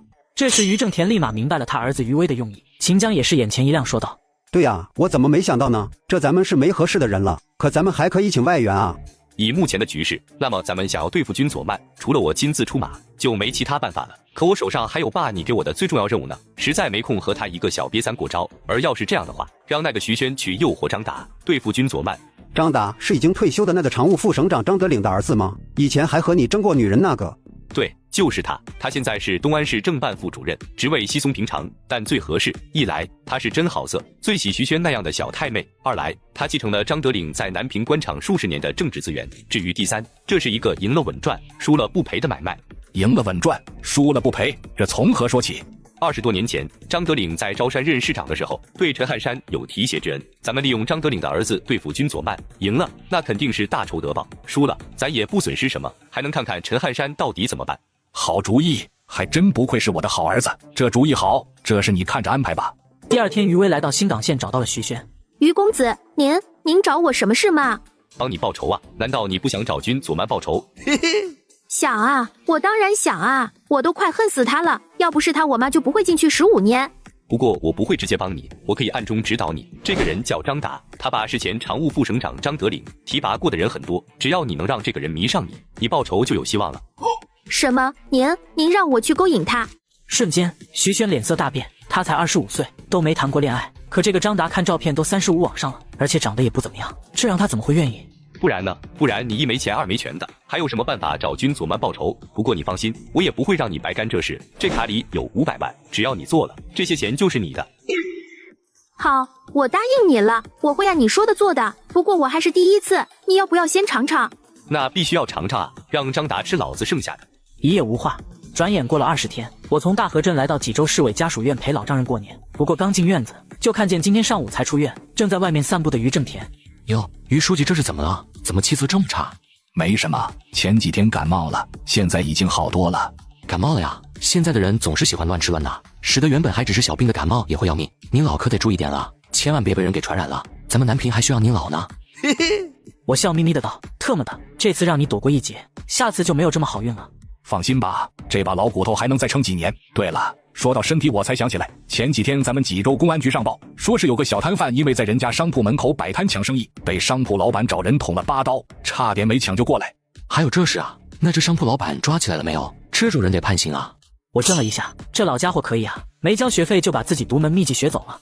抓了，当然我告诉你，这个不是说抓不抓的，我只是想提醒你，出门在外一定要懂得克制，可别跟他一样自己爱干啥就干啥，不然遇到个不讲理的，要是有点啥事，你让雅婷守活寡呀！哈哈哈，那不会的，我爱开黑，亚索贼溜。这话说完，我就去我老丈人家了。只有于正田站在那里，眉头紧皱着喃喃自语：开黑，亚索贼溜。他说这话什么意思？难道还有动作？也只是一会，想不明白，于正田就郁闷的回家了。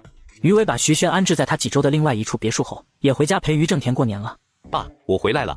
你回来了？那个徐轩的事办得怎么样了？哈哈，放心吧，您儿子我出马，还能有跑得了的女人？不过爸，你这是怎么了？年30还脸色这么不好看，谁惹到你了？哼，还能谁？陈汉山的那个女婿君左曼呗，那小子的嘴太损了。君左曼他又怎么了？哎，下午于正田把下午遇到我以及我指桑骂槐，还有最后留下那句开黑亚索贼溜的话给他带来的担心都说了出来。这小崽子存心故意不让您过个好年啊，来而不往非礼也。爸，既然他陈汉山的女婿给您添堵，那儿子我就给他陈汉山也加点料。什么料？当然是让他陈汉山明天初1早上的饺子都没法吃的料啊。爸，你还记得我们黄石县的那个青龙煤矿吗？青龙煤矿肯定记得呀，那个煤矿怎么了？那个青龙煤矿的2号矿井其实3天前就塌方了，里面有3个人被困着，只不过县委书记李保民怕上面问责，一直瞒着没有上报，想趁着春节县里组织人手救援盖过去而已。你的意思是把这事爆出来？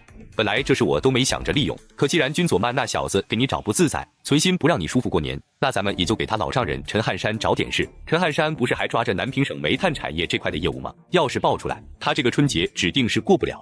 不过这可是你们黄石县的事，要是爆出来，回头省里问责，对你没有影响吗？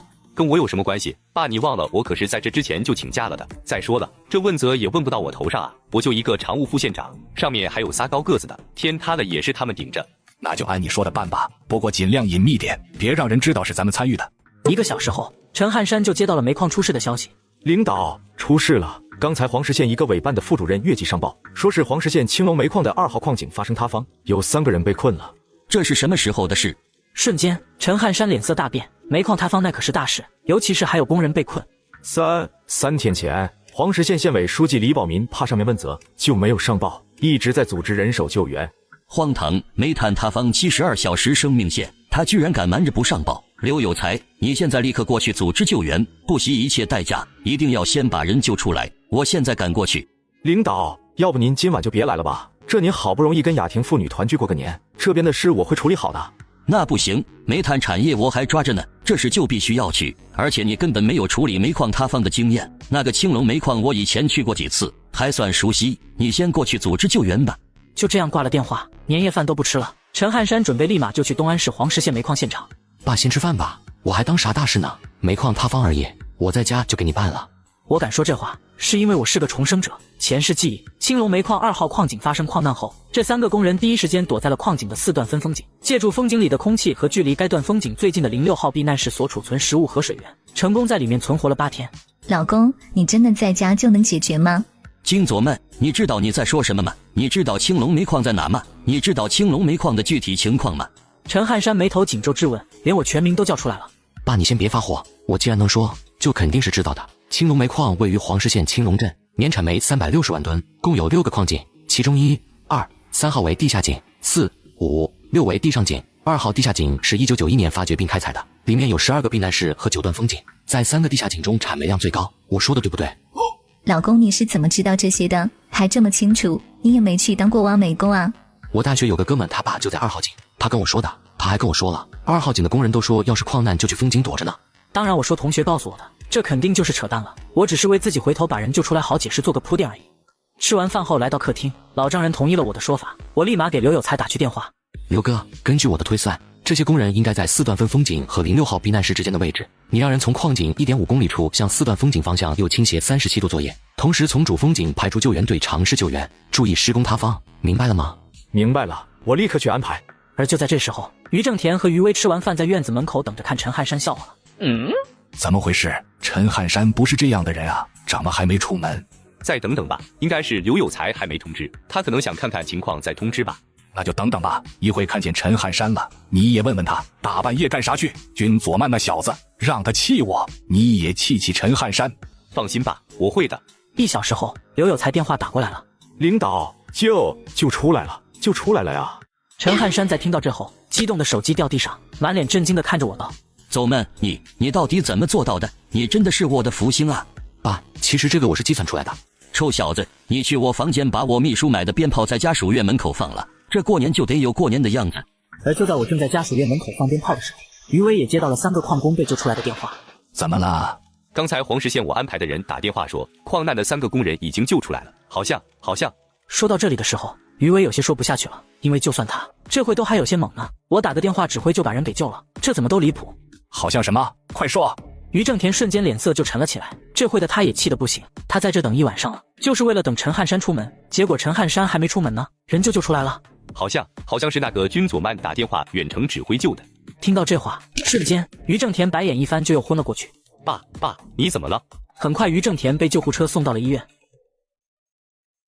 而于威也正准备出门跟我撞见了，我也明白了，这是肯定和这对父子脱不了干系。我对着于威说道：迎初一等15，你做初一我15。君左曼，你这话什么意思？还能什么意思啊？这么简单的字面意思，难道于县长你都不懂？懂是懂，就怕某人没那个本事啊！我这只手这些年也摁死过不少自以为是的人。那你手劲挺大呀，就是不知等到于家倒下那天，你还能这么刚？你还不去医院看你爸？明天我就得送花圈了呀！嘿嘿，你，那咱就骑驴看唱本，走着瞧。这话说完，于威离开了。第2天初一，刘有才和李清明就过来陈汉山家拜年了。我作为大河镇的书记，好心为大河镇修路，竟然有幕后黑手把修路方案改到村集体墓地上，就是为了让村民激化和镇办的矛盾。如果矛盾升级发生械斗，我就会被撤职。殊不知我一眼就看穿他们的阴谋。领导，我们俩过来给你拜年了，祝你身体健康。祝领导您步步高升。你们俩一个是东安市副市长，一个是我现在的秘书，今年都要加油啊！领导，我会好好干的。对了，左曼，亏了你昨晚的救援计划，不然这个年不好过呀。刘哥，你不觉得昨晚上的事有问题吗？问题？什么问题？昨晚上于老头和他儿子打算看戏呢。你的意思是他们？不然呢？刘哥，你仔细想想，要不是他们的话，这都捂了3天的盖子，忽然大年30晚上却被爆出来了，而且还是一个你不认识的县委办副主任，你不觉得古怪吗？是有点啊，你不说我还不觉得，但现在细想想，要是把他们放在这件事的背后，那这一切就合理了。于威是黄石县常务副县长，他完全有能力做出来。刘有才这话说完，陈汉山也立马明白了怎么回事。这个说起来跟我也有点责任。我尴尬一笑，这才把昨天下午气了于正田。于正田应该就是故意想搅了老丈人一家团聚的机会，以及昨晚上又把于正田气昏过去的事都说了出来。我就说呢，这怎么好端端的？他们年30整这事，原来是你小子惹的事啊！爸，这也不能怪我呀，谁让他出来散步呢？他要躲在家里，我看不见不就没这事了吗？不过左曼你也是个人才，人家一个政法委书记，居然让你气昏了2次，有本事啊！说吧，你想让我干啥？我可不相信你小子让我知道这事，就是纯粹大过年的给我讲故事，你肯定有事。刘哥，是这样的，你把这次矿工事故追责扩大到常委会，再把李保民那个县委书记撸了，换成济州教育局局长王华，让王华小小的透露一下，矿难是于威捅出来的。你小子这也太损了，这一招出去，那于威在黄石县常委会可就被孤立了。就算他是于正田的儿子，这也没多少人敢跟他来往啊。时间很快就到了大年初8，于正田也出院了。昨天上午你们黄石县的县委书记李保民被撸了，下午新的县委书记就到了，你不去见见？而且这次你们所有常委都被了处分，这事你总得回去处理一下吧？爸，你才刚出院，我还想多照顾你几天，而且他们是一个记大过处分而已，没什么大不了的。至于说见见新来的县委书记，那根本就没有必要。黄石县常委班子一共9人，我占5个，我用得着见他吗？于威话音刚落，就接到了黄石县政法委书记杨峰打来的电话。哈哈，老杨啊，这才刚上班，怎么就给我打电话了？于副县长，你可真够仗义的，我们跟着你一起，结果你居然坑我们。坑你们？怎么回事？还装了，人家新来的王华书记都说了，就是你让人向刘市长汇报矿难的。你说你这样让我们以后还怎么跟着你？我去，谁瞎造谣？老杨，你听我解释，这肯定是造谣，我怎么可能干这事呢？这不能啊！这还解释个屁！刚才王书记已经当着大家伙的面向刘市长求证了，刘市长虽然没说是你，但却也没否认。你当我们是傻子啊？行了行了，我打电话就是告诉你一声，以后我们几个中立，你自己玩吧。杨峰这话说完就挂了电话。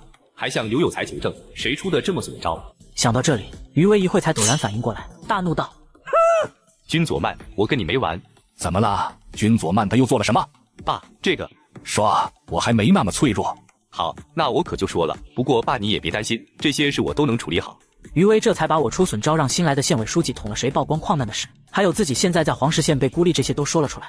这么损的招，除了君左曼也没别人会用了。那个刘有才是干不出来这种事的。本来还想多培养一阵子那个徐轩的，现在看来得让他赶紧入场了。让他先怂恿张达对付君左曼就行，你得尽快稳定黄石县的局面了。黄石县那里绝对不能有事，那里要是出问题了，导致当初那件事被翻出来，那你我父子可就真到头了。爸，那我先去安排了，你在家好好休息吧。第二天，经过于威的设计，徐轩已经躺在张达的炕上了。从现在开始，你就是老子的女人了，我会保护好你的。那要是张哥你的女人被人欺负了呢？怎么回事？于威那狗日的欺负你了吗？没有，其实我妈是徐琴进去了。徐琴，新港县之前那个常务副县长。我妈被君左曼算计进去了15年，现在我一个人都没亲人了。张哥你要帮我啊！君左曼为啥要算计你妈呢？因为之前我和王安的儿子都是纨绔，关系也不错。有一次我们不小心撞了君左曼的车，被他讹去1万块钱。我妈知道这事后才打压君左曼的，可君左曼居然怀恨在心，所以就趁着王安的事，把我妈也弄进去了。张哥，求你帮我找那个君左曼报仇好不好？这些都是于威教的，半真半假，但却足够唬人，以至于张达一听到这，再看看徐轩那楚楚可怜的样子，也顿时一笑道：哈哈，我还当啥事呢？就这啊，没问题，哥答应你了。真的吗？张哥你可真是个好人。说说吧，你想让我怎么帮你报仇？免职，张哥帮我把他搞免职就行。我其实是想让他进去的，不过这事运作起来，万一影响到张哥就不好了。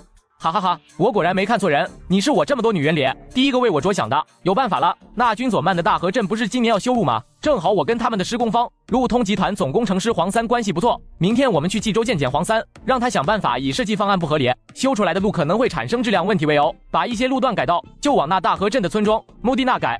张哥，你的意思是用墓地来激化矛盾？是的，只要矛盾产生，咱们拿钱收买几个村民，让他们带头闹一闹，这就是明闹。明闹很容易就会升级为械斗。你说械斗要是出了人命，君左曼这个镇党委书记会怎么样？械斗出人命，他被免职，严重还会进去是吗？你真聪明，一点就通。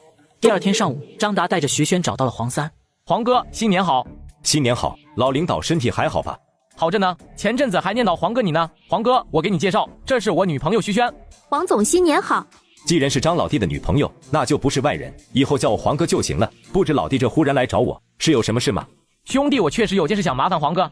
张达这才把徐轩和我有过节，想请黄三给大河镇的路找个由头改道的事都说了出来。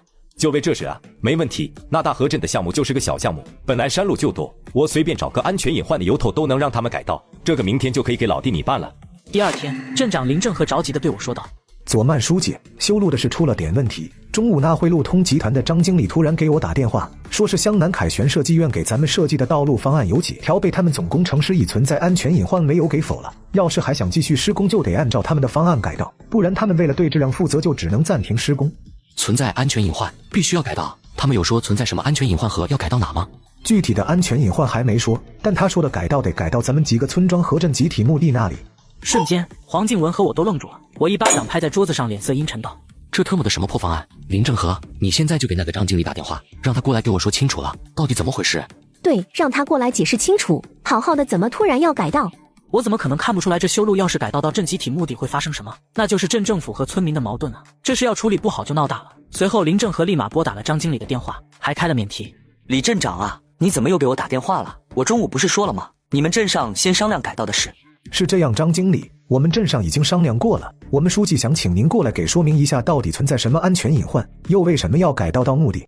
不好意思啊，林镇长，我这今天出差呢，不在公司，要不等我出差回来再过去。只是他的话还没说完，我就对着手机怒道：“张经理是吧？我是大河镇镇党委书记军佐曼，你和你们那个什么总工程师的，现在立刻马上过来给我解释一下为什么要改道，而且还改道到墓地这事。从济州到大河镇大概6个小时车程，我从现在开始给你们计时，到晚上8点半，那个时候我要还没看到你们的话，那么路通集团就该除名了。挂电话。”我呸，什么玩意？还路通集团要除名？疯了吧？张经理，大河镇那边说什么了？那个军佐曼说，让我或黄总供你晚上8点半之前过去给他解释一下大河镇项目改道的原因，否则路通集团除名。咱们路通集团可是国企，他以为他是谁呀？别说他一个屁也不是的镇党委书记了，就算是县委书记到了咱们这，那也得客气点，不用理他。等到了晚上8点，他们还没来。左曼书记，时间到了，他们没来。林正和，通知上次预中标的那家，让他们明天过来签合同。可是左曼书记，咱们和路通集团还没解除合同呢。不用解除了，从此南平无路通，你们先去忙吧，我去济州有点事。我连夜赶到了我老丈人家里，一个国企的总工程师竟然滥用职权，被人利用对一个镇的修路方案动手脚。殊不知我有市委书记的老丈人当靠山，直接推动国企改革，让路通集团除名。爸，有人打你脸呢。左曼，你这话啥意思？还能啥意思啊？就是爸您手下的兵要造您的反了呗。我叹息一声，这才把路通集团要求大河镇项目改道的事说了出来。荒唐，简直荒唐透顶！历来道路施工遇到征地这种事，那都是能避则避，实在避不过才会选择征地。这个路通集团的总工什么意思？故意的？或许还真就是故意的。我会让老吴去查的。我倒是想看看这个路通集团的总工到底想干什么。请吴叔查，爸您该不会以为我回来就是为了让您找吴叔查这是吧？要是这，那我自己找不就完了？哪用得着惊动你啊？那你这是想要怎么做？一个总工怎么能满足我的胃口？我想让路通集团除名，让那个总工连活都活不下去。你知道你在说什么吗？哎，爸您别生气，我还没说完呢，您好歹等我把话说完啊。那你说，爸您不是一直都想推动国企改革吗？这就是机会啊！我把路通集团这事往大里闹，把他所有的问题都爆出来，那时候您再利用路通集团这事推动国企改革，这就顺理成章了。说下去，把你的想法都说出来。爸，我是这样想的，我回去后就联合东安市和新港县，以3级政府的名义向济州市委发起控诉，请济州市委举行公开听证会。后天，我带着大河镇下属16个村的村支书到济州市信访局举报路通集团，同时我们镇政府请律师以路通集团胁迫我们更改方案为由，对他们发起诉讼。我这3板斧下来，这事就闹得人尽皆知了。这个时候，爸你再让吴书记委介入，无论纪委查出来啥问题，那都会是推动国企改革的助力。太狠了，要照你这个法子，那个总工和路通集团铁定要完了。爸您就说我这个法子行不行呗？一个烂透了的路通集团，您该不会还不舍得吧？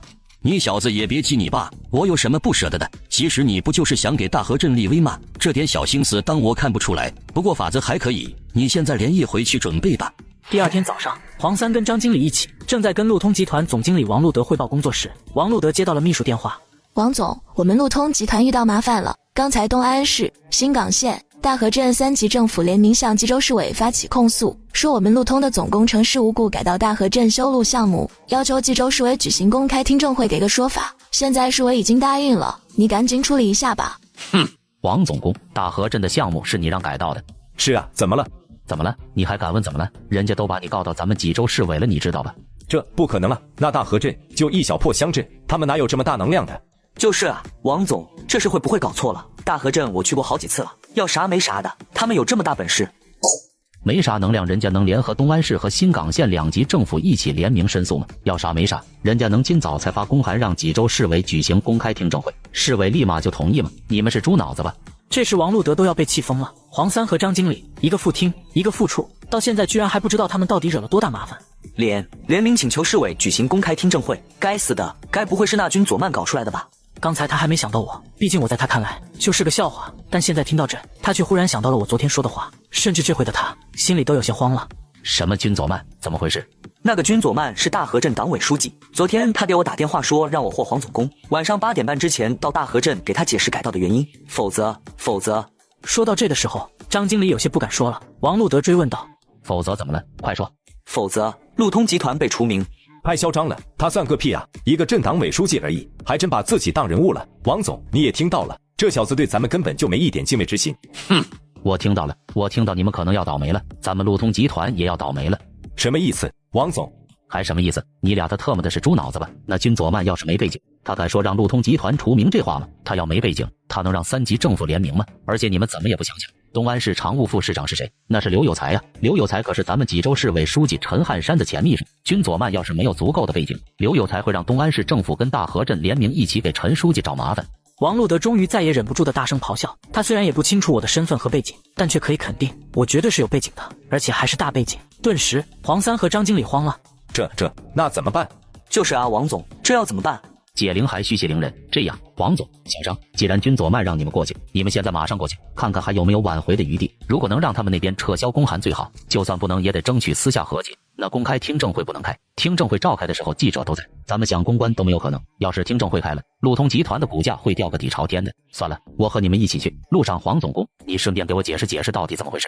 很快3人一起开车向大河镇去了，而黄三也把他其实是受了张达所托的事说了出来。对于王路德，他没什么好隐瞒的，因为他们都是被张德岭提携过的。也就是说，不是你和军佐曼有矛盾，而是张达和军佐曼有过节。是啊，我都不认识军佐曼，只是张达来找我，我觉得也不是多大的事就答应了。黄三有些后悔的了，要早知道会这样他才不答应呢。老领导的香火情哪有自己的位置重要？算了，现在说这些也没用了。这样，你给张达打电话，问问他知不知道军佐曼的背景。以他的家世，如果军佐曼真有关系，他应该会知道才对。好的，我现在打电话。这会的张达刚跟徐轩身上忙完。黄哥，怎么了？老弟，你可把我害惨了。那军佐曼到底什么人？他大早上联合东安市和新港县，以3级联名的形式把我和集团告到济州市委了。什么？告到济州市委？开玩笑的吧？他就一镇党委书记啊？怎么，你也不知道？不知道啊，没听说南平有他这么1号人。黄哥，你先等会，我给你打听下，我等下给打过来。随后张达就挂了电话，对着徐轩问道：那军佐曼你知道是什么背景吗？他居然把黄三和路通集团告到了济州市委。说到这的时候，张达也有些疑惑，毕竟这事想办成难度不小，尤其还是大早上。济州市委不知道，那这是不会牵连到张哥你吧？其实这话徐轩都不想说了，特么的这很显然就是才出手就失败了呗，但现在却也只能先稳住张达这个工具人了。哈哈，跟我有什么关系？放心吧，就算黄三把我说出来，也是他自己干的。听到徐轩还是先关心自己，张达这才心情好了不少的笑道：就是可惜了，这次的事可能不好办了，不过你放心，哥答应你的肯定会做到，回头哥再想办法。好的，张哥。徐轩点头，其实他刚才有那么一瞬想告诉张达我是陈汉山的女婿，但却又放弃了，因为说了张达肯定就不敢了，那样的话自己也就没机会报仇了。而张达也这才开始打电话打听我的身份，不过问了一圈都没问出来个所以然，最终也只能给黄三发了一条短信，又继续和徐轩玩了。怎么说？张达说他也不知道，应该没背景。没背景，我看是他也查不出来吧，这下咱们惹到了个硬茬子。那怎么办？道歉，跟他谈，无论如何这个听证会都不能开。就这样，车子一路疾驰，下午的时候他们就已经到了大河镇镇政府门口，见到了我。对不起啊，军佐曼书记，我昨天是真有事，这不昨天忙完，今天就过来了。现在道歉已经晚了，路通集团进入除名倒计时。这话说完，我就去开会了，留下3人愣在了原地。王路德去找刘有才帮忙，把黄三是受张达的指示这事说了出来。我也终于明白让大河镇修路改道这是谋后黑手是余威，于是我来一招祸水东引，用张德岭来对付余威，有好戏看了。这家伙到底谁啊？要不是王总你说他有大背景，我刚才就差点忍不住了，也太狂了。算了，少说2句吧。我看那有个招待所，我们进去吃点东西，一会你们俩先回，我去拜访一下刘有才。以前我和他在济州市委有点交情，看看能不能请他出面斡旋一下。3人到了镇招待所。刘主任，你怎么在这？进了招待所，当看到刘倩的时候，王路德却愣住了。哎呀，王总啊，我辞职了，在这开招待所，您怎么来大河镇了？上次我帮刘倩弟弟推动重审，他弟弟改判成2年，所以刘倩为了报答我，就在大河镇开了招待所。只是刘倩也有些意外，在大河镇见到了王路德，他以前是开远市经开区副主任，负责招商，和王路德还是认识的。原来辞职了呀，那也不错，不像我这天天一堆事。呵呵，王总还没说来这干嘛呢？哎，一言难尽呢。王路德叹息一声，这才把得罪了我的事说了出来。你们得罪了他，既然得罪了他，那这顿饭免单，算我请你们的。为啥？刘主任和君佐曼有仇吗？我和他关系还可以，这是送你们的断头饭。断头饭？3人听到断头饭吓了一跳。对啊，得罪了他，你们完了。而我这回已经在开会了。林正和，新的施工单位合同签了吗？已经签了，是咱们省内的民营企业华福工程建筑有限公司。对不起，佐曼书记，路通集团的事是我没严格把关，我请求处分。跟你没关系，我今天让你们开会，主要就说2件事。第一，黄镇长，你一会通知大河镇所有村支书，明天早上9点镇政府集合，跟我去济州市信访局上访。至于第2件事，林正和，你以大河镇镇政府的名义，给我聘请一个法律团队，我们准备对路通集团发起诉讼。佐曼书记，这打官司怕是打不赢吧？你按我说的办，就这样，都去忙吧。与此同时，东安宾馆，王路德也见到了刘有才。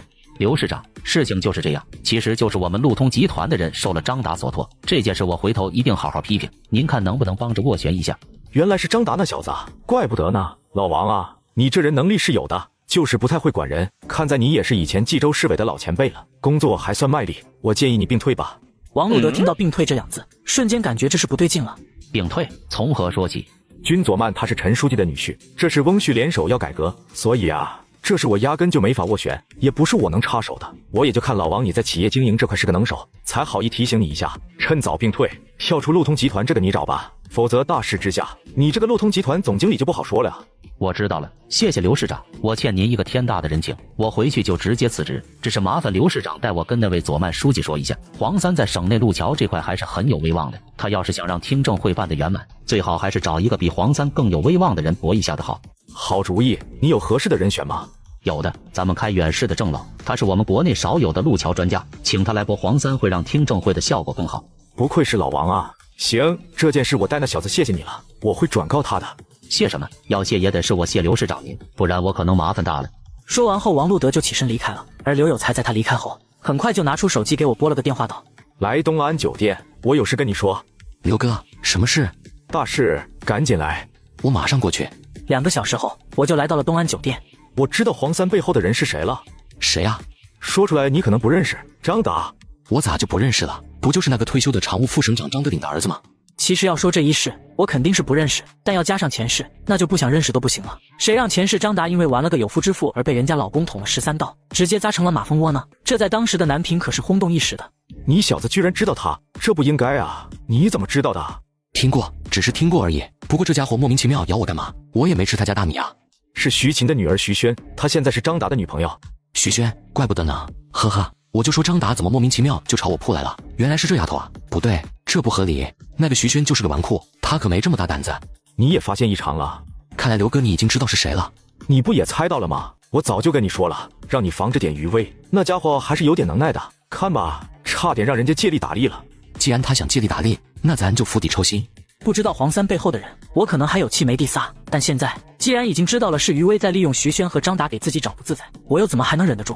那个张达不能动，至少现在不能动。张达的父亲张德岭张老以前对领导照顾有加，这在南平官场是人尽皆知的事，领导也一直对张老很尊重。这次的事，就算我们知道是张达让黄三干的，也不能因为这点小事去动他，不然会让人觉得领导寡情薄恩，为一点都没成事实的小事就对老领导的儿子动手。还有这事呢？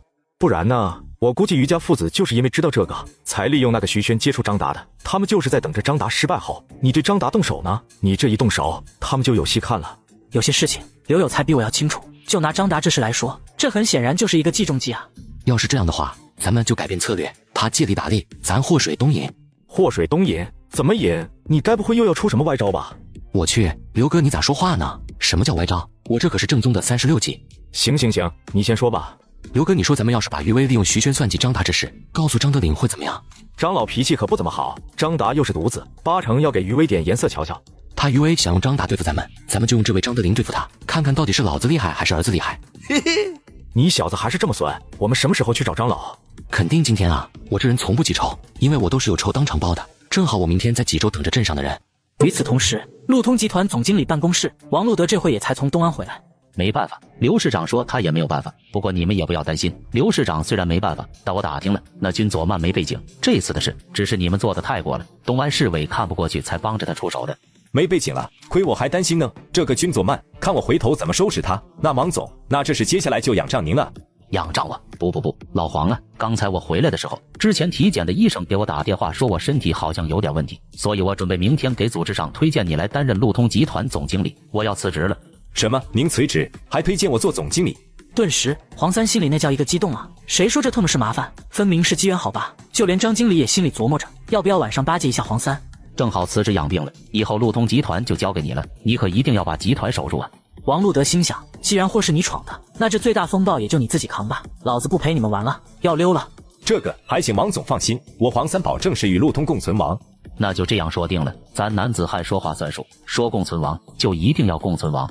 王路德意味深长地看了黄三一眼，就借口有事去辞职了。哈哈哈，君佐曼，这次看我怎么弄你。晚上我跟刘有才来到了张德林家。张老，不好意思这么晚打扰您了。原来是有才啊，你来看我，我高兴还来不及呢。咦，这位是？长老好，我叫君佐曼，是东安市新港县大河镇镇党委书记。长老，这是陈书记的女婿。想起来了，之前汉山同志好像说过，雅婷那丫头的丈夫也是体制内的。你们来找我是有什么事吗？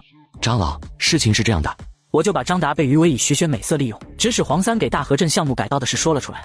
于正田家的崽，他当我死了不成？还有张达这小子，给老百姓修路的事他也敢乱来，活腻味了。佐曼对不住啊，子不教父之过，张达给你们带来的麻烦，我代他向你们道歉。这样你们看该怎么处置？我亲自处置。哈哈，张老言重了，总归事情还没发生，也没到那一步。我们来就是想让张老知道有这么一回事。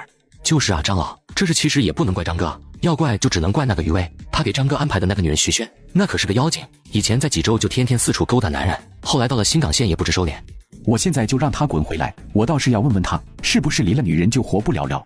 这话说完，张老就让他管家去给张达打电话，让他回家了。张老，你要是气坏了身子，那于威还不知道怎么算计张哥呢。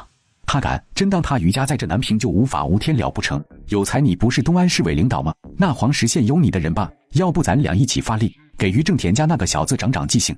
别看张德岭刚才气得不行，但刘有才和我今天来的目的他是清楚的，一来让他给我一个交代，二来就是让他对付于威，能做到常务副省长的人，他怎么可能不懂这些？行啊，那就给他长长记性，也省得他不知道尊敬老领导。那我们先回去了。我们走后，张达就回来了。爸，我回来了。不争气的东西，给我跪下！我干嘛了？凭什么我一回来就叫我跪下？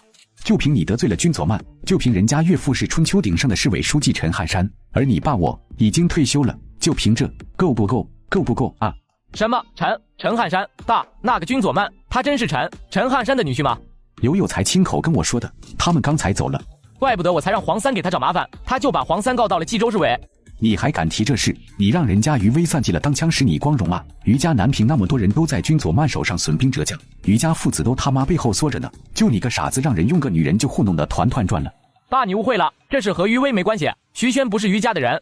我误会个屁啊！君佐曼和刘有才都说了，你那女朋友就是于威安排的。你说你要什么样的女人没有？为什么要看上这样的女人？你就不嫌她脏吗？不怕她给你染病吗？这不可能，徐轩不是那种人，他不是。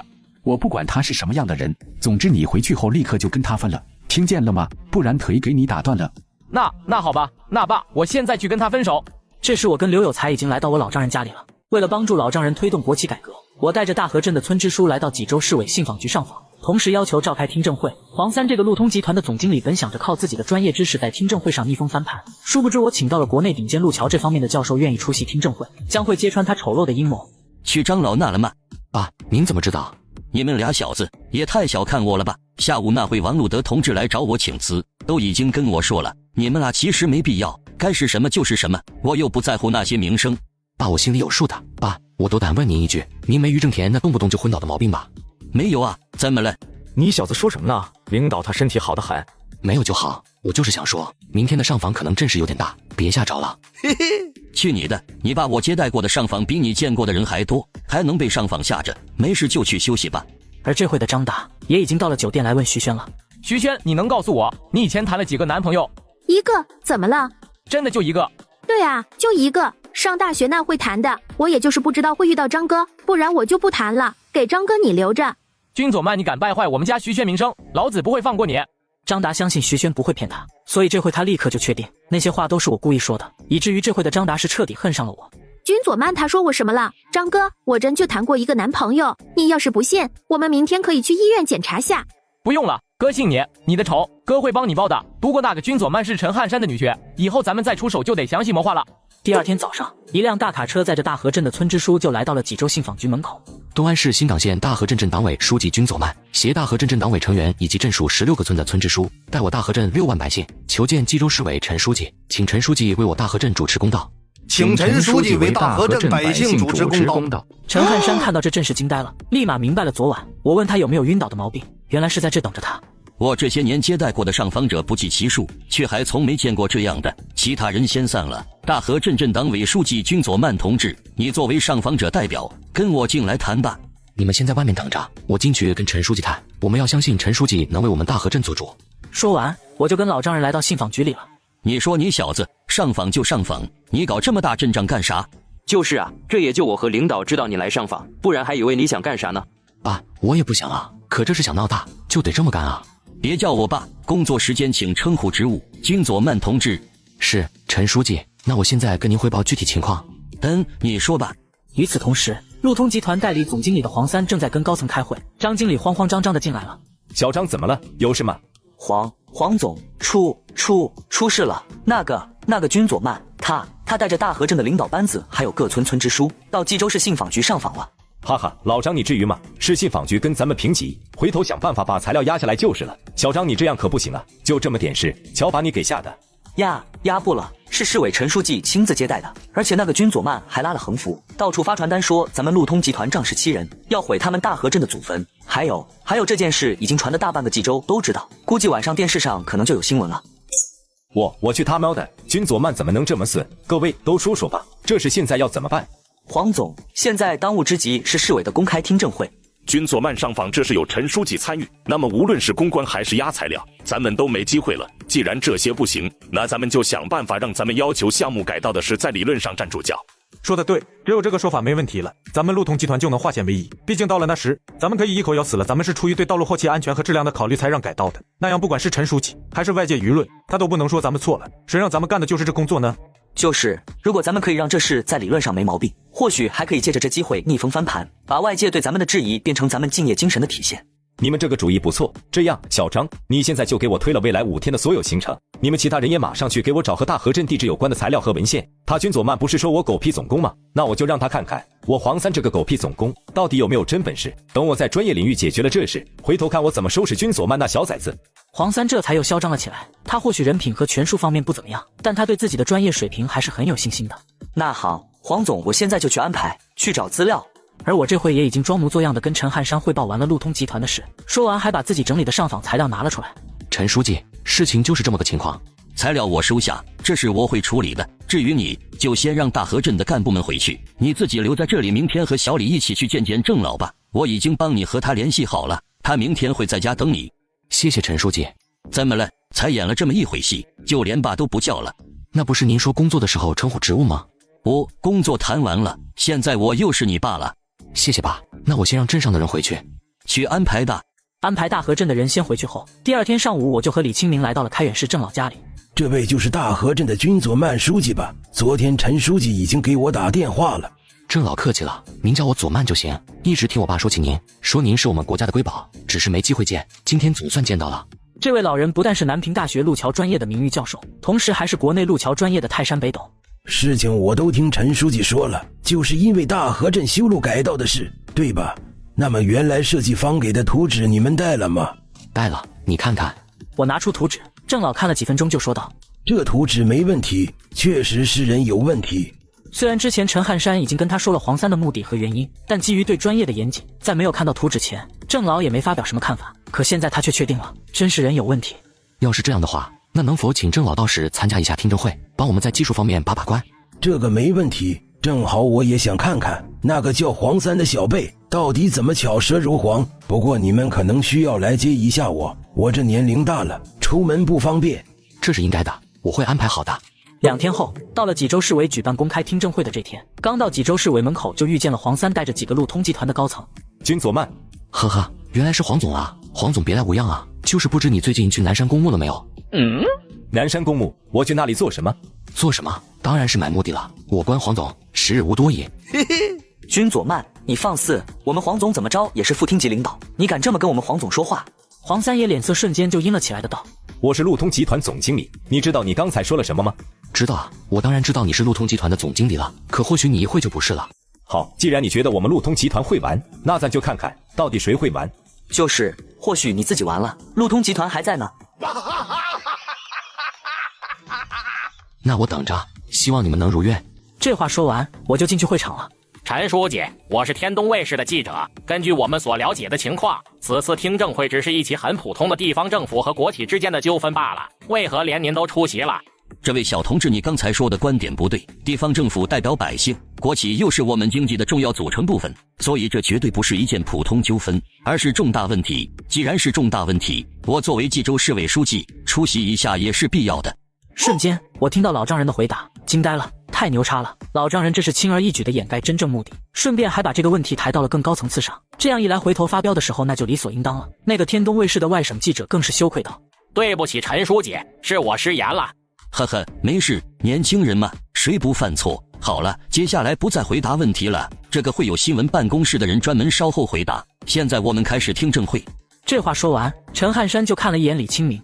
各位记者朋友们，大家好，我是此次听证会的主持人李清明。首先，感谢大家的到来。听证会之所以能够公开透明，和各位的参与密不可分。其次，就是我们今天听证会的议题。今天的议题只有一个，那就是路通集团作为新港县大河镇村村通项目施工方，是否有权干涉大河镇政府道路施工方案。路通集团的代表黄三，请阐述你们的理由。省纪委查出国企的一个总经理贪污受贿，黄三最终被判15年。余威在得知张达行动失败后，又开始计划新的阴谋。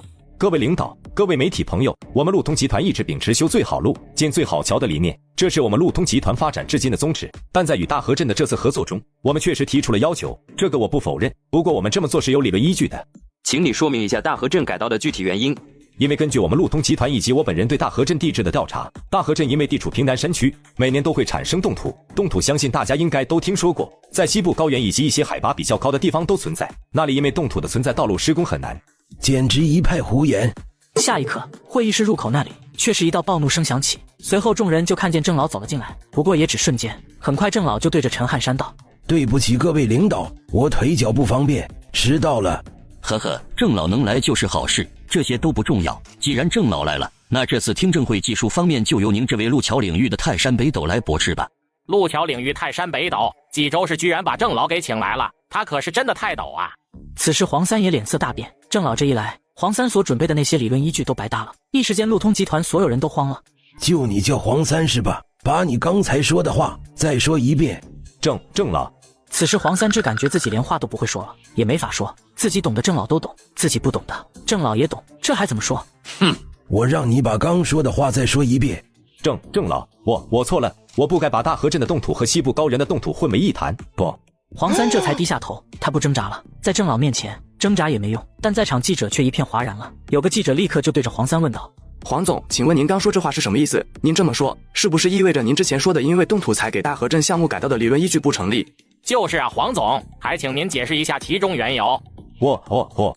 黄三张张嘴，却又闭上了。他不敢，是真不敢了。这要承认了，那他可就完了，他们路通集团也就完了。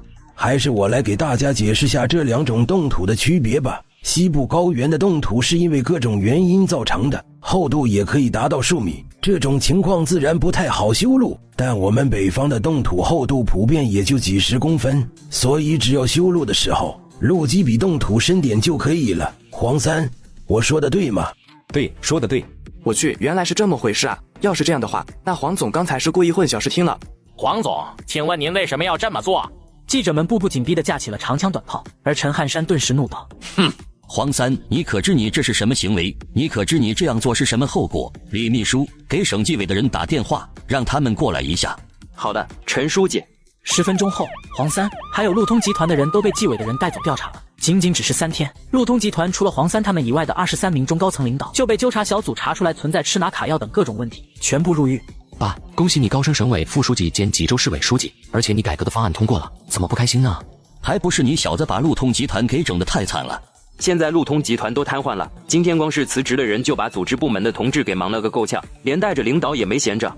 我还当多大事呢？不就瘫了吗？瘫了并购不就完了吗？并购，这可是国有上市公司，你跟我说说怎么并购？以前国有企业只有重组，后来开始出现国有上市公司并购未上市公司，可现在路通集团本身就是上市公司，这里面牵扯到股权，岂是你简单的一句并购就能解决的？怎么就不能解决了？你让国？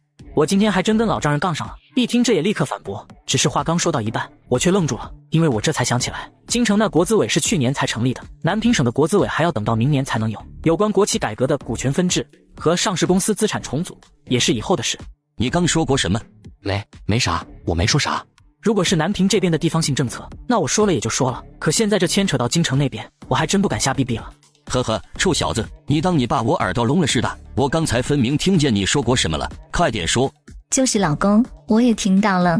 爸，今天这是吧？这可是你让我说的，那我可就真说了。但我可提前告诉你啊，这只是我自己瞎琢磨的，要是对，你自己看着参考一下；要是不对，你就当没听过呀。你说今天就是咱们家里人闲聊？对，老公你快说。好，那我可就说了。爸，其实想要解决国有上市公司并购这个问题一点都不难。去年成立的那个国资委您知道吗？只要我们南平也成立一个省级国资委，然后我很快就把南平省国资委成立后的用途和意义，还有以后才会出台的股权分置和上市公司资产重组的内容说了出来。陈汉山却被惊到了。这是你想的？是啊。你知道这是多么具有建设性的意见吗？你知道你刚才说的这些要是成为政策会带来多大好处吗？爸，你的意思是我说的这些想法可行是吗？不过这些想法都不是地方性的，咱没办法呀。这你就错了，是你没办法，不是我。你跟我来书房阳台。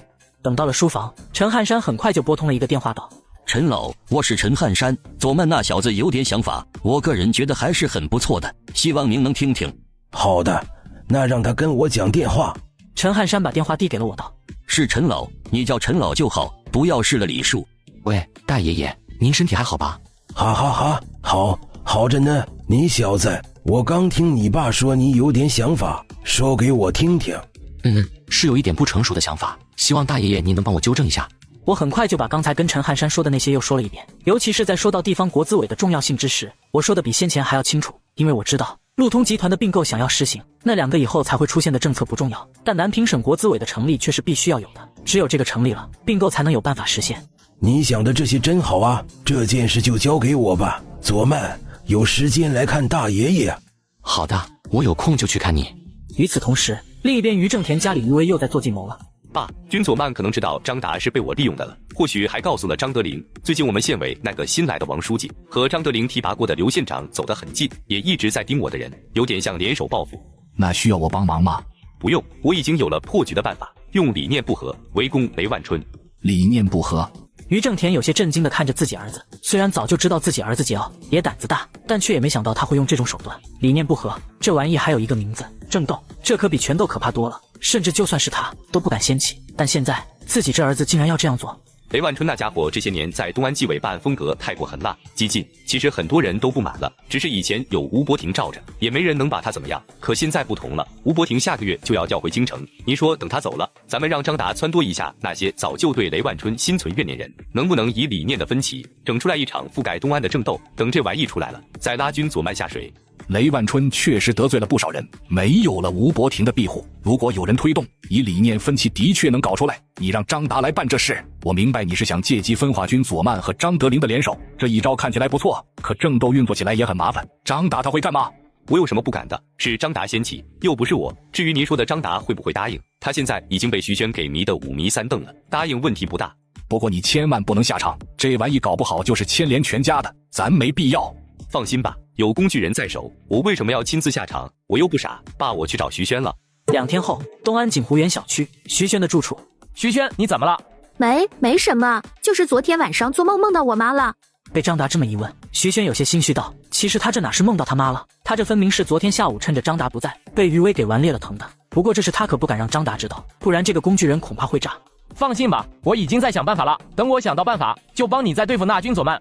张哥，其实我有个办法，就是不知道你会不会答应。你有办法，说来听听。其实我的办法就是……徐轩这才把余威昨天下午告诉他的计划说了出来。这是你想的？是啊，怎么了？徐轩心里有些紧张，暗道该不会被这家伙给发现了什么吧？哈哈哈，还怎么了？你简直太聪明了，你这个办法很好，有这么好的办法怎么不早说呢？早说我就不用绞尽脑汁了。这么说你答应了？这么好一个对付君佐曼的办法，我为什么不答应？张达根本就没想到徐轩居然会有这么好的主意，以理念不合围攻雷万春，再通过雷万春把我引入局给收拾了。那就谢谢张哥了，张哥你对我真好。哈哈，知道好就好好报答我。走，咱们去卧室。不行啊，张哥，我今天身体不舒服。徐轩被吓了一跳，可今天他这还烈着呢，这要是让张达看见了，他估计得被拿刀剁了。这回也只能拒绝了。不舒服。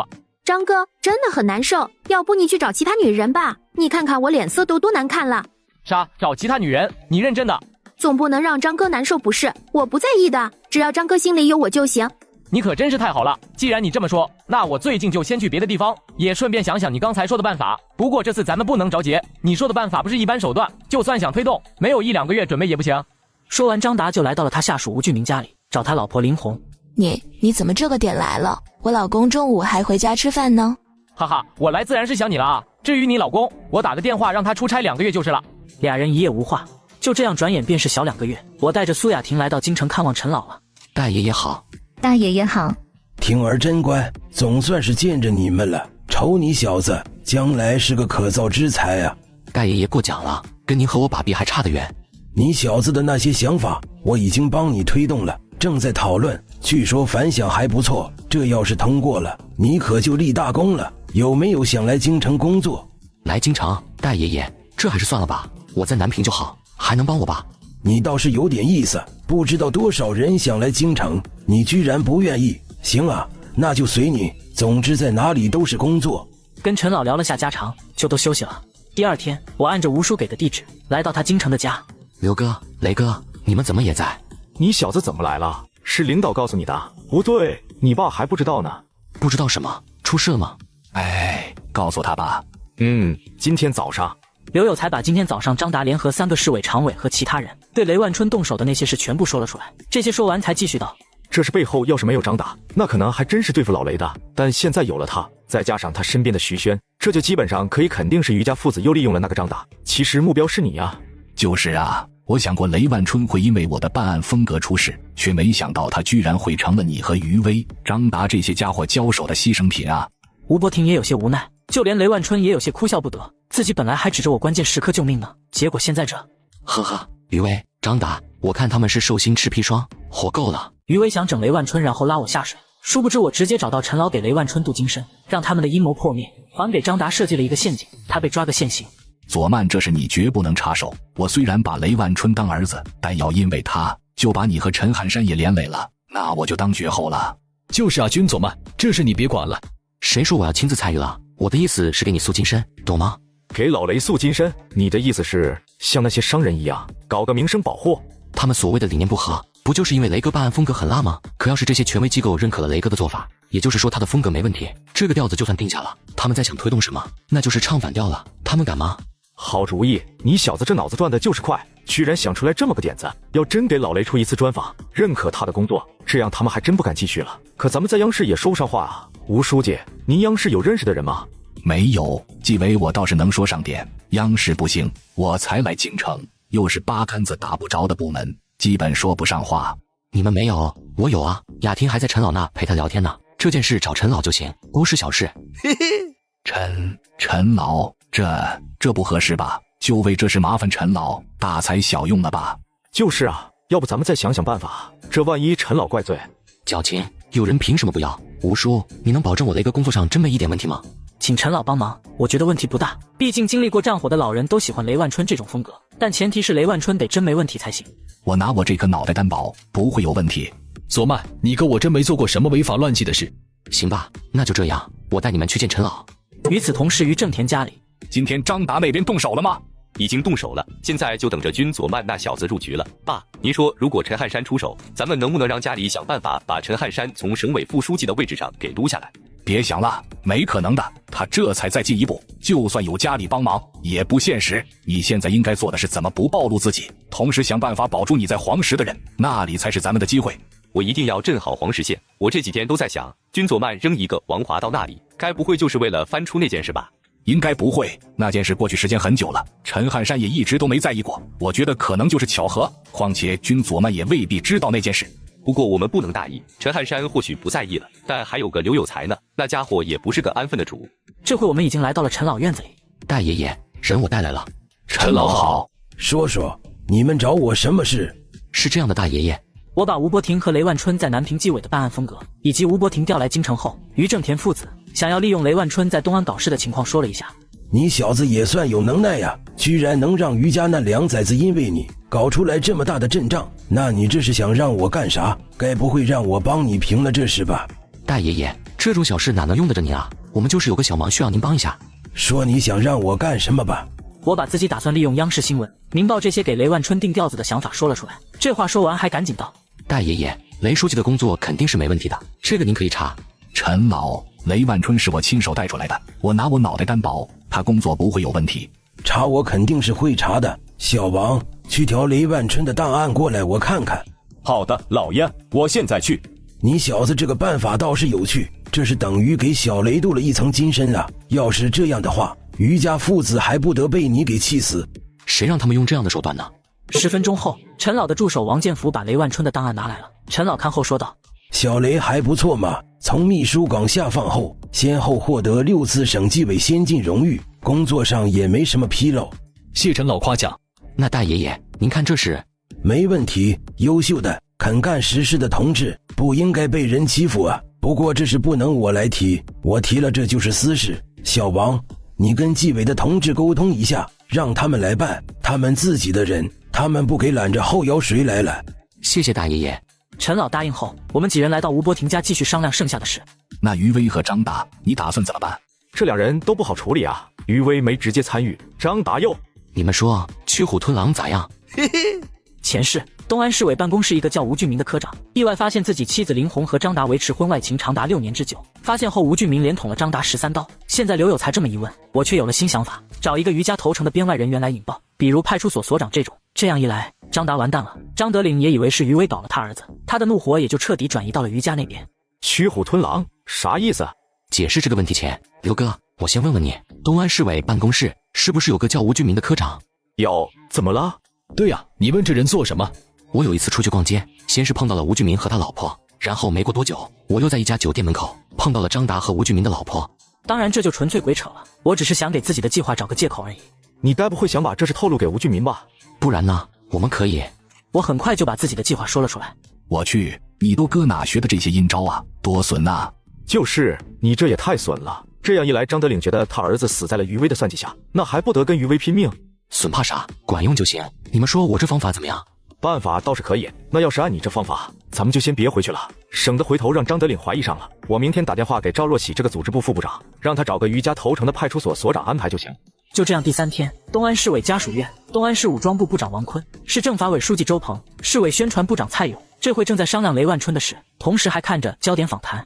各位观众朋友们晚上好，欢迎大家收看本期焦点访谈。大家都知道，以往我们都会采访一些名人、商人和成功人士，但今天我们将采访一位公职人员，一位奋斗在反腐倡廉第一线的战士，一位脱下军装走出军营，以另外一种形式守护党纪国法的英雄。现在有请我们今天的嘉宾，来自南平省东安市纪委的雷万春雷书记。谁？电视里刚说谁？瞬间，蔡勇脸色大变。是雷万春，这家伙上了央视节目，要是这样的话，咱们的计划可能推行不下去了。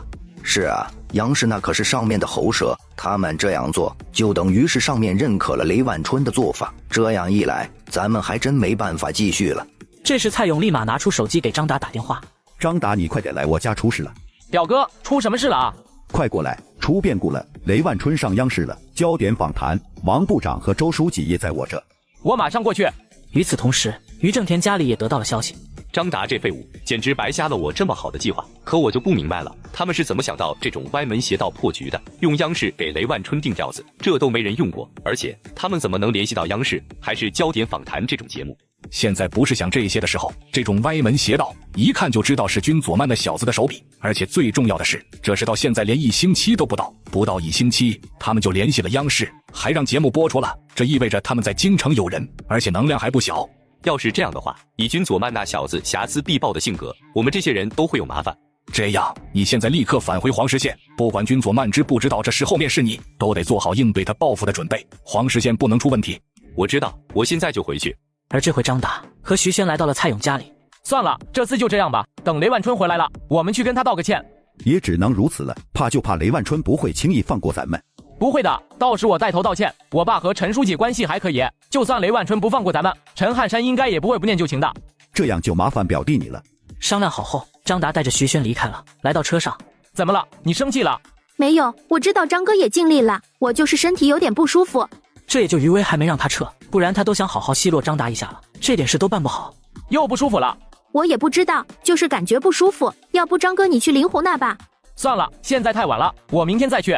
第二天早上，张达这才去了市委办公室，让林红的老公吴俊明到下面县里出差1星期。等到中午的时候，张达就开车到了吴俊明家找林红。怎么样，吴俊明那家伙最近没碰你吧？你都说了不让他碰，我哪敢不听？再说了，你天天把他使唤得跟驴一样，他哪有那个心思？仅仅只是一会，客厅的声音就变大了起来。而就在他们如此的时候，林红家外面的通道拐角，2个东水区清源街派出所的民警却眉头皱了起来。老李，刚才那男的好像不是那个林小姐老公吧？我们要不要过去看看？老张是清源街派出所资历最老的民警，他可是清楚记得所长说过，这个林红是市里领导的表妹，一定要保护好的。没必要的，或许就是朋友呢。马虎不得，林小姐可是领导的亲戚。那过去看看。老李和老张一起走到林红家门口，就听见屋内传出来奇怪的声音。不好，出事了，把门撞开。下一刻就2人一起发力把门撞开，来到屋里，老张更是大声道：不许动，警察！吴俊明得知自己的上司跟自己老婆有一腿的消息后，愤怒地把张达解决了。张德林把自己儿子的事怪罪到于家，召集自己的老部下对于家发起进攻。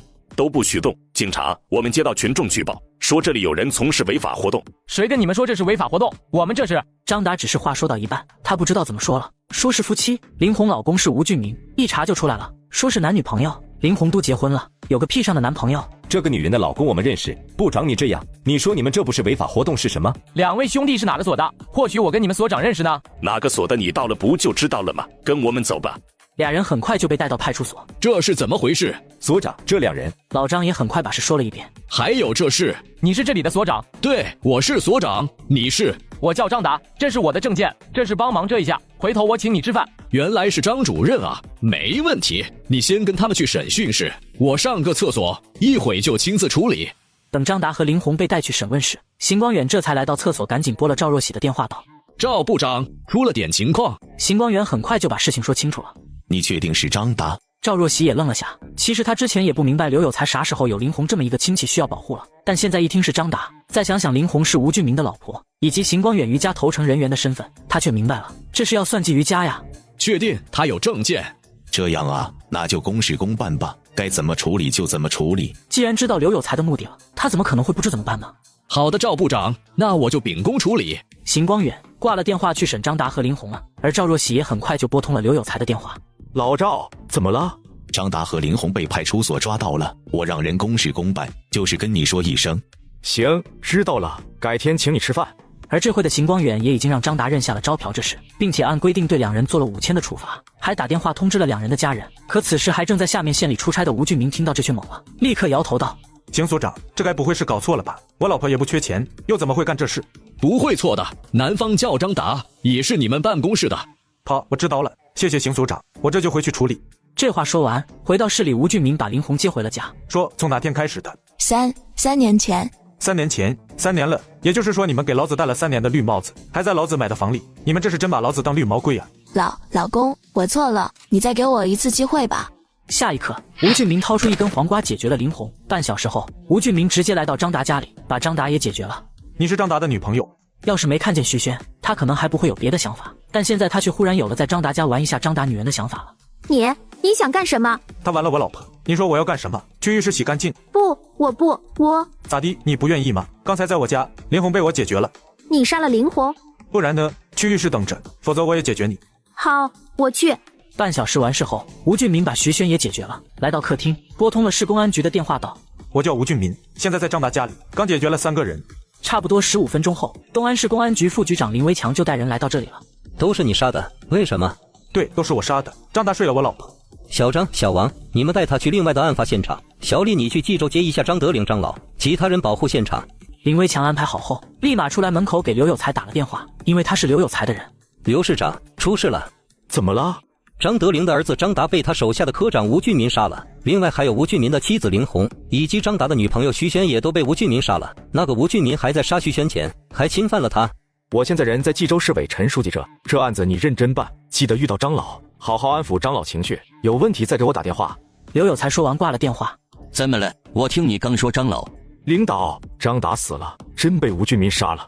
既然这样，那你就告诉左曼那小子的，另外你让他在京城待10天半个月再回来。至于你，明天就回东安吧。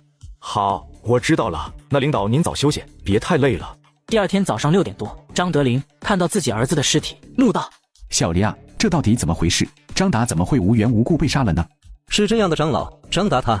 林维强把事情的经过从2个派出所民警奉命保护林红开始，一点一点说了出来，直到说完后还安慰道：张老，人死不能复生，还请节哀，保重身体要紧。张主任的事，根据我们初步掌握的线索，应该就是一起派出所民警在正常执行任务时而引起的意外。招嫖、派出所、意外，这是太过完美了，完美的就好像有人故意设计的一样。很快的，张德龄就想到了余威，谁让那家伙正好就喜欢干这种事呢？一想到这，张德龄对着林威强道：小黎啊，那个派出所所长叫什么名你知道吗？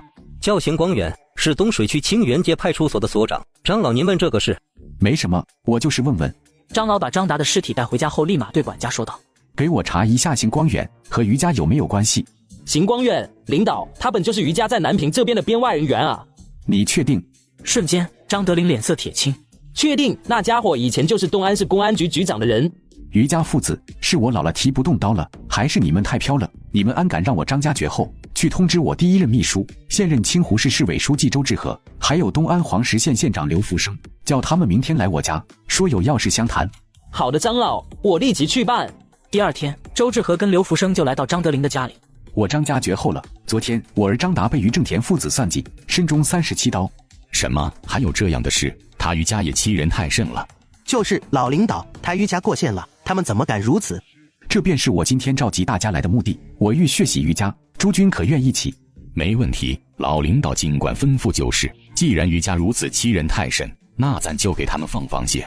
对，放血，不然真当咱们是软柿子了。如此，我带我儿张达，谢谢了你们了。这样，今天是4月30号，明天就是五一节。五一节的前2天，咱们先把南平剩下的那3成余家成员汇总个名单出来，后5天我们全力搜罗罪名，5月8号上班就动手。这次咱要么不干，要干就来次大的。对，他于正田老夫是没办法动他，但余家剩下这3成人，老夫吃定了。另外还有那余威，这次张达的事应该就是出自他的手笔。黄石县那边，老夫要人给人，要资源给资源。如果能把余威解决了最好，就算不能，咱也要把他打成光杆司令。要是有县委书记王华帮忙，那就差不多了。我们2人一起发力，余威能不能拿下我不敢说，但他手下的人我能全部吃掉。行，那你就对付余威。王华我会跟刘有才沟通。志和，我要是没记错的话，余家在南平的2号人穆秦江，就是你们清湖的政法委书记吧？这个人就交给你了。可以，请老领导放心，我回头就收集证据，争取把秦江拿下。好，那就这样定了。因为我儿的事，老夫就不留各位吃饭了。等这事完了，老夫亲自登门道谢。那老领导您保重，有什么事就跟我们说，我们就先走了。张德龄跟刘有才说了计划后，刘有才立马给我打电话。左曼，张老头要动手了。他这么大的动静，势必会造成余家大本营驰援。这样，张德龄这个人，我不好拿主意。刘哥，你要是明天有空，就问问我爸爸，看看他要怎么办。行，那我明天再去见领导。就这样，很快就到了5月1号这天。而南平那边，张德龄的人也已经开始忙了。这回的刘有才也才和陈汉山说了张德龄要吃掉余家在南平剩下3成人员的事。有才啊，抛开张达，你说张老是个什么样的人？如果抛开张达的话，张老可以算得上咱们南平的功臣。没有张老，咱们南平的发展能迟上10年。这不就是了吗？我南平的功臣，又岂是谁都能拿捏的？阻击余家增援的事你们不用管，我保证他余家不会有一兵一卒至南平。直到5月8号的早上，一封封匿名检举的信被送到南平省以及南平各个地级市的纪委，省市2级纪委的出动才打破了刚上班的安宁。与此同时，于正田的家里，上次我让你防着军佐曼的事，你办得咋样了？爸，你就别提这事了。上次我听你的回去好一通安排，就连我手下那几个县委常委外面养的女人我都让他们送走了，可愣是啥事也没发生。那个军佐曼也好像石沉大海似的，搞得我手下几个常委现在见了我都对我有意见了。其实上次张达他们失败后，余威根本就不觉得我会发现是他在谋划，也没想过要做什么防备。在他看来，他的计划就算失败，那也是很安全的。他们有意见不要急，只要黄实现那件事没问题就好。那件事一定要盯死，否则咱们父子俩肯定死在这南平。我知道的爸，您就放心吧，那是绝对不会有问题。只是话刚说完，他的手机就响了。说什么事？于副县长，不好了！刚才市纪委雷万春书记把杨书记、宣传部长、组织部长他们都带走了，说是有人举报他们贪污。我去，怎么会这样？于县长，您快想想办法啊！废物，真他妈一群废物！行了，这事我知道了，我会想办法的。于威这才骂了一句，挂掉电话，对着已经皱眉的于正田说道：“爸出事了，我手下的5个县委常委全被雷万春给带走了，这下麻烦大了。”我早就说让你防着点，你看看你办的这叫啥事？于正田脸色不好地瞪着于威，只是他这话才说出，他的手机也响了。于家父子为了报复，竟然找人在大河镇的厂房上动手脚，想给我制造意外而亡。殊不知我将计就计，给对手强行加戏，逼迫于家灭掉自己的功臣。发生什么事了？大当家，我们在南平的人全没了，张德岭联合陈汉山干的，就连我也被周志和盯上了。瞬间吓得于正田手机掉在地上。看来君佐曼这人不能留了，你马上给你爷爷的助手朱子龙打电话，叫他动手。于宗堂的助手朱子龙接到于威的电话，开始对我行动了。你叫郑凯是吧？你患有癌症晚期，家里还有你老婆和一个7岁的女儿。是的，老板。这里是300万现金，只要你帮我做件事，这些钱就都是你的。请问老板，您想让我做什么？小事，也就干掉个人而已。不过这人是个镇党委书记，家里也有点背景，所以这事无论成功与否，你都必须自尽。也就是说，这些钱是给你的买命钱。老板，我不敢啊。不敢就对了，你要说你敢，我还不敢用呢。不过这是你最合适，你这病最多也就1年可活了，用自己1年命给家人换场富贵不好吗？好，我答应了。这才对嘛！他叫君佐曼，南平省东安市新港县大河镇党委书记，就是你要干掉的人。不过你要按照我的方式来。什么方式？朱子龙拿出了一张王建成华平医药新厂项目的设计图纸道：“这是大河镇的华平医药项目，下个月7月19号，这个项目会举办竣工仪式，到时候君佐曼会参加。你只要把厂房钢结构的螺丝松掉，等竣工仪式开始，会场音响所产生的声波会不断震动钢结构。我让人精确计算过，当音响持续响10分钟后，螺丝会脱落，那时钢结构掉下来，正好会砸在君佐曼头上。你是想让我去制造意外是吗？是的，至于你，事成后要自尽，要是当天没看到你尸体，那你老婆和孩子……老板放心，我不是那种人，还请您别对我老婆孩子怎么样。老实按我的计划完成任务，你老婆孩子会过得很好，大概就这样。接下来的半个月，我会教你一些应对突发事件的常识。半个月后，你再去华平医药新厂工地干活，那边一直都在招人。就这样，直到7月17号这天，黄静文带着他小姑来我办公室说道：“佐曼书记，这是我小姑，她有事向你汇报。”对，佐曼书记，是俺来找你，俺找你有事。彩霞阿姨具体有什么事呢？是这样的，佐曼书记，俺在华平医药的工地给工人们做饭。昨晚半夜，俺给夜班做完饭回家的时候，却发现有人在拆3号厂房竣工仪式会场上面的钢结构螺丝。那螺丝拆了，回头厂房不就塌了吗？到时候砸到人怎么办？你确定是会场上面那个位置？确定啊，就是你们领导坐的那个台子头顶。行，这事我知道了。彩霞阿姨，你要注意保密，不能跟人透露，知道吗？黄副镇长，你带你小姑回去吧。佐曼书记，这是有人想借那竣工仪式制造事故。我知道，走，去工地找王建成问问，看看他都请了哪些领导，顺便跟他商量一下这事。很快就到了王建成在这的临时办公室。佐曼书记，你怎么来了？稀客啊！来看看王总，顺便跟王总说点事。刚才有人跟我汇报，我把黄彩霞和我说的那些给王建成说了一遍。这谁想害我？佐曼书记，这事不是我干的，我王建成不做这种事。王建成要疯了，这要是在自己的厂房里砸死了镇里的领导，他就算亿万富豪也得有麻烦啊。王总急啥？我自然知道不是你，我来就是想问问王总，你这次都请了哪些领导？也没请谁，这次因为只是竣工，我请的也就镇上的领导。书记您，镇长林正和，副镇长黄静文，其他都没请。就我们3个吗？这要是王建成请的人多的话，我可能还不好确定对方是冲谁来的，但现在就我们3个，这让我立刻就明白了，这他妈是冲自己来的呀！不但明白，甚至我都猜到是谁指使的了。于家父子，这南平除了那对父子，没人敢有要我命的想法。对呀，这次也不是投产，我就没请别人，只是对方这是冲着谁来的呢？还能谁啊？冲着我来的呗。我其实是……我把自己的身份和跟于家父子的矛盾说了点，对王建成我没法瞒了，谁让这次的事王建成就牵扯其中呢？自己不说他也会知道的。我去，左曼书记，你这不是故意让我在陈书记面前抬不起头吗？你要早说你是陈汉山书记的女婿，这当初我就给你多加几个亿投资了。当年要不是陈书记为我仗义直言，别说这华平医药了，我王某人质会还不知道在哪呢。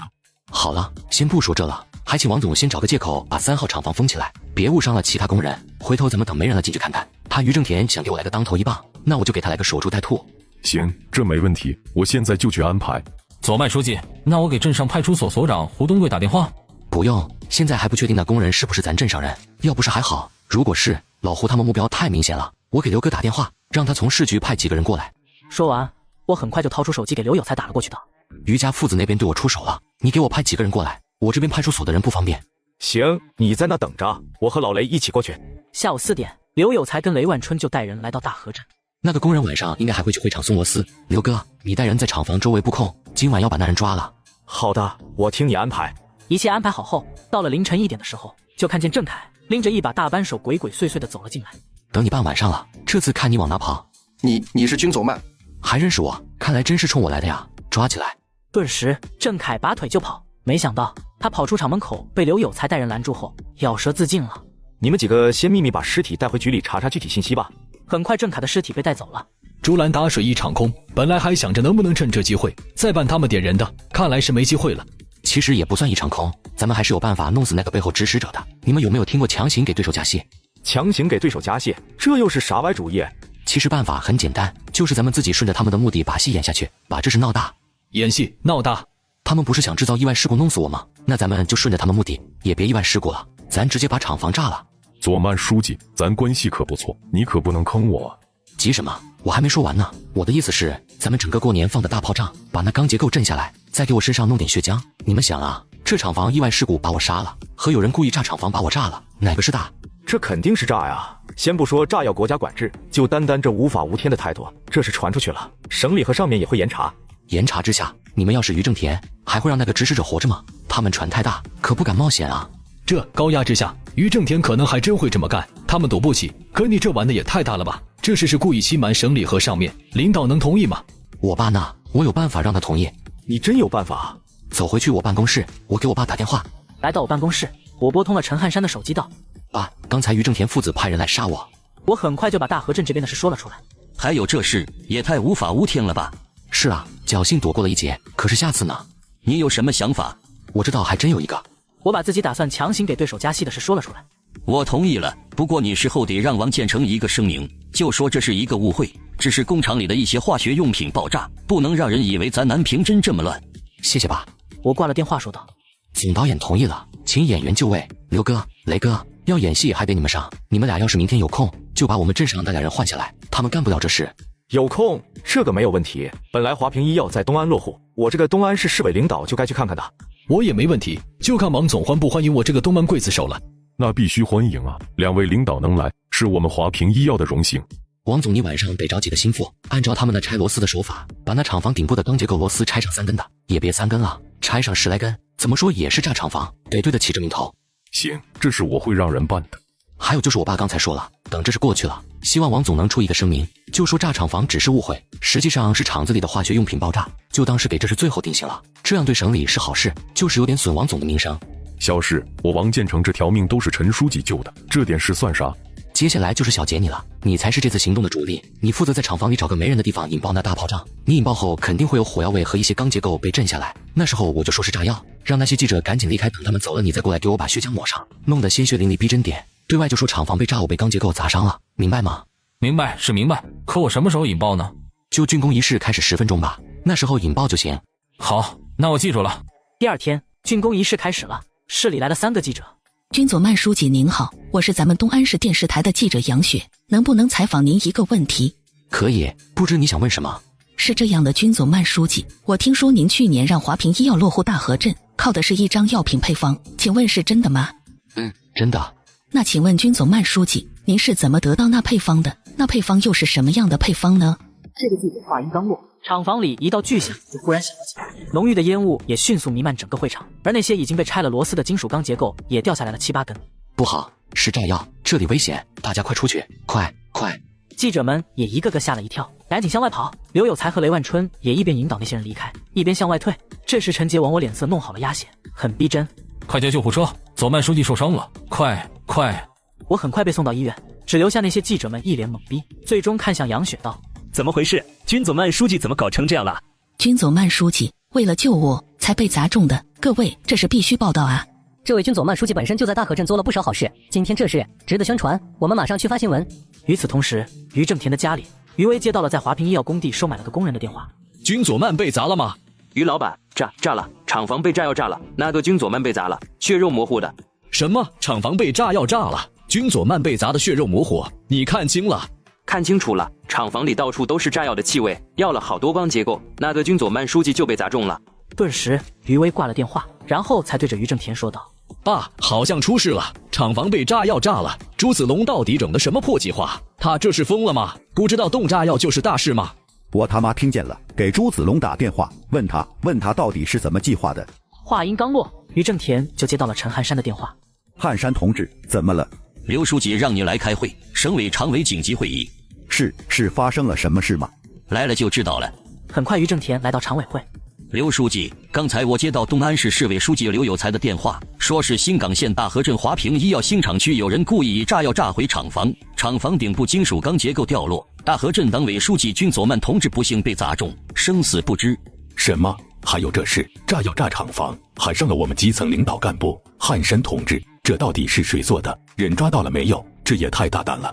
省委书记刘志文也顿时脸色沉了起来，道：其实这事他已经知道了，陈汉山第一个就找的是他，现在也只是为了配合陈汉山演戏而已。省纪委书记吴奇峰也立马说道：对，刘书记，我建议责令东安市委成立专案组彻查此事，太疯狂了，今天敢炸厂房，明天保不准就敢炸其他的，必须一查到底。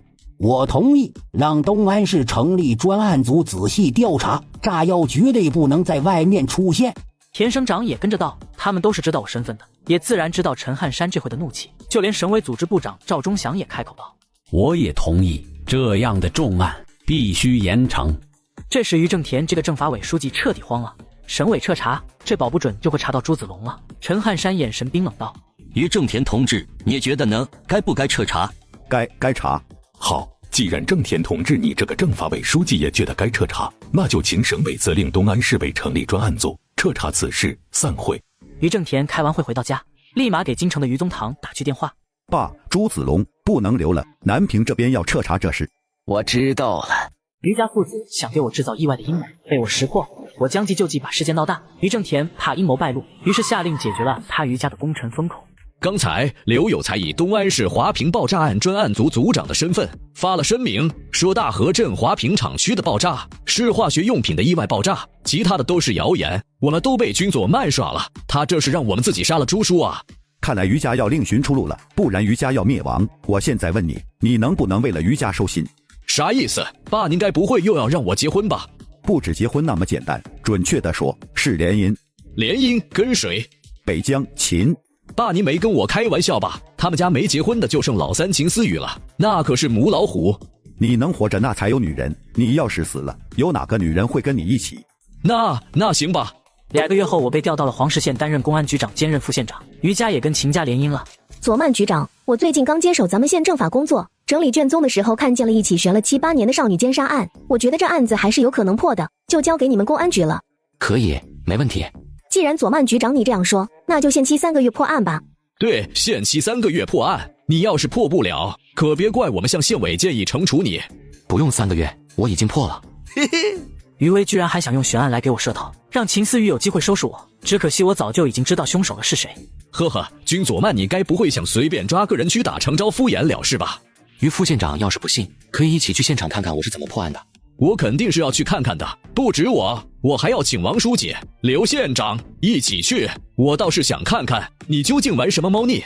于威说完就去叫人了。这时秦思雨问道：你真知道凶手了？知道了，不过这个案子要是我破了，秦书记是不是该请我吃饭啊？毕竟我破案了也是你这个刚上任政法委书记的政绩啊。刚才我还在想什么时候找个机会跟秦思雨说下小刘村的事呢，而现在这不就是吗？让这娘们请自己吃饭，顺便还能刺激一下于威。他于威想看我笑话，那我就拉着你未婚妻吃饭，气不死你。这没问题，你要是真能破案，地点随便你挑。好，那就一言为定了。小杰，你去叫上胡东贵，我们一起出发抓人。很快我们来到了蔡山水的面馆门口。警察同志，不知道你们找我是有什么事吗？你说呢？你的事发了，跟我们回去接受调查吧。瞬间，蔡山水脸色大变。领导，该不会搞错了吧？我就是个看面馆的，没做过什么违法的事啊。蔡山水慌了，他这些年一直没有离开这里，就是因为警察从来没有怀疑过他。可现在这，警察怎么知道了？不过就算知道，那也不能承认。君佐曼，听到了吗？人家根本就不知道你什么意思，看来你找错人了。亏你还是南平省政法委书记的儿子，你该不会是包养的吧？嘿嘿，你不承认没关系，只要你以后睡觉不梦到李玲玲就好。呵呵，这是想给自己开脱了吗？在余威看来，这个蔡山水根本就不可能是凶手，这一切都只是我的敷衍手段罢了。突然，刚才还嘴硬的蔡山水就砰的一下跪在地上，对着我道：“领导，枪毙我吧，都是我的错，我的错。”蔡山水是真被我这话给破防了，因为李玲玲她已经做梦，梦到7年了，平均每3天就会梦一次，这实在让她有些崩溃。但余威却傻眼了，不可思议道：“我去，还真是他！这也太牛了吧！君佐曼，你到底是怎么知道的？”其实呢，这个案子我还真就是从卷宗里看出来凶手的。当着这么多人的面把一件悬案给破了，我肯定是要给个解释的，不然还能真让人把自己当半仙不成？你真从卷宗里看出来的？可那卷宗我看了整整3面都没看出有什么问题啊！这时大队长徐春阳说道：“就是啊，局长，李玲玲这个案子的卷宗我都研究好几年了，也没发现有什么线索。你们啊，警察破案讲究发散思维，开拓进取，大胆假设，小心求证，你们不能只把自己的思维固化在教条主义里啊！老徐，这案子我看卷宗当初是你经手的，那你来说说，这案子为啥会成为悬案？”当时我们发现李玲玲的尸体后，第一时间就确定了是仇杀。毕竟如果只是一般劫色，那么先奸后杀就是极限了，根本不可能还挖取双目。只是在确定了仇杀后，我们走访李玲玲以及她父母人际关系的时候，却发现这一家3口人际关系都非常好，和谁都没有过矛盾，这就让线索断了。所以你们就只调查了李玲玲和她的父母，没调查其他的，对吗？对，这仇杀不都这样吗？调查直系亲属。确实是调查直系亲属，可是这是老黄历了，时代在变。就比如说蔡山水，你们要是那时候能稍微的发散一下思维，我记得卷宗里好像有李玲玲和她小姑长得很像，以及蔡山水的妻子，也就是李玲玲的小姑卷钱跟人跑了，这些是记录的。顺着这条线索，这个蔡山水还能在这安心开面馆吗？这查案子还能这么查？好，说得好，发散思维，开拓进取，大胆假设，小心求证。我们做政法工作就应该这样。王书记，我觉得可以就君佐曼局长刚才说的这发散思维的16个字，安排咱们县电视台给佐曼局长做一次专访，请他好好讲讲这个思维如何发散，组织全县的领导干部学一下。行啊，没问题，那就安排县电视台专访一下，这个事就由思雨同志你来负责吧。王华这个县委书记早就接到刘有才通知了，让他无论如何要护着我，防止我在黄石县被余威和秦思雨这2个有大背景的给锤了。而现在秦思雨居然帮着我说话了，这个时候王华也乐见其成。此时余威不乐意了：“不行，王书记，我反对。”你反对啥？反对我提出来的意见。如果说之前秦思雨对余威只是没兴趣的话，那现在就是有点反感了，因为余威把个人情绪带到了工作中，一点大局观都没有。我没有，我就是觉得你来负责这个工作不合适，你才刚来。怎么不合适？我觉得合适啊，这事本来就是我们政法系统的事，秦书记又是咱们县政法系统的负责人，他来负责最合适了。余威不就是不想让自己未婚妻也给我送声望吗？可他余威越不想，我就越要气他，气不死他。君佐曼你，顿时余威都恨不得咬人了。行了行了，既然王书记都说了，那就我来负责，总不能因为我才来就天天没事干吧？还请王书记放心，这个工作我一定会完成的。我让从大河镇跟我一起来的胡东贵把蔡山水带回去审讯了，而我就跟秦思雨来到酒店包厢吃饭。秦书记，你秦家要大祸临头了。你这话什么意思？秦书记应该知道于正田让于威和你联姻是啥目的吧？知道，于家不就是让你整得镇不住场子了，想请我爸帮他们镇一下吗？让我帮助于威一起对付你。我的意思是，这黄石县其实有猫腻啊，看来于威也并没有把你当自己人啊。有猫腻？啥意思？秦书记听说过新梅镇小刘村吗？没有，我也才来没几天，以前都没来过镇南平呢。这个小刘村吧，它其实……就这样，差不多10来分钟后，我就把小刘村的事全部说了出来。还有这事，死了100多人。而秦思雨听到这，也是刷的脸色变了。她是北江秦的女儿，自然知道这死100多人是多大的罪，也自然明白我说的这事要是真的，那于正田父子还有于家那可就完了。而要是这样的情况下，他们秦家和于家联姻，那搞不好还真有麻烦啊。是肯定是真的，就是我目前还没有证据证明是他们干的，但是来黄石县的任务就是把小刘村这事查清楚。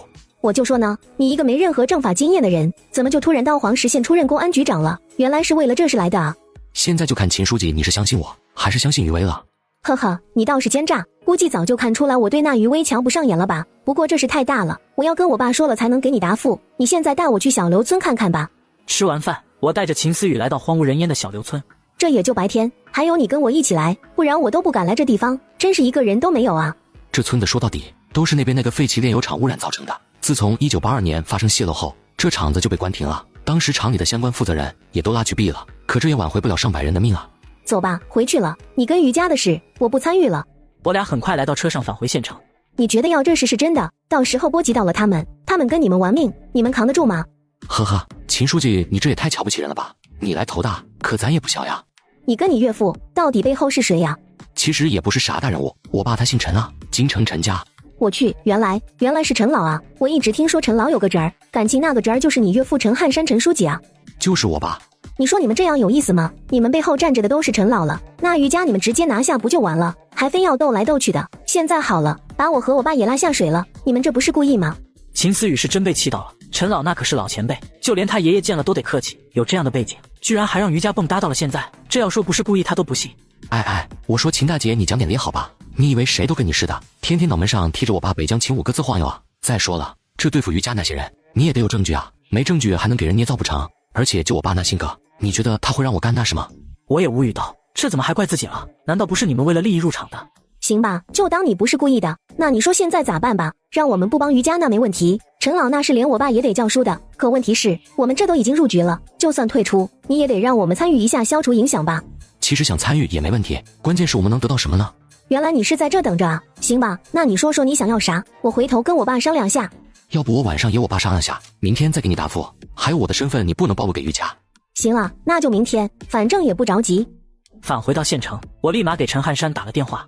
爸，有个事想问问您。你说。事情是这样的，我把自己已经搞定了秦思雨，并且把秦思雨想要带秦家索要对瑜伽处置权的事说了出来。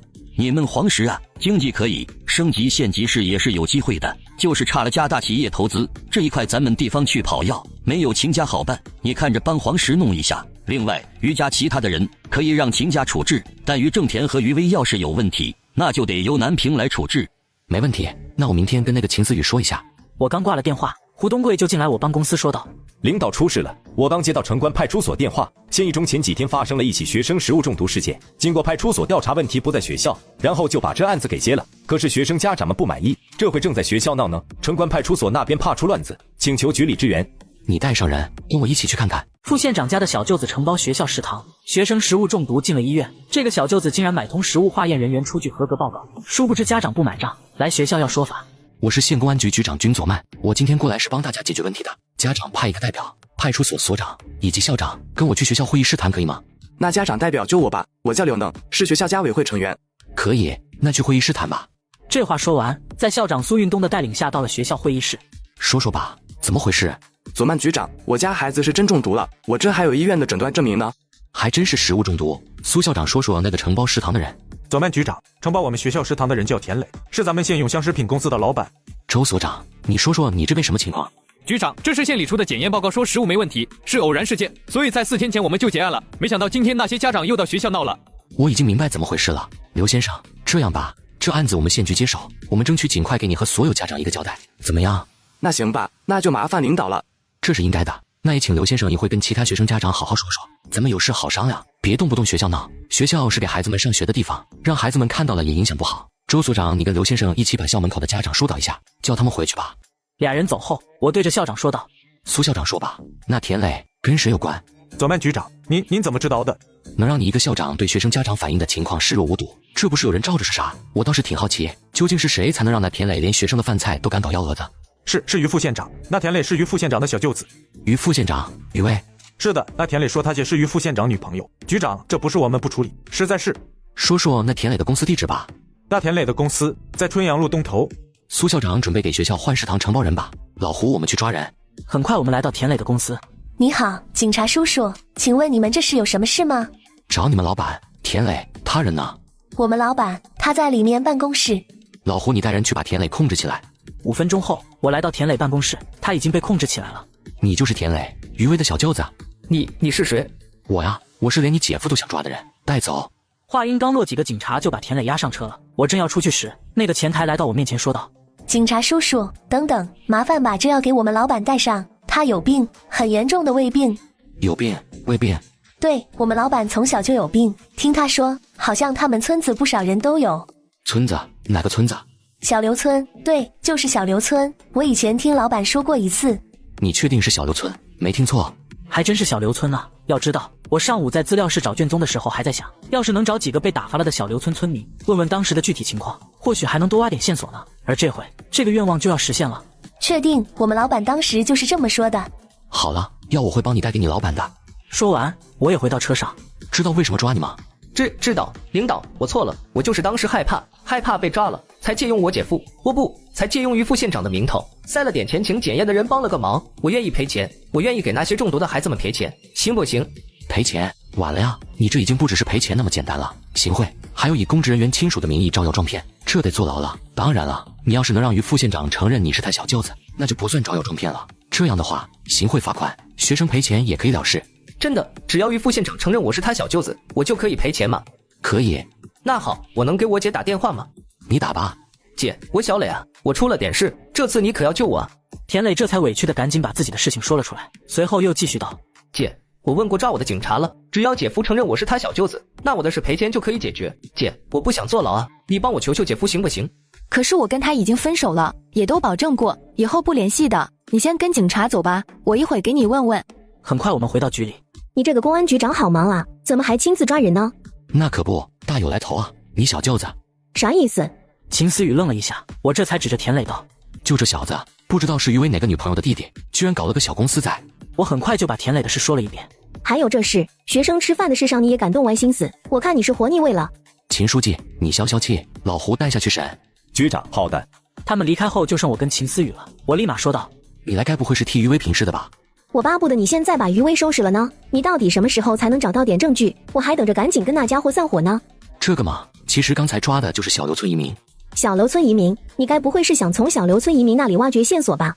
是有这想法，不过赵田磊这个年龄，那时候也就刚生出来，他知道的肯定没啥用，还得找更多的小刘村移民才行。你有办法了吗？不过你要是帮忙的话，我这有个让于威被女人背刺的主意。被女人背刺？你不会是想让我帮你暗中给于威使绊子吧？可让我在没和他解除联姻前帮你对付他，这不可能。我要真那样做了，我名声可就臭了，我秦家也得让人笑话。我说的是那个田磊的姐姐田小花，以于家父子俩的谨慎，他们就算打发了那些小刘村移民，也不会简单给笔钱让离开就完事的，他们肯定还会暗中让人监视那些移民的动向，防止他们再被人找到。确实，这是要是真的，以他们的行事风格，还真有可能监视。你的意思是，那个田小花在帮他们干这事？说帮可能就过了，十有八九是被利用了，不然以于威找女人的眼光，又何必找个患有严重胃病的呢？甚至我现在都在怀疑，于威打发他们离开的手段，可能就是这胃病。胃病？这怎么好好的扯到胃病上了？你看看这个，这是我从田磊公司前台的了解到的，田磊和其他小刘村移民，很多都患有严重胃病，得吃药。斯卡林？啥意思？你认识这药？斯卡林是上世纪50年代国外研制的一种治疗胃病的奇药，可这个药也有很大的副作用，它会萎缩身体机能，慢慢让人死去，所以在1968年的时候就被国外禁止生产和销售了，这药如果没有特殊渠道都买不到了。这对父子也太狠了吧，他们这是绝户剂啊。斯卡林虽然副作用是萎缩身体机能，致人死亡，但副作用很慢的，国外18年才发现副作用，至于说致人死亡，没有30年是达不到那种程度的，那些人还没到要死的地步。那就好，这样的话还有时间，说说你想让我帮你干啥吧。我刚才已经让田磊给他姐姐田小花打过电话了，希望于威能承认田磊这个小舅子的身份，救他一救。以于威的性格，那肯定是不会搭理的，这样就等于在田小花心里埋了根刺，而你要做的就是警告于威，让他别和田小花以及他的其他女人来往，这样一来二去的，田小花那本来只有怨言的心就凉了，这时候我们就可以让他帮我们找那些小刘村移民了。这个主意不错，我答应了。好，那就谢了。别嘴上说啊，你昨天宰了我一顿，正好我还没吃午饭，要不你请我？好吧。另一边于威接到了田小花的电话。什么？你弟弟借我名头做生意被公安局抓了，让我承认他是我小舅子。田小花，你在想什么？脑子坏了吗？威哥，我知道我不该提这个要求，可我就那么一个弟弟啊，还请你看在我们这些年关系的份上，帮我一回吧。以你的身份和家世，这点事就算承认了也不会影响多大的，不是吗？没可能的，如果不是你们村子的人有事，就别给我打电话了。我这会已经来到包厢了。于威的事说完了，该说说咱的事了。你跟你岳父商量好了吗？想要啥？商量好了，给黄石县弄家大投资吧。华能源、华电力、中船工、中航飞还有华二，这5个我们家都能说上话，你想要哪个？我想全都要。5家大企业投资，你全要，你也不怕把这黄石县给撑爆了？再说了，从南到北，你见过哪个县有5家了？疯了吧你？不就5家吗？你至于这么急头白脸的吗？你知道这5家企业投资底线吗？起步就是100亿，就算让一个副省长去跑，没个3、5年的他也别想跑下来。可你倒是好，上下嘴唇就这么一碰，张口就来。你当我们秦家都是二傻子吗？这么大的亏我们能吃？吃亏吗？你要真觉得吃亏，那我可就换条件了呀。其实这个便宜我还不想让你们占呢，不沾亲不带故的，凭啥呀？可就算给你5家投资，这皇室他也吃不下啊。我也没说5家就全给皇室呀，我又不是黄石县县长，给1家就够意思了。那你这意思是？黄石县想升级县级市，那就给1家。东安市作为地级市，吃2家没问题吧？我那老东家新港县穷的跟什么似的，吃1家都吃不饱，最后1家再放在我之前待过的大河镇，这不就吃下了？你这是先富带后富，最终共同富啊！一下子把东安武装的这么利索，该不会是想再往省委送个常委吧？怎么样，这买卖合适吗？合适是合适，不过5家我做不了主，我得跟我爸商量下，1、2家的我靠面子还能给你弄下来，5家就得我爸出面了。哎，你这怎么又演上了？大家都是1000年的狐狸，你装啥聊斋？去你的！说谁是狐狸呢？我明天给你答复。吃完饭我们离开了，秦思雨回到办公室给他爸打了电话。爸，谈妥了，5家投资。这是汉山同志的意思吧？他那女婿可不是省油的灯。爸，您知道君佐曼？怎么不知道？那小子手黑着呢，他老丈人所行的是王者之风，君子道那小子行的是霸者之风。小人道，我估摸着这5家投资可能都是他自己往上冒的，以汉山同志的性格，最多1家。那怎么办？答应吗？答应啊！你都跟人谈好了，难道还有反悔的道理？不过你记住了，可别跟余家那小子再有什么牵扯了。等你有点证据了，我就找你爷爷给你把婚事取消了。这个您就放心吧。我这边也正在跟胡东贵和陈杰布置小刘村的计划了。一个村200多人一夜消失不见了。于正田为了自己当年放下的罪恶不被发现，竟然把200多人关在一个工厂里面。殊不知田小花得知了真相后，愿意配合我们破案，于是我带人包围了整个工厂。你们俩知道为什么从大河镇调你们一起过来吗？不知道。其实你们俩有任务，这个黄石县吧。我把小刘村和炼油厂的事全盘托出了。领导放心，我们保证好好干。小陈，从明天起，你可以不用跟着我，你就暗中走访，打听小刘村其他移民的下落。这些移民是咱们破案的关键点。至于老胡你就按我刚说的计划审那个田磊，一边审一边让他给他姐田小花打电话。你把田小花的地址搞清楚，我去见他。没问题，我保证完成任务。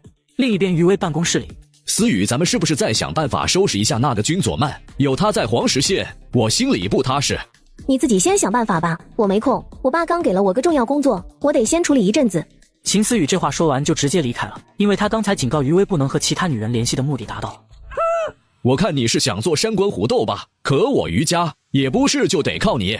看着秦思雨离开后，余威拨通自己老爸余正田的电话道：爸，有人想做渔翁，明天来黄石。知道了。我这边在安排好胡东贵他们后，就来到电视台接受了采访。原来是杨雪记者呀，不过你这怎么到县台了？我记得你之前不是台的吗？我因为上次的事被市台交换到了县台。左曼书记，你调到黄石来了，您这是升职了，之前的伤怎么样了？我一直都想去看看您，感谢一下，就是不知道您在哪家医院。小杨，你跟左曼局长认识啊？而边上的秦思雨见我们聊得火热，也这才疑惑道：是的，秦书记，我之前……杨雪也赶紧把当初在大河镇的事说了出来。原来是这样，左曼局长，人家因为你才到黄石的，你难道就不表示？顿时我一阵尴尬，按道秦思雨这娘们会不会说话呀？啥叫因为我才到黄石的，搞得好像自己和这个杨雪有什么似的。可再一想，要不是自己自导自演那厂房爆炸大戏，杨雪还真不会来县台。一念至此，我也只好说道：那对不起呀，杨记者，连累你了。你要是还想回市台的话，我或许可以帮你。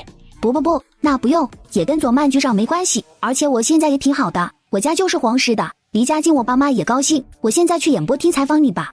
第二天，于正田就来到了黄石县一个秘密酒店里。说吧，到底怎么回事？谁想做渔翁？还能谁啊？秦家北。于伟把秦思雨对他的态度以及我来黄石后的事都说了出来。这些说完，才补充道：爸，不是我多心啊，我感觉秦家可能别有所图，或者是想做山关虎斗，鹬蚌相争，渔翁得利，又或者秦家已经和陈汉山达成了某种协议。不得不说，于威的危机意识还是很强的，就秦思雨一个人的态度变化，都让他给猜了个七七八八。要使前者还能好点，这要使后者那就麻烦了。咱们余家跟秦家比起来，终究还是差了点啊。麻烦是麻烦了点，不过倒也不是那么严重。只要不继续让君佐曼那家伙在黄石待着查小刘村的事，谁又能把咱们余家怎么样呢？怎么了？小刘村出问题了？而于正田听到这也脸色一变，小刘村那可真是他们父子，他们余家的死穴呀。他这些年也后悔当初怎么就一时脑热干出了那样的事，但却不可能回头了。这个时候他所能做的就是让那事不被人发现。没有，小刘村的事，君佐曼现在应该还啥都没发现。我只是说不想让他在这里待着了，毕竟夜长梦多啊。要是这样的话，也确实不能让君佐曼继续在这待着了。你想让我怎么帮你？既然余威能让他来，那就说明余威肯定是已经有了办法的。挖坑投弹，以强制强，准备引钟家进场吧。钟家虽然跟秦家有着多年的仇怨，可这事不好办啊，那可是出了名的大胃口，想引他们入场来牵制秦家，难度不小啊。儿子的意思他明白，无非就是余威负责在皇室给钟家挖位置，由他去请钟家往位置里投弹，来应对秦家这个出现了变化的盟友。这个计划倒也不错，毕竟这两家有着数十年的恩怨，而且这两家实力差不多。难啥，无非就是资源交换而已。爸，你就告诉他们，我余家的资源随便他们用。什么？你疯了？他们用了，那咱们怎么办？爸，不要自欺欺人了。就现在这情况，那些资源对咱来说已经没用了。如果咱用不上，难道还让家里那两位用不成？他们要不是现在有着秦家镇着，这会还不知道要怎么样呢？与其这样，还不如引钟家入场。你说的也对，留得青山在，才会有柴烧。如果真被那君佐曼从黄石县查出来点什么，咱也用不上那些资源了。那就这样吧，引钟家入场。您只要引钟家进场就可以了，最好把钟豪拉过来，那家伙可是比我更纨绔啊。等我消息吧。就这样过了1个月，陈杰从外面打探小刘村的消息回来了。对不起领导，我这没什么进展，那个小刘村的人就好像人间蒸发了一样，太难找了。没事，找不到就算了，本来就是双管齐下。老胡，你呢？我这还可以，那个田磊给田小花打了13次电话，他的住址我也搞清楚了。走，我们去见见那个田小花。半小时后，我们来到了田小花家里。你来我这做什么？我这不欢迎你，还请你离开。我要说我是来帮你赎罪的呢。赎罪？啥意思？小刘村，确切的说是小刘村污染背后的秘密。小刘村的污染，那不是边上炼油厂排放废水造成的吗？这还有秘密？作为小刘村的村民，他自然知道小刘村污染的事是因为那炼油厂引起的，不但知道，他还亲眼目睹了。可我这话的意思，却让他有些不解了。小刘村的污染确实是因为炼油厂的废水造成的，但让炼油厂的废水里含有那些污染物，却是人为的。我把于正田为了构陷陈汉山，故意和投资方勾结，向污水里泄露组化剂，以及后来让余威打发小刘村移民的事说了出来。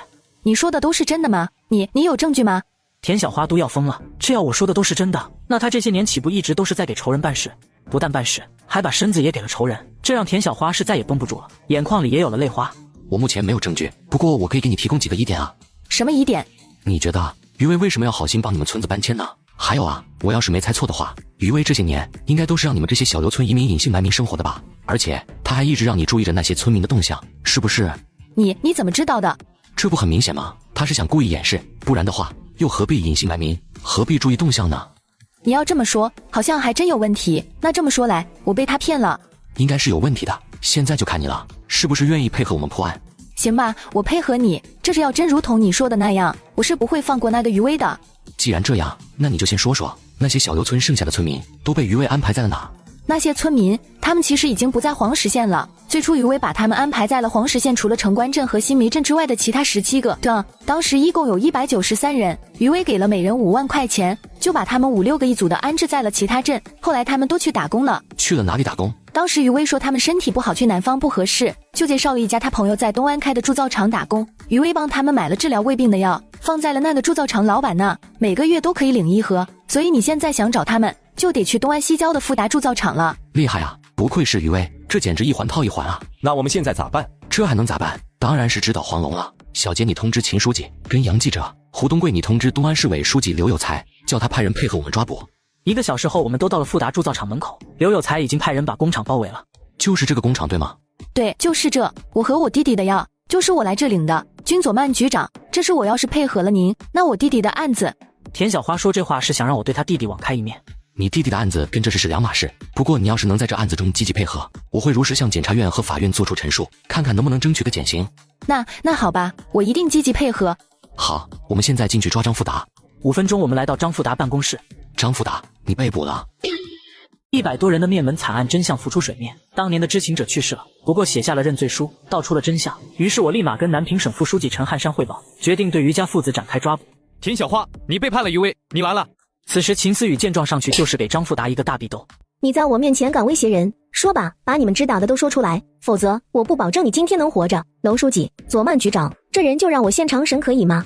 刘有才有些发愣，他这也是头一次和秦思雨这位秦家三公主接触，可这也太彪悍了吧！当着领导的面就啪啪给了犯罪嫌疑人俩大笔豆。秦思雨同志，你乐意？说吧，我的耐心有限。你谁啊？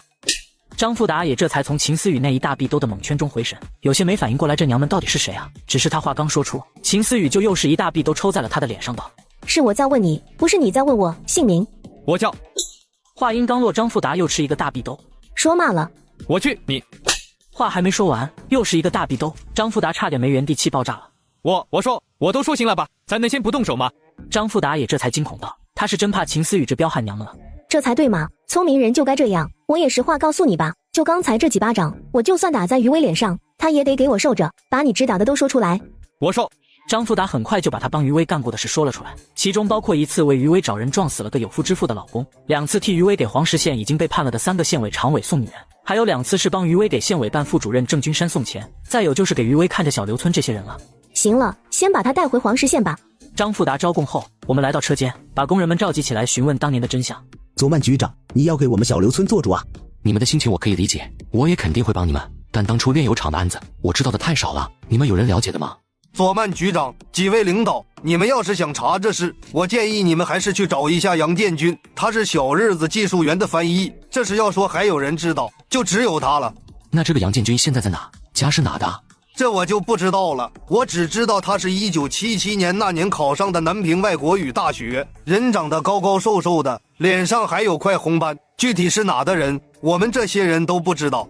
就在这时，边上一直都没说话的杨雪却忽然开口道：“那个左曼局长，你们说的这个杨建军，我可能知道。”你知道还磨蹭啥？赶紧说呀！那个杨建军应该是我二叔，可是我二叔1982年就自杀了。刚才杨雪一听杨建军这名字，而且1977年考上南平外国语大学的，脸上还有块红斑，这就让他确定是他那个去世的二叔了。你二叔还自杀了？小杨的这个二叔可能还真就是那个杨建军，也可能确实知道点情况，不然他没事自杀干啥？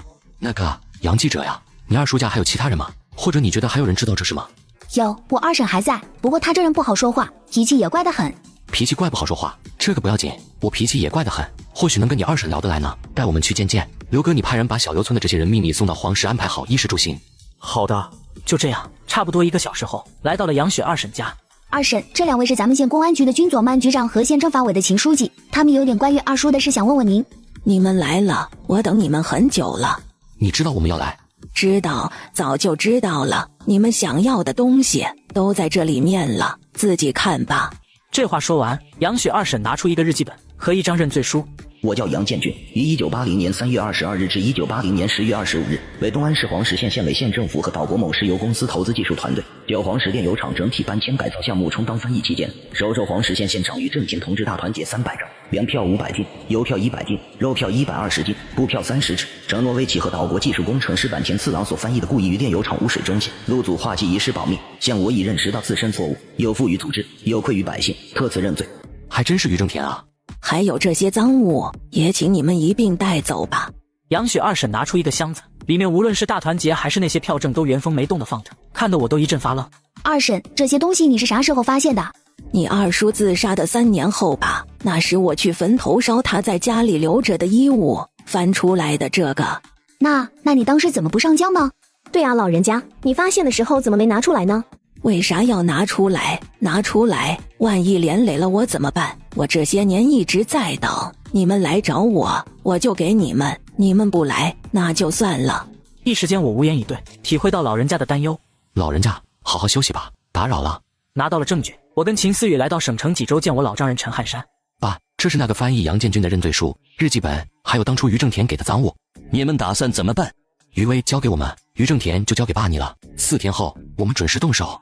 我说的不是这只是小事，有证据在这，他于正田还能跑了不成？我说的是，这是曝光后的善后工作。这件事虽然是由于正田引起的，但这事一旦公布，肯定会引起不小的风波，稍微处理不好，就会导致省里受到损失。那要不就不公开审判？不行，必须公开审。小刘村那么多人看着呢，他们有的妻儿就死在这事上，我们不公开审，让他们情何以堪？爸，开启赔偿吧，由省里对小刘村进行赔偿，该赔的赔，该治的治，该罚的罚，该认的认，这才是我们该做的。这不是1、2个、3、4个人的命案，这是上百个人，整个村子的灾难。这样的事要是没处理好，那结果可比宰了于正田严重多了。赔偿，地方赔偿有先例吗？目前还没吧。爸，其实这个赔偿就是根据赔偿法搞一则地方赔偿条例，而这个条例吧，它必须……我很快就把2011年南平省出台的赔偿条例说了出来，而且为了不让老丈人觉得我在糊弄，我基本都是照着条例背的。但陈汉山和秦思雨却麻了，麻的好像看外星人一样。这就是你刚说的赔偿条例？你这个赔偿条例也太全了吧？你是怎么知道这些的？我服你了。我平时看书总结的。我当然不能说我是重生者，说了也没人信啊，只好找借口敷衍了。刚才你说的赔偿法打印出来，该赔的赔，该罚的罚，这才是我们该做的啊！于家于正田父子就按照你们说的，4天后同时进行抓捕吧。第二天，我跟秦思雨来到东安市纪委书记雷万春办公室。说说吧，你小子来我这干啥？你可是巫师不登三宝殿呀！还能干啥？有人想上路，请阎王送一程啊！有人想上路，你的意思是余威？雷万春愣了下，他虽然没和刘有才一样参与对张富达的抓捕，但却也知道我在黄石查于家父子。于正田那个级别雷万春可送不动，而要是这，那就只剩下余威了。对，证据确凿，请雷哥送他一程。哈哈哈，这没问题，我可是热心肠。而这是黄石酒店里。小豪啊，那等你明天履实县组织部长后，黄石这边就劳烦你先帮余威把那个军佐曼赶走了。于正田这会也正对已经提前1天过来的4个中加空降人员中，年龄最小但却地位最高的中家长孙忠豪笑着道：“小事，于叔你就放心吧。既然两家合作，那余威的事就是我的事。就算那军佐曼背后有陈汉山支持，3个月内，在我忠于两家联手下，他也必然败走。那就祝我们合作愉快。”直到1个多小时后，于正田借口有事先回了济州。第二天早上，余威就带他们去黄石县县委等市委组织部来人宣布任命了。早上好啊，于副县长。只是才到县委，还没等余威看见市委组织部的人呢，他却看见我正带着5个警察站在县委办公楼的门口，把门堵得严严实实，和他打招呼。军佐曼，你在这干什么？帮纪委协助抓人啊！我带局里人来，不抓人难道还6万不成？帮纪委协助抓人，抓谁？呵呵，还能谁？当然是于副县长你喽。下一刻，东安市纪委书记雷万春就已经在王华、秦思雨这些黄石县县委领导们的陪同下来到这里。余威同志，你的事犯了，跟我走吧。于正田跟余威违法违纪，终于落马被绳之以法。钟家派下来的人接替了余家跟我作对，殊不知我稍微出手就把他抓个正着。我余威自23岁参加工作起，就一直遵纪守法。雷书记，你该不会搞错了吧？就是啊，雷书记，这今天可是我们上任的日子，你这大清早整这么大动静，总得说明缘由吧？你们谁啊？是这县委的工作人员吗？王华书记，这些人是咱县委的人吗？还没等王华这个县委书记开口，秦思雨抢先说道：“不是，我在这县委工作也快3个月了，没见过他们。你们几个干啥的？有问题就反映问题，没问题就赶紧回家去，别影响县委领导工作。”顿时，钟豪再也忍不住的大声道：“军佐曼，你装啥糊涂？我是谁你不知道吗？我来这里干啥你不知道吗？”不知道？你谁啊？很出名吗？我……钟豪差点没被这话给噎死。边上周小玲立马解释道：“我叫周小玲，是即将到任的县纪委书记。”这要是平时，周小玲是不会出这种风头的。她性格比较沉稳，但今天这不一样。今天钟豪来上任啊，这上任要是让人给落了面子，回头他怎么向钟豪的老爸钟天生交代呢？所以这回他也只能站出来了。我叫钟豪，是即将到任的县组织部长。原来是即将到任的领导啊！可是按照组织规定，没到任就还不算领导。你们这怎么还没上任，就先摆领导的架子呢？军佐曼，你非要把事做得这么绝？好了，既然是没到任的同志，那就边上等你们的任命吧。我东安市纪委办案，也不需要你们插手。这话一出，以钟豪为首的几人立马怂了。雷万春见状立马说道：“东安市黄石县常务副县长余威，经东安市纪委、东安市公安局、黄石县公安局3部门联合查证，你曾于1997年至1998年任职黄石县新梅镇副镇长期间，以职务之便、身份之力，诱导新梅镇小刘村村民。”雷万春一口气把余威这些年放下的罪行一口气说了出来。余威吓到一屁股坐到地上说道：“不，这不可能，这绝对不可能！我要去找我爸。”没用了，你爸也自身难保了，带走。与此同时，南平省委于正田同志，我是中纪委调查组组长赵月明。根据我们从黄石县公安局那边了解到的情况，你曾于1980年至1982年担任黄石县县长期间存在严重违法乱纪行为。现在我们按照组织规定对你进行调查，请配合一下。于正田立刻就想拿电话给余威打过去问问怎么回事了。黄石县的事不是之前还说镇得很好吗？这怎么忽然就被发现了？是小刘村的事，你儿子余威这会应该已经被抓了。省纪委书记吴奇峰话音刚落，于正田愣在了原地，惊掉了下巴。小刘村的事你们全都知道了？都知道了，一点不漏，带走。转眼2个月后，由秦家主导，陈汉山辅助，余家被清算了。省政法委书记于正田和他的儿子余威因犯故意杀人、构陷、渎职、权力交易等罪，数罪并罚，判处死刑。我从黄石县公安局局长职务被提拔为黄石县常务副县长。老周，这下君佐曼那小子具体工作确定了，升级县级市，还手握期大分管，你是不是该出手了？这样，既然他主要负责升级县级市，那咱们就从这事下手。只要升级县级市这事君佐曼没办好，咱们联合在常委会问责，谁也不能说咱不对。这倒也是个办法，可具体要怎么做呢？设卡黄石县升级县级市报上去的初审材料我看了，问题不是很大，但黄石县在第三产业上却差了点。这个第三产业因为现在是以工业为主导，所以审的时候一般不在意。钟部长，你给你姑父说下，让他以第三产业不达标，把黄石县的初审材料给打回来。老周不愧是老周，你这一招对我姑父来说盖个章就能做到，而且就算君佐曼知道是咱干的，他也没办法，这是按规矩办事，谁让他第三产业真没拉起来呢？确实厉害，最重要的这是阳谋，政策就是那么规定的。既然都觉得可以，那就这样办。第二天我办公室里，不好了，出事了，咱们升级县级市的申请被打回了。我也收到的通知，说是咱们第三产业不达标，可这第三产业以前就没审过啊。县长刘福生也在边上脸色有些不好的道，升级县级市，这可是县常委的最大任务了，他还等着从刘县长变成刘市长呢，结果这是搞的。确实没卡过，我刚才问了咱们东安代管的闽安市，他们是2年前升级的，现在第三产业都还没达标呢。都没卡过，结果到咱这卡住了，这不就有人故意的吗？你猜到了，我又不是傻子，都搞这么明显了，我还能猜不出来？看来他们是真想留在这了呀。人家这脖子卡的走哪都占理，咱现在除了老老实实发展第三产业，连半点还手的由头都没有。秦思雨其实在收到消息时就猜到是钟豪他们背后搞的鬼了，俩人都是京城来的，他又怎么可能不知道钟家的路子呢？可就算知道，他却也没办法，谁让对方这一招阳谋用的妙呢？可我就不明白了，大家都是一个班子的，他们在这事上搞小动作，对他们有啥好处呢？这有啥不明白的？现在这事是佐曼同志在负责，又是咱们县今年最大的事，这要是黄了，他们就可以光明正大的在常委会上问责了。想问责我，那也得看他们有没有这个本事。不过既然他们敢亮爪子，那咱怎么着也得给点教训才是，不然人家还以为咱们都是草包呢。给点教训，佐曼你是没听懂我刚才说的啥吗？这次的事咱没法还手啊，人家这是阳谋，阳谋懂吗？就是啊，佐曼同志，他们这一手可是站在规则制高点的，咱们是真没辙啊。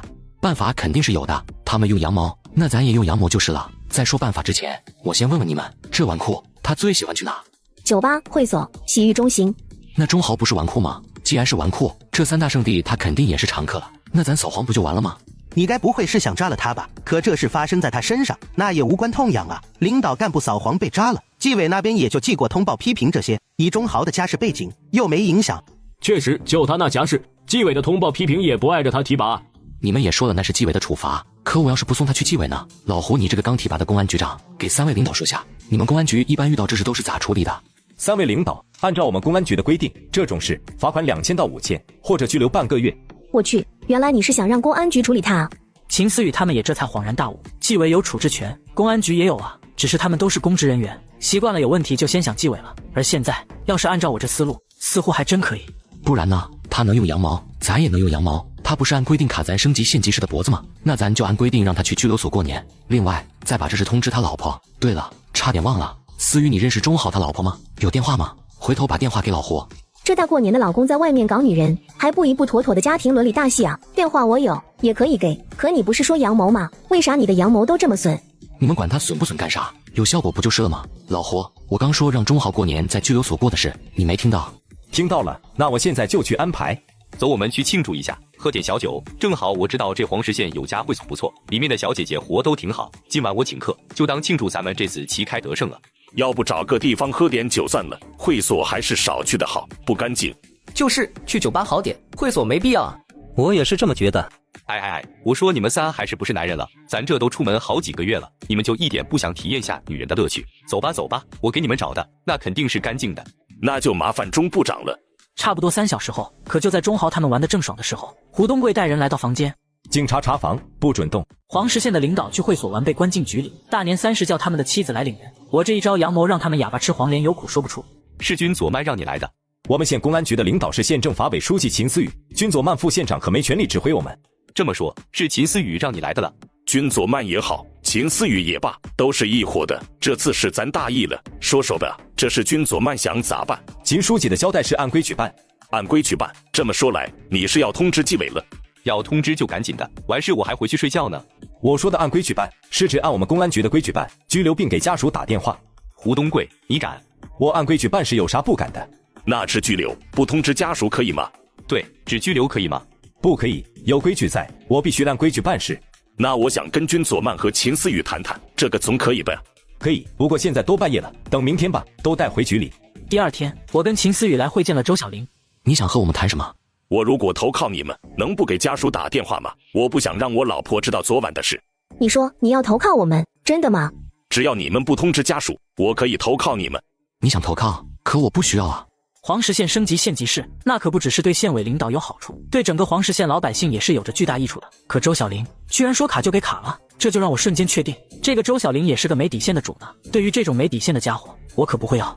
啥？不需要？为啥啊？就是君佐曼，你可想好了，有我帮你，你想办了中豪会简单很多的。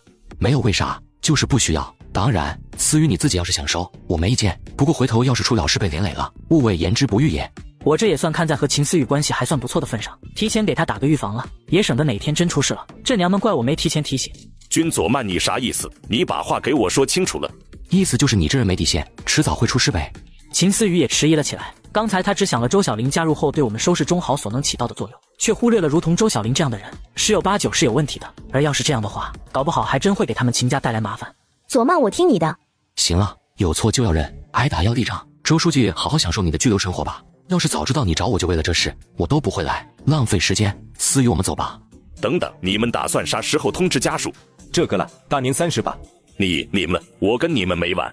转眼到了大年30这天，京城钟家。爸，阿豪是说今天晚上回来吗？1星期前他给我打电话说会站好最后一班岗。那好，那我一会去机场接他。说起来，他这一个人在外面其实也挺辛苦的，晚上我们一家人好好。只是他话才说到一半，身上的手机却响了，林倩接了起来。喂，阿豪。对不起，林女士，我不是中豪钟部长，我是东安市黄石县公安局局长胡东贵，冒昧打扰，只是想告知您一声，您的丈夫钟豪由于在我们扫黄期间涉黄，现已被我局治安拘留15日。刘倩听到这，立马挂了电话，对钟天生说道：“那个爸，阿豪他涉黄被抓了，可能回不来了。你去带他回来吧，回来我再收拾他。大过年的待在拘留所也不是事，我会让人给有关部门和南平那边打电话的。你现在就去。”好，那我这就去。而就在林倩赶往机场的时候，周小玲、丁学社、陈东方3人的家属也已经接到了胡东贵的电话。就这样6个小时后，林倩到了黄石县。钟豪，给我滚出来，滚出来！您好，请问您是林女士？对，是我。你是那个胡东贵？电话接到了吗？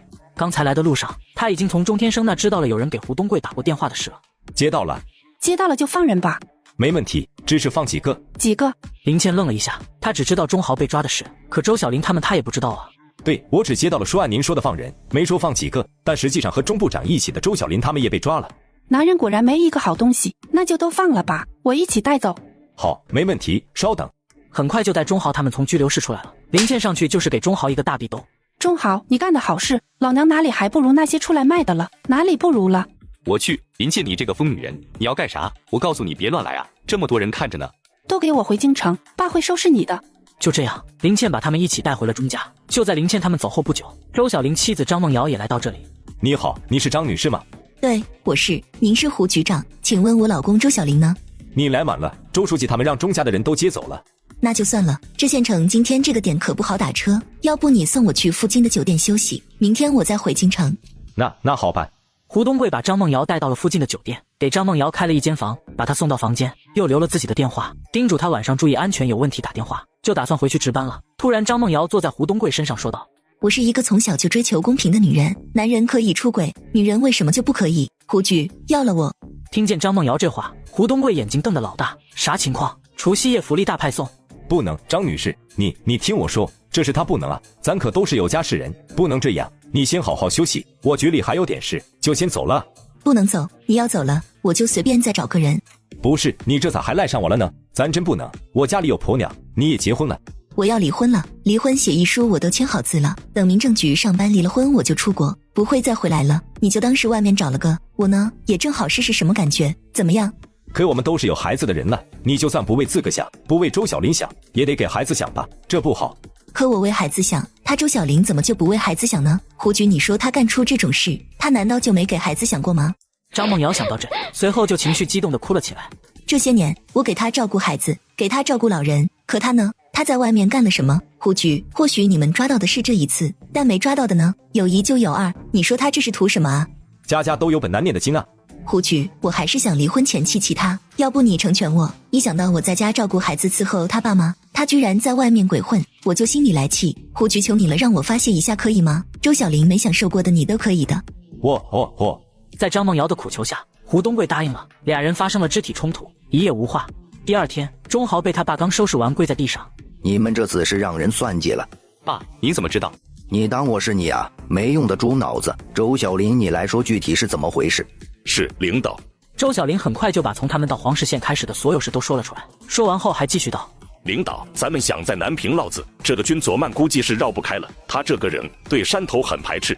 他排斥有什么用呢？他一个人能阻止我钟家吗？还有钟豪，你的能力你自己知道，以后在南平那边行事要多听小林他们的，多学多看，知道吗？知道了爸。都出去吧。周小林从钟家离开后，很快就回了他的家。梦瑶，对不起，我错了。行了，别说了，听着就恶心。这是离婚协议书，房子归你，孩子归我，夫妻财产我赚的我拿走，签字吧。离婚，梦瑶，我这次真知道错了，你再给我一次机会可以吗？周小玲，你可真自私啊！自己在外面玩女人，还想家里再有个当牛做马的保姆是吗？我张梦瑶傻了10几年，你以为我还会再傻吗？签字，这话我最后说一遍，不签的话我就去纪委了。你那些事免职应该可以了。好，我同意。民政局初期上班，到时候那里见。与此同时，我这边正在陪老丈人聊天。左曼，去年陈老带你提的那成立地方国资委和国企改革的方案通过了，估计节后就会公布。咱们南平的国资委也正在着手成立。通过了，那太好了。年前你们黄石县升级县级市的申请被打回了，这事你打算怎么处理？呵呵，我这还真有点想法。我把打算开发圣女峰，还有邀请王建成投资的事说了出来。还可以以旅游来拉动其他产业，倒是个不错的主意。不过这项目你不能让王建成一人投，旅游属于政府公共项目，这样你跟他谈，让他出4成负责管理，剩下的6成就由咱们即将成立的国资委来出。国资委本身就不参与管理，这样既能保证活力，也能起到限制作用。好，那我回头跟他谈。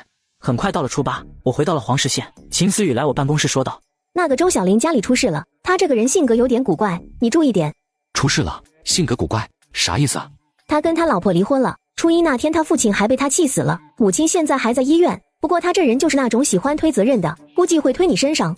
可这跟我有啥关系啊？还有，你咋知道这些的？你跟他有联系？谁跟他有联系？是我爸告诉我的。钟天生都能给他儿子安排人一起来南平，你该不会以为我爸就这么放心我一人在这吧？他虽然没给我安排人，但却让人早把周小林他们查了个底朝天，盯着了。厉害，那你这意思他会闷头对付我？不止闷头，我爸说这种性格的人很容易极端，搞不好会用阴谋阴你。跟我玩阳谋他会死，玩阴谋只会死得更快。说的也是，我都差点忘了，你可是阴损的老祖宗了。常委会要开始了，我们过去吧。只要他们还敢出手，我就让他们知道花儿为什么这样红。1小时后，由县委书记王华主持的常委会开始了。钟豪4人去会所被抓，周小林也因为这是他老婆跟他离婚了。张梦瑶离婚前为了报复他，竟然跟胡局发生了肢体冲突、口舌之争。过完年后想反对我的旅游项目，殊不知又中了我的圈套。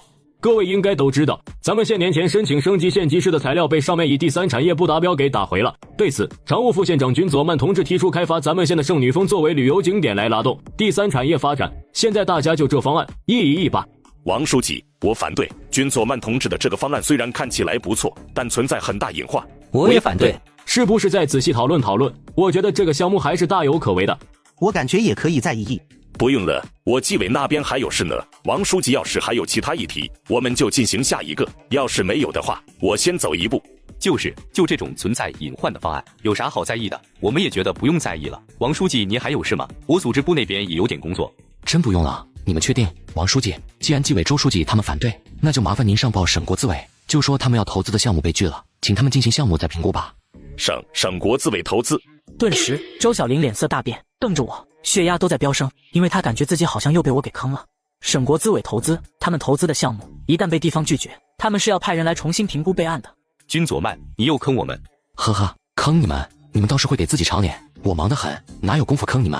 周小林见状立马委曲求全地说道：佐曼县长刚才也没说还有这事啊，要早说有这事，那咱就得慎重对待了。我看这项目我们可以再讨论下。现在想再议，我不议了。对不起王书记，既然常委会有4个人反对，那可能这项目是真有问题。提出这样的项目方案是我的错，我向大家做出检讨。王书记，您就如实上报省国资委吧。嘿嘿，军佐曼，你到底想干啥？周小玲却差点没被气死的瞪着我。就是我们都说在意了，你还想咋样？不干啥呀？你们不是说项目有隐患吗？那就不议了，让省国资委的人来重新评估吧。你们想议就议，不想议就不议，谁给你们这么任性的权利？行吧，那就先这样吧，我下午就向省国资委筹备小组那边汇报。这话说完，王华就跟我们离开了，来到他办公室。佐曼同志，你就为了断了他们以后提拔的路吗？就是啊，这样做是不是有点主次不分了？咱们当下最重要的还是开发圣女峰，毁个他们的前途，跟开发圣女峰相比微不足道啊。王华跟刘福生也好奇，总之他们觉得我的做法有点不分轻重缓急。你该不会真就为了出口恶气吧？谁为出口恶气了？我这是要送他们走，你们懂吗？送他们走，这咋送？国资委的人来重新评估，市委刘市长得陪同吧。那时候这项目要是评估没问题，我当着刘市长的面，我也能以他们的能力问题，提请刘市长拉他们到市委党校去脱产学习。这样一来，他们不就走了吗？咱们也可以安静搞项目了。这才是我刚才执意要让王华给省国资委上报的原因，不然让周小玲那些人时不时下点绊子，这圣女峰开发项目还咋进行？我去，原来你打的是这主意啊！可你就不怕这么折腾，回头耽搁了咱们开发圣女峰的时间吗？要知道咱们也就7、8个月时间而已，紧得很啊！就是啊，佐曼同志，你确定这样做不会影响咱们升级县级市的大事？那不会，磨刀不误砍柴工，圣女峰开发项目进度基本就是由资金决定，多个10天半个月的也就那么回事。要是这样的话，那就没问题了。别高兴得太早了，你能走关系，人家也能走。可要是他们动用关系把整个评估小组都换成他们的人呢？那时候你不就鸡飞蛋打了？放心，思雨你忘了，我有陈老出手，他钟家一个人也派不下来。第2天，钟家出手被陈老挡住了，这是交个南平处理。南平省国资委也在接到任务后，当天就成立了一个项目评估小组，由省国资委筹备组组长王大志亲自带队来到黄石县。欢迎各位领导来黄石县。欢迎各位领导。就属你小子能折腾，我给你介绍下，这位是王大志王听，是咱们省国资委的筹备组长，同时也是这次投资项目重新评估小组的负责人。哈哈哈，叫啥王听？有才没告诉你我是陈汉山书记第1任秘书吗？叫我王哥就行了。还有这事呢？那我就缺职不恭了。王哥，你们这应该还没吃饭吧？要不咱先吃饭？不用了，先办正事，带我去见见那几个拒绝投资的常委，我们当着你们双方的面现场评估。王大志作为陈汉山的第1任秘书，现在陈汉山推动的项目被人给拒了，这让他还真想看看谁这么大的胆子，连他老领导的脸都敢打。行，那就先办正事。很快我们来到钟豪办公室，其他3个狗腿子也在。钟部长，给你们介绍下，这位是王听，咱们省国资委筹备组组长，也是这次圣女峰投资项目重新评估的负责人。省国资委。瞬间，周小玲他们懵了，评估小组他们不是都拜托给钟天生了吗？难道失败了？咋了？几位不欢迎吗？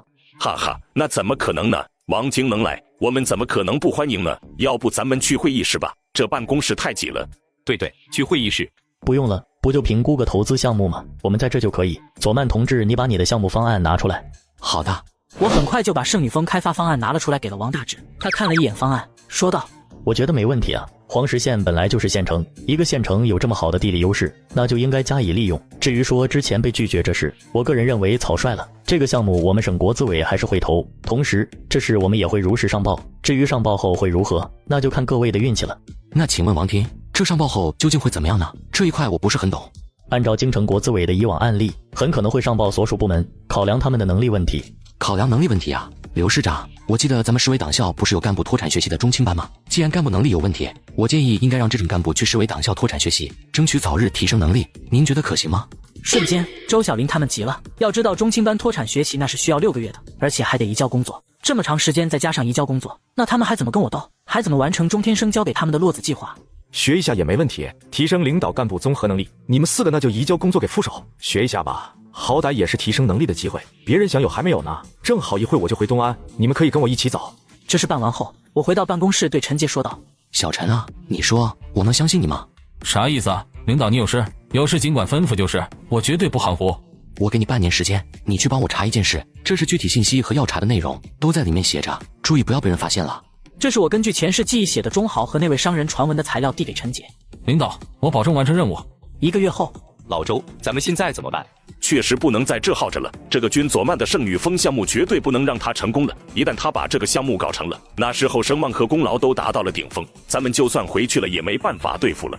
说的也有道理，军佐曼那家伙是必须要阻止了，否则可能最后完蛋的就是我们了。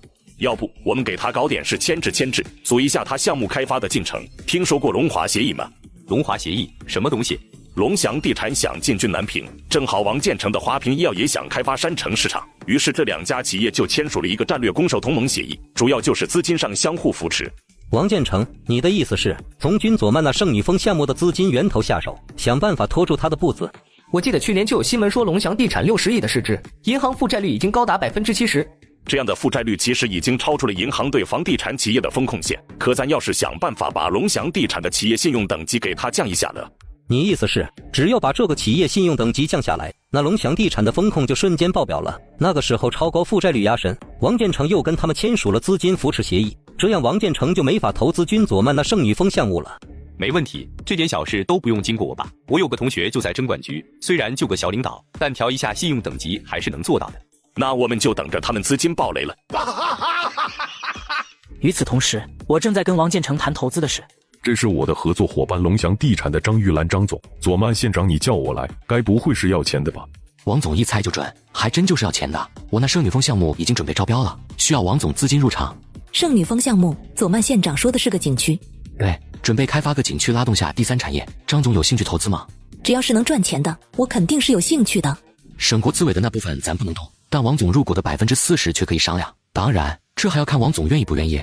我有啥不愿意的？既然张总也想加入，那我让出来20%，到时候咱们联合成立一个公司运营就行。行啊，既然王总这样说，那就这么定了。话音刚落，张玉兰就接到了公司的电话。什么？怎么会这样？张总怎么了？出什么事了吗？王总，我的龙翔集团可能要遇到麻烦了，生死危机。刚才秘书打电话说龙翔的信用等级被下调了，现在山城那边的7、8家银行都给龙翔开启了风控，催促龙翔在1个月内清偿债务。什么？还有这种事？看来是有人在背后搞动作呀。中豪为了阻止我的旅游项目推进，竟然叫人把投资方的企业信用等级下调，导致公司暴雷。殊不知我叫王建成组织上百人企业老板去京城上访，来个釜底抽薪。忽然被下调信用等级，你不会得罪人了吧？没有啊，我们出门做生意的一向都是以和为贵，我哪会得罪人？那你现在打算咋办？信用等级被下调，银行那边就没法通融了，不然出现问题他们会倒霉。要是这样的话，就只能按照他们说的清债了。可是我的龙翔负债大概有40亿，我个人和公司差不多能解决25亿，剩下的15亿就需要王总帮忙了。15亿？怎么，王总拿不出来吗？不，我不是拿不出来，15亿我还是拿得出的。可我这边拿出来15亿，黄石县的项目我就没法投了。不就40亿吗？我能帮你解决，但你得为我办件事。什么事？其实也不是什么大事，我就是想让张总帮我打压3年这南平的房价罢了。什么？打压南平房地产市场3年？张玉兰这回却已经懵了，不止他，就连王建成也懵了。大家都是聪明人，房价那除了地价就是开发商搞起来的。现在我让张玉兰去打压房地产，做开发商里面的叛徒，这不是要了张玉兰的命吗？佐曼县长，你不是在开玩笑吧？这玩意别说3年了，3个月，我不1个月。张玉兰感觉她可能全家都得车祸去世。这要是3年，全国的那些房地产商人能把他们家祖宗18代都给挖出来挫骨扬灰。我没开玩笑，我是认真的。当然，我也不会让张总白忙活。只要张总答应帮我打压南平房价3年，龙翔的这40亿债务，我给你想办法平了。另外，我还可以在这3年中让张总赚到200亿。当然，还有最重要的一点，在这3年里，我保张总一家人没人敢动。佐曼县长，这么好的事要不交给我吧？你让我赚200亿，我帮你打压南平房价，只要你点头，我立马就成立一个房地产公司去。只是就在张玉兰犹豫的时候，王建成却心动了。这别人不知道我的本事，王建成可是清楚的。就算不靠陈汉山的关系，就单我1年就让他华平医药的市值翻了一番，王建成也觉得我能让他赚200亿。王总，你怎么也跟着？跟着发疯是吗？张总啊，这可是发财的机会啊，你可要把握住了。你知道我的华平医药为啥能去年1年突飞猛进吗？我那新药的配方就是佐曼县长给的，他是我们省冀州市委书记陈汉山的女婿，他说在南平能保住你，只要你不作死，他就肯定能。张玉兰脑子嗡嗡的，直到一会才开口道：王总，你说的都是真的，行，那我答应了。不过佐曼县长你可得给我点甜头，另外帮我解决这40亿的麻烦啊。这没问题，我可以让你小赚一笔，等你赚到钱了再帮我打压房价也行，反正暂时还没到时机。要是这样的话，那我们先说说40亿银行债务的事吧。佐曼县长，你到底要怎么帮我解决这40亿的债务？就是啊，佐曼县长，这要咋解决？怎么解决40亿债务，这个咱们一会再说。我先问问王总，4大行南平分行，你有认识的高管吗？能找个过来吗？有啊，建行和我们华平集团有业务往来，他们南平分行的行长郑耀东也和我关系挺铁的，我打个电话他一准来。可是佐曼县长，你这葫芦里到底卖的啥药啊？我的意思是找个懂行的熟人过来帮我规避下风险，顺便咨询点问题。毕竟金融这块坑还是挺多的，一不小心就掉进去了。这样啊，那我现在给郑耀东打个电话，他就能过来。2小时后，郑耀东从济州来到黄石县。哎呀，王总，你这是有啥好事找我呢？呵呵，这回郑行长你可猜错了，找你的可不是我，而是我们东安市黄石县常务副县长军佐曼。郑行长你好，我是军佐曼，不好意思让你大老远过来，主要是我这有点问题想请教。哈哈，原来是佐曼县长啊，久仰大名，我跟你们东安的刘有才刘市长关系不错。郑耀东也赶紧一笑说道，意思是他知道我的身份。既然跟刘市长认识，那咱就是熟人，这样的话我可就开门见山了呀。没问题，佐曼县长有啥问题问就是的。郑行长，能不能跟我说下今年咱们国家的居民存款利率以及企业贷款利率分别是多少？我对这个不是太清楚。其实我主要是想问企业贷款利率，这块是每个企业都不同的。这个居民存款利率现在 2.1， 至于企业贷款利率，基础是 6.5， 不过还得看企业资质，要是企业资质不好，7或者8都有可能，得具体问题具体分析。那要是像山城龙祥地产那样的呢？山城龙祥地产如果是没下调信用等级前，应该是 6.8 左右，但现在嘛，8可能都不好贷了。那郑行长能跟我说下今年债券还有基金的情况吗？主要就是种类和利率这块，我想了解下。可以，债券就一种，利率是 2.34%， 至于基金，具体的我没数，但光是我们行就有4种，利率差不多都在 2.6 左右，其他行的应该也就是这样。2.6啊，那郑行长，要是我以华平集团兜底，委托贵行向和你们有合作的基金公司定制一款年利率 3.5， 募集金额40亿，3年期保本付息的银行直销投资基金，你们银行的手续费是多少？还有就是这个基金好卖吗？这才是我的办法，利用华平集团兜底，给龙祥地产搞个40亿的投资基金，帮他们化解这次危机。毕竟按照龙祥地产现在的情况，想从银行贷款，那肯定是做梦了。我去，佐曼县长，你这意思是以发行投资基金的方式，从债券和基金里抢钱？我们的手续费是2个点，至于好卖不好卖，这应该会很好卖吧？郑耀东也这才干巴巴道，他也头一回遇到我这样的，把利率设得比债券和基金都高，从人内硬抢。可问题是，也没人能说不让调啊。当然，他不知道的是，我其实瞅准的就是现在基金才兴起。怎么样，40亿的救命资金，这不就来了吗？来是来了，可是佐曼县长，你这是算抢的吧？你就不怕那些债券和基金回头找你麻烦？这有啥好怕的？合理合法，我凭本事抢的钱，不服去告啊！呵呵，说的也有道理，其实也确实没多大问题。佐曼县长这个事吧，他合理合法。行吧，既然你们都这样说，那就按佐曼县长说的办吧。可是佐曼县长，你这拿我的华平集团兜底也得跟我商量下吧？当然，他这就属于开玩笑了，能帮龙祥地产度过危机就行，至少这样他没出那15亿。呵呵，王总你又不白兜底，3.5的利率加上2个点的建行手续费，王总你再收张总1个点的兜底费，相比贷款张总还赚了呢。别说，还真是啊，张总你可听见了，1个点的兜底费，回头可别耍赖啊。那不会，王总放心吧。那郑行长，你看这40亿的资金大概多久能到账？就是啊，郑行长，我那龙祥地产山城那边的银行也就给了1个月的时间。放心吧，我一会回去就加急着手这事，1星期内手续应该就差不多了，半个月你们基本就可以拿到钱，就算到时候拿不到，只要基金销售的好，这40亿我们建行也可以先垫付。如此，那就多谢郑行长了。哈哈哈，小事小事。不过张总，你还是赶紧想办法恢复一下你和征管局刘处长的关系吧。像你们搞房地产的，这企业信用等级要是被降成现在这样子，以后想从银行贷款可难了呀。郑行长的意思是，我们龙祥的信用等级是这个刘处长下调的，可我并不认识什么刘处长啊。不认识？征管局的刘成刚副处长你不认识吗？郑耀东也一愣，他是建行南平省分行的行长，一些企业征信上的信息一般人看不到，但他这个行长却是可以的，他可是清楚记得下调信用等级的操作人就是刘成刚。不认识，我也就想要开发南平市场才离开山城的，以前都基本就在山城，上哪认识去？那个刘成刚副处长，郑行长你了解吗？知道为人怎么样吗？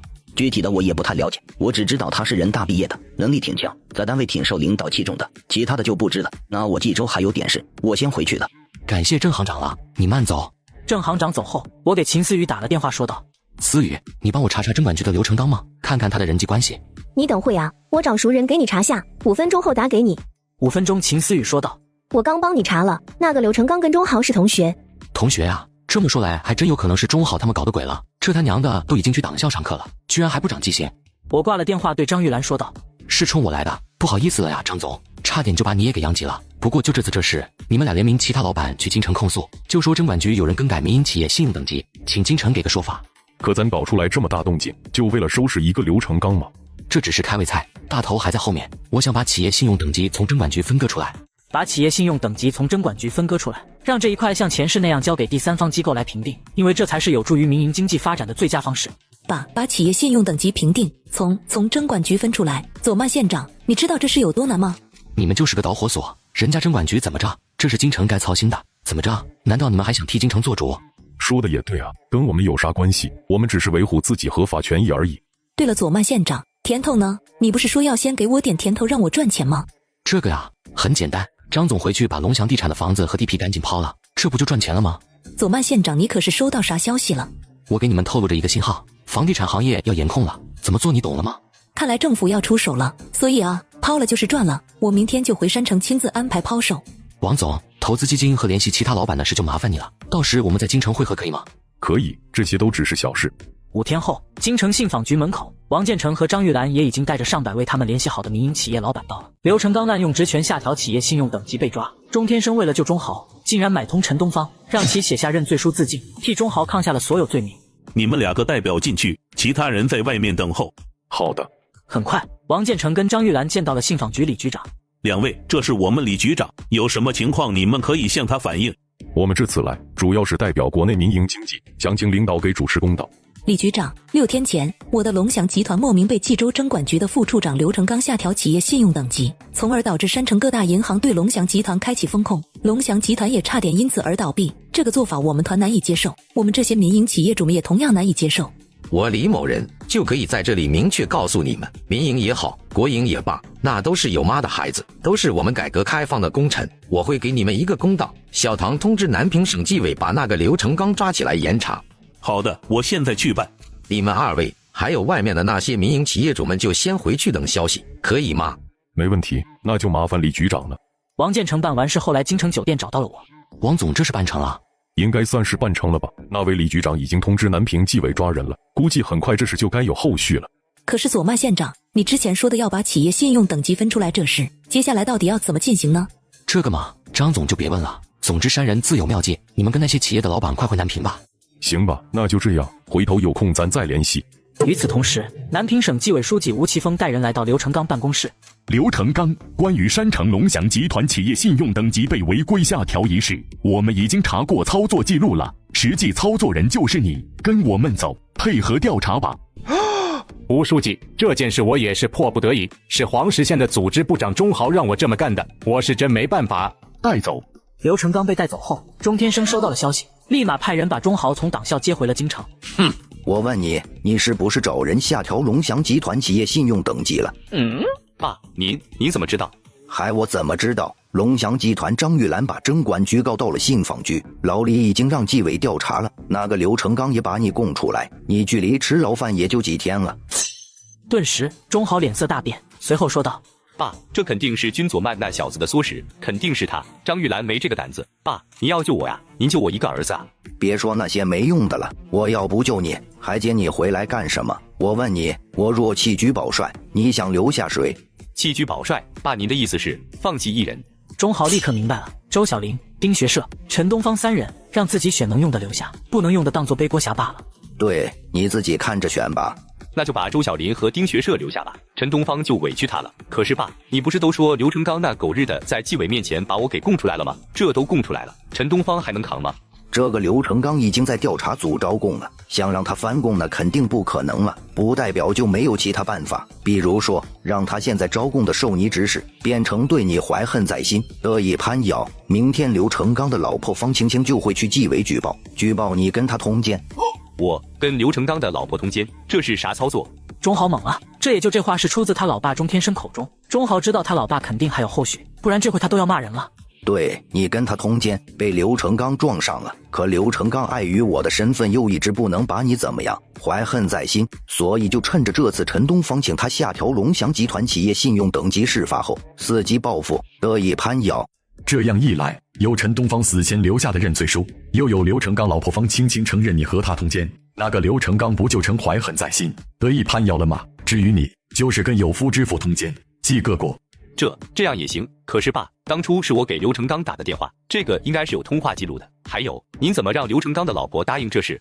通话记录不会有什么通话记录了，会有人删除的。至于说怎么让刘成刚的老婆答应，这世上难道还有钱办不到的事吗？尤其是那个刘成刚的老婆方青青还比较爱钱。行了，这事就这样，我一会把刘成刚老婆方青青的详细资料扫描发到你邮箱，你只要熟记他的个人信息就行。到时如果有纪委的人找你，你就承认这事，其他的就都别管了，我会让你三叔处理。那谢谢三叔了，我先回去东安了。我这边济州的一家酒店里，胡东贵被我一个电话从东安市委党校数百公里喊了过来。领导，你让我大老远过来啥事？我准备跟人对弈，想让你干点活。活？啥活？你在市委党校应该能接触到咱们县的那4个家伙吧？领导，您说的是钟豪他们？能啊，咋了？你给我盯紧了，周小林、陈东方、丁学社3人，别让他们3人出事了。领导，你是认真的？你该不会是知道啥我不知道的吧？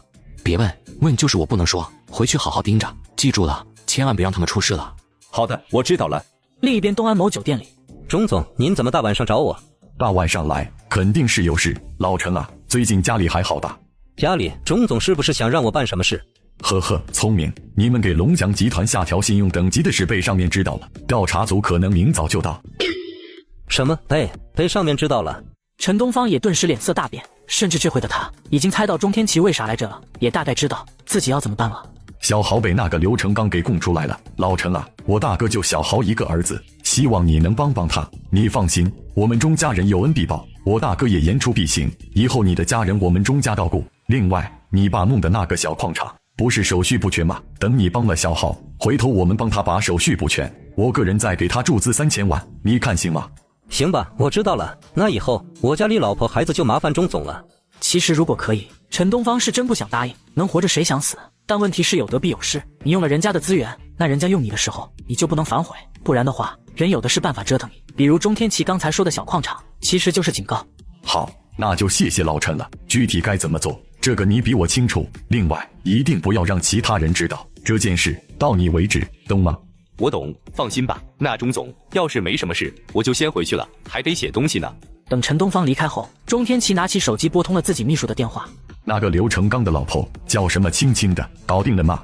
已经搞定了，那女人还挺贪心，要了1000万，还想让我安排她出国。呵呵，出国啊，出国好。他这一句出国说到我心坎里了，给他安排，等这事完了就送他出国，落地接机的那种。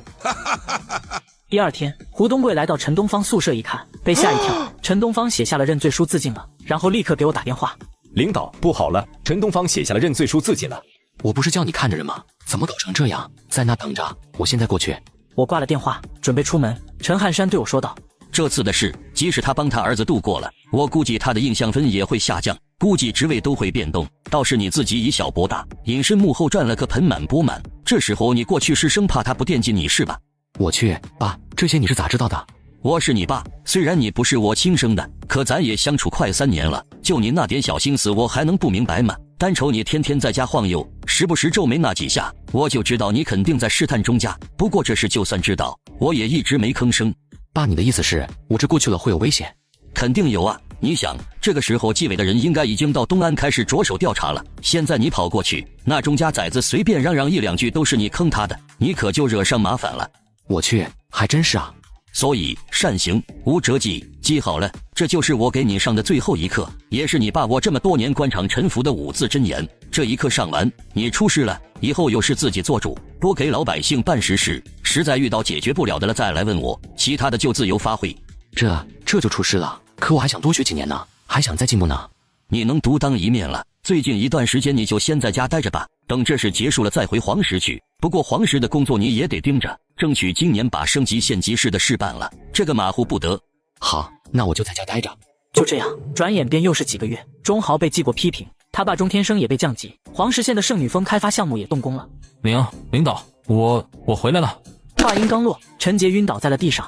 小杰，你怎么了？钟豪违法的事迹败露，被东安市纪委带走调查，从而导致钟天生被京城纪委双规，受到法律的严惩。老胡，快把小杰送医院啊！别去医院，是枪伤，就算我这个公安局局长也没法帮他解释。老胡，你把小杰抱去房间，我打电话给我老丈人，叫他派他私人医生过来。好的，领导。爸，小杰中了枪伤，我知道这次是我行事莽撞，可能给你惹麻烦了，不过你能不能先把你的医生借给我，救人要紧。在那等着吧，我马上派直升机送医生过去。差不多1小时后，陈汉山秘书带医生来到这里。李哥，你怎么也来了？好了，别发愣了，快让黄医生去看看人。黄医生，请跟我来。2个小时后，黄医生处理好了。咋样了，黄医生？小陈没啥大问题吧？没有，现在也只是麻药还没过而已。我估计明天早上6、7点麻药过了就能醒。那我们就先回去了。老胡，你去送黄医生。第二天，陈杰醒了。谢谢领导，这次你可救了我一命。说这屁话干啥？怎么着你也是给我办事的？那领导，我现在跟你说说这次出去的事。那就说说吧。其实这次调查的结果基本和领导你让我查的差不多。那个刘峰每年都会往中豪在瑞士银行开设的账户转账2000万，这些也都是没问题的。另外我自己还调查到，中豪和刘峰一起成立了个天南省神宇地产公司，中豪还以这个公司为媒介，从天南省昆明市市委书记杜玉明那帮刘峰拿项目，光是最近5年所拿到的项目涉及金额就高达13亿。陈杰一条一条说着，只是说到这的时候，秦思雨却愣了一下，惊呼道：杜玉明那是钟天生以前的秘书啊，要是这样的话，搞不好还真能查到钟天生。这算是个意外收获了。那你身上这伤是咋弄的？调查那个杜玉明的时候弄的吗？对啊，你这伤他让人整的吗？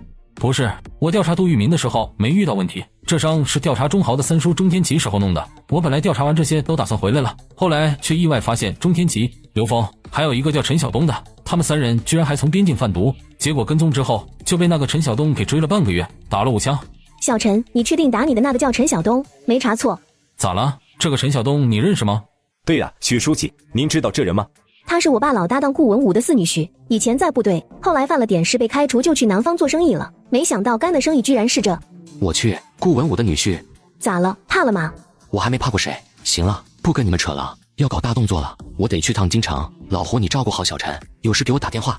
6个小时后，我来到京城陈老的4合院里，我也已经把陈杰查的那些事都说了出来。说完后，我才看着陈老问道：大爷爷，您看这次的事怎么办？我原以为就钟家那小崽子不是个东西呢，毕竟他以前在京城就能惹事，没想到居然还有钟天生的前秘书和钟家老三。要是这样的话，以这些事为由头调查钟天生足够了。只是顾文武家的4女婿，真是你意外发现的，这该不会是你小子故意找人查的吧？大爷爷您啥意思啊？我没听懂。哈哈，也就你不知道，像我们这些人都知道，顾文武那小家伙早就放话了，谁要是能帮他处置了他的4女婿，他请吃饭，我还以为你小子是为了这顿饭呢。我去，这么说来，那个陈晓东还真不收待见啊。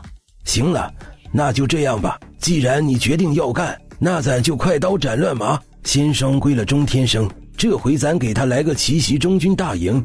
不是，大爷爷，这是不是太快了？咱们不是应该先把钟天生的前秘书杜玉明让纪委秘密调查吗？从下往上查，最后再对钟天生动手。您这咋还直接从上往下查呢？这办案思路不对吧？但我却懵了，有些发愣的看着陈老。按照正常的办案流程，这应该是先把杜玉明悄悄审查，等审出来东西了，再对钟天生动手才对啊。可自己这位大爷爷居然要反着来，先双规了钟天生，这是啥操作？一看你就没见过世面，扎小猫从下往上是为了证据充分，一网打尽可打巨虎，你得从上往下一巴掌拍散，然后逐个击破，懂了吗？懂了，大爷爷您的意思是，这是针对不同级别的不同办案方法，是吧？不过你这次只动用咱们家自己的力量，我看你这意思是想站出来了，要成为陈家新的掌舵人了吗？是的，我接下来想打压南平房价3年，需要家里的招牌保命啊。哈哈，好小子，你厉害，你老丈人就很出彩了，可他都没敢说打压南平房价，你倒是比他有胆子。可是我怎么感觉你不只是想打压南平房价呢？你这该不会是想借着打压房价这事助你爸再进一步吧？确实有这个想法。好了，回去吧，回去好好准备，等这事完了，我把咱们家的人都召集起来，你也好认认人。行，一切听你安排。第二天，京城纪委书记赵月明带着4名调查组成员来到钟天生家。天生同志，根据组织规定，从现在起你被双规了。双规？对，鉴于天生同志你儿子钟豪、弟弟钟天奇所犯之事重大，请组织决定，从现在起对天生同志你进行双规，还请天生同志配合。钟天生听到这惊掉了下巴，随后反应过来说道：赵月明同志知道昨晚有谁去过那道门吗？太多的我不清楚，我只知道陈老好像去过。走吧，到地方你想知道什么，我告诉你就是了，带走。与此同时，黄石这边也对钟豪下手了。钟豪，你和刘峰的事发了。刘峰。听我提起刘峰这俩字，钟豪瞳孔骤缩，身体下意识的抖动，心里也有些不解，我是怎么知道刘峰的？钟豪，跟我回去接受组织调查吧。不，我不会跟你们走的，这是有人诬陷我，你们等着，我现在就给我爸打电话，这些事肯定会查个水落石出的，我钟豪也绝对不会平白被人诬陷。别打了，你爸今早已经被双规了，你现在就是打。也打不通。这不可能的，就我爸那级别，就算双规，没有1-2个月也不可能有决定，怎么可能会这么快？你爸确实已经被双规了，你们这些年做了这么多违法乱纪的事，你该不会以为领导还会慢慢商量吧？秦思雨，我他妈弄死你！为什么？你们秦家为什么要这么做？哎，钟豪，你可别瞎说啊！我告诉你，这次的事可不是我们秦家推动的，我们只是帮了点忙而已。这次的事另有其人。这次的事是我干的，不过我这么干可不是说因为咱们有过节，而是因为你犯法了，倒卖批文、泄露机密、贪污、权力交易、官商勾结，这些才是我这么干的原因。我们老陈家也从没人干过诬陷别人、坑害老百姓这些违法乱纪的事。你老陈家，你是？重新认识下，我叫君佐曼，京城陈家兴的掌舵人。我话音刚落，钟豪吓得一屁股坐地上。君佐曼，你是不是有病啊？你有这样的背景，这样的身份，你天天扮猪吃老虎有意思吗？你早站出来啊！早站出来，我们钟家不惦记着在南平落子，咱们也不认识，这不就没这事了吗？带走。10天后，钟天生、钟豪、钟天琪、陈晓东、杜聿明5人接受了严厉的审判。恭喜啊，佐曼，你要调到冀州市天阳区上任区委书记，而且不只是你，我也被调到天阳区任职区长了，还有刘有才、雷万春他们也都调到冀州了。啥？你还有刘有才他们被调到哪个位置了？我刚打听了下，刘有才任职冀州市委专职副书记，雷万春任职冀州市纪委书记。这是陈老的意思吧？是在推动我打压房价？你这次也算是走运了，被组织上看中，职务先行，让你体验一下副厅的感觉。哪里是我走运啊？这分明是你走运啊！你瞅瞅你，自从跟了我后得到多少好处？你爸再加上你，尤其是你，一个副处也跟着职务先行了。你说你咋感谢我吧？我给你一次，你敢要吗？怎么不敢？随后我跟秦思雨发生了肢体冲突，口舌之争，一夜无话。第2天我来到胡东贵家。老胡，你正科多久了？才2年，还差1年才能提副处。咋了？领导你有事？确实有点，我1个月内会转调济州市天阳区，任职区委书记，想让你跟着一起，可你这到不了副处，过去了顶天也就是个区分局副局长，你愿意吗？愿意啊，领导你去哪都带着我才好，别说副局长了，就算一个普通警察我也干。虽然说跟我去济州，他局长变成了副局长，可济州那是省会啊，不一样的，从那往上爬，可比他在黄石这个县级市往上爬要简单多了。这个道理胡东贵自然是明白的。行了，那就这样定了，你回头准备下，到时跟我一起过去，我先回去了。老婆，领导要去天阳区任职区委书记，想调我过去当区分局副局长。副局长？可你现在都是正的了，这咋还那么高兴？你个妇道人家懂个啥？冀州可是省会，天阳区区委书记是副厅级，领导才正处就到那个位置上了，这肯定是陈家安排的。而现在领导却要过去了，这个时候咱得紧跟着组织走啊！恭喜老公了！最近火大，来给我拜拜火。不行，我还得做饭呢。还有当家的，你这咋回事？我又不是外面那些漂亮女人，就一个农村妇女，你咋这么大瘾头呢？呵呵，你虽然不漂亮，但你是我婆娘，外面的那些漂亮是漂亮，可到底是别人家的。1个月后，我来到济州上任了，在办公室接到了陈杰电话。领导不好了，有个老外在餐厅欺负你老婆。你保护好你婷姐，我马上过去。老外竟然敢在酒店欺负我老婆！我来到酒店后，得知这老外竟然是方圆集团董事长儿子的朋友。我本就想拿方圆集团打压房价，没想到他们撞枪口上了。原来是左曼书记的老婆啊！对不起，左曼书记，刚才是我的冒失了。春泽，你快给苏小姐道歉。明明是他们打了我，为什么我要道歉？是我们打的你吗？如果不是你骚扰我，我们会打你吗？不道歉是吧？这是咱走法律程序。既然如此，那就你告我打人，我告你性骚扰。小陈，给胡东贵打电话，让他过来解决纠纷。看我干啥？你婷姐让你打电话，还不赶紧打？是，领导。陈杰也赶紧拿出手机准备打电话了，但朱浩然和田亮听到这却急了，赶紧劝阻道：左曼书记，苏小姐，还请大人有大量，这事咱商量着来吧，我们其实也不是外人。在南平跟苏雅婷走法律程序，而且还是在川泽有错在先的情况下，他们还真没这胆子。这事就算陈汉山一言不发，这个川泽估计也有大麻烦了。所以这回他们自然是想大事化小的。不是外人，你们也是公职人员。左曼书记误会了，我们不是公职人员，我的意思是，我也是咱天阳区的，我爸是方圆集团董事长朱永辉。朱浩然也赶紧一笑道，他到现在都没意识到他已经掉我坑里了，也没意识到他这话说出来会给方圆集团引起多大的麻烦。对，左曼书记，我叫田亮，是朱董的司机。我去，这原来是方圆集团老板家儿子啊，怪不得这么喜欢把老外当爹呢，原来这是有原因的啊。谁说不是呢？你瞅瞅方圆集团盖的那些楼盘，清一色的欧美风，就没一个是咱们自己的风格。原来有其父必有其子啊，崇洋媚外，外国人的哈巴狗。要是这样的话，那就说说我老婆打人的医药费吧，说个数，我赔给你们。左曼书记，这不用了吧？也不是啥要紧的伤。朱浩然和田亮听到这却一愣，心里也在窃喜，果然还是自家老爸牛逼，居然连济州市委书记的女婿都给面子。哎，一群憨憨，收了钱就该买牢饭了。此时陈杰跟看傻子一样看着这些家伙，立刻明白我的用意。我的钱岂是那么好收的？这钱收了，打人的事就私了了，接下来就只剩性骚扰的事了，而且还是公共场合，这事就该老胡出马了。要的，打了人就得赔医药费，你们看看多少钱？那要不就1000或者500也行，这都是小伤。左曼书记您太客气了。对，500也行。行，那就500，多了我也不想给你。说完，我拿出500递给川泽道，这样刚才打你的事就了结了，对吧？对，他们这会只觉得我实在太客气了，毕竟只要我不追究他们骚扰苏雅婷，他们就烧高香了。现在居然还给钱，大好人了。对就好。小陈，打电话让胡东贵过来抓人，就说这有个在公共场合胁迫骚扰、言语侮辱咱们国家女性的老外，让他依法从严从重处理。好嘞，领导。这位先生，你怎么能说话不算数呢？你刚不是说了结了吗？我说了结是打人的事了结了，现在咱说你性骚扰我老婆的事，还有你以后别在我面前说你爸是谁，在我这里你爸就算是天王老子也不好使，懂吗？我要不是想先砸了方圆集团的招牌，我哪需要跟这种货色在这浪费时间？是，以后不敢了。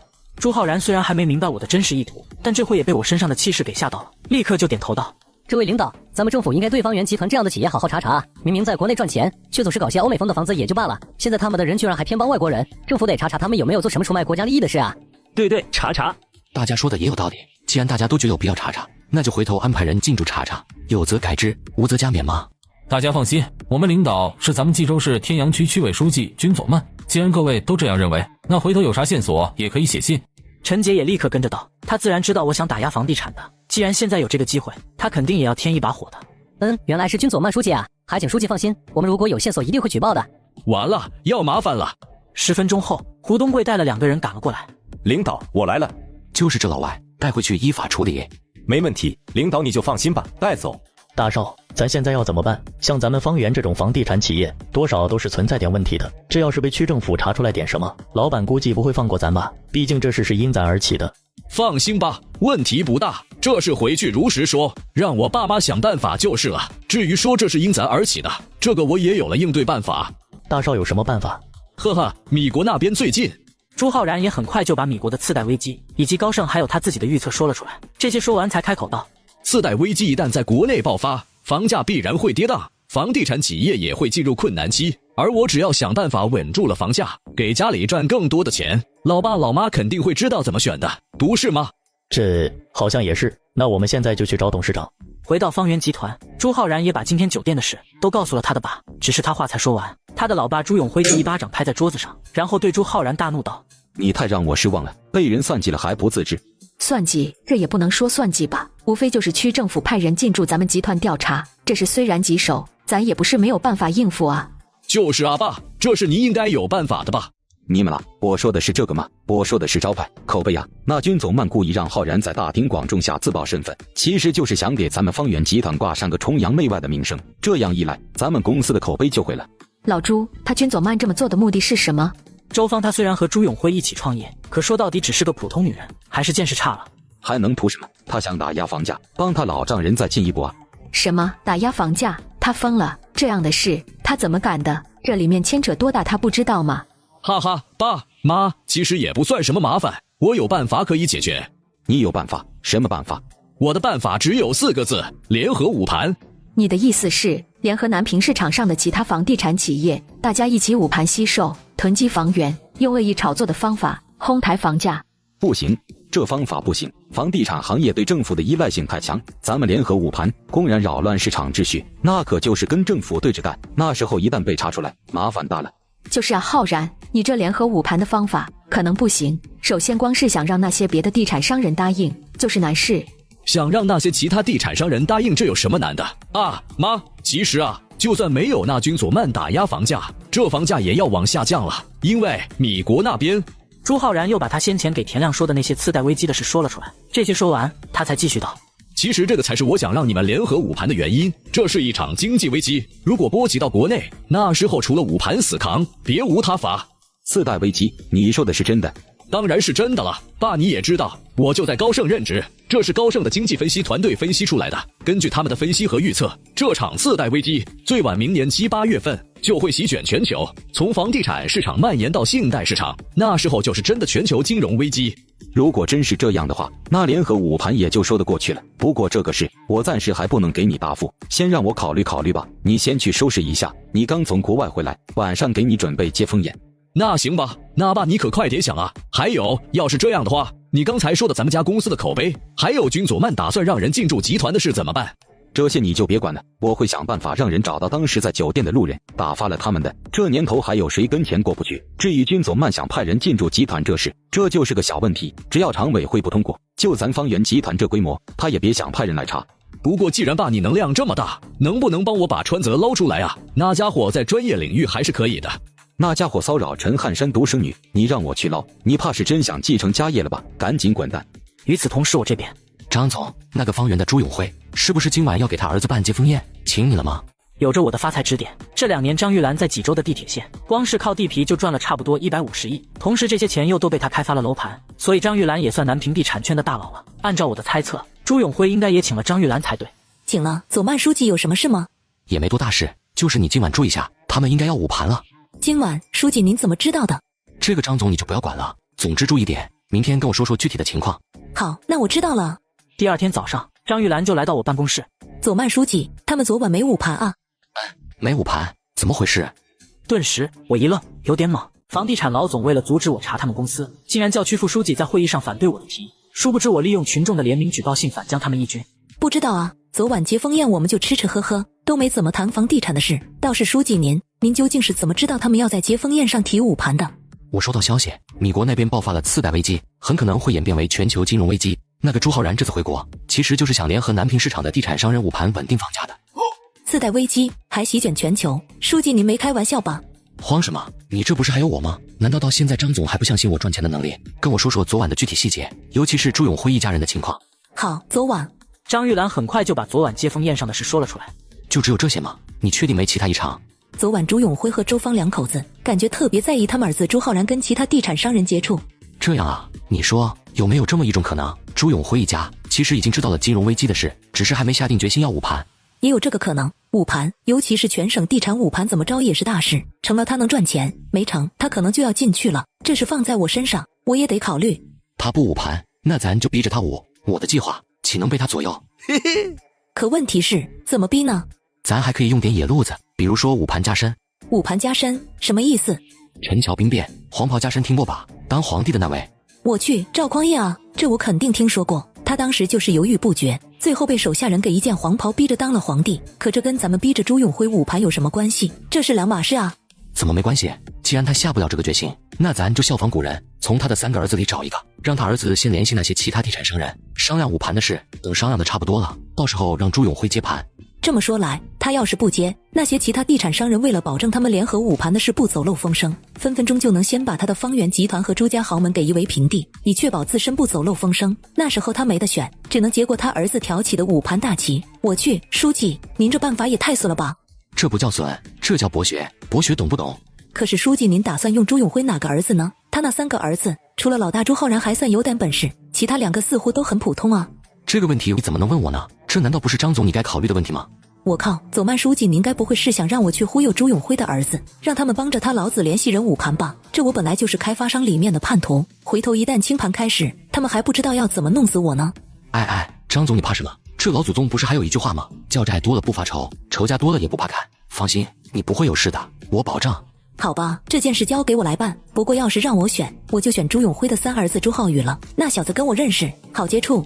不过张总你可要尽快，咱们时间不多了。我知道的，但是书记，要是朱永辉发现怎么办？那家伙也是老狐狸啊。没事，我给你牵着他。正好昨天有老百姓建议我查一下方圆集团，我明天召开区常委会，看看让区政府派调查组进驻方圆集团，给你吸引一下火力。行了，我这里还有点工作要处理，要不张总你先回去准备着。另一边，副书记黄国伦办公室里，朱总这大早上过来是有事。黄国伦和朱永辉是老相识了，当初他还在天阳区城建局任职局长的时候，就跟朱永辉关系很好了。这些年他能从城建局局长一路高升，直到今天的区委专职副书记，基本也都是靠着朱永辉的。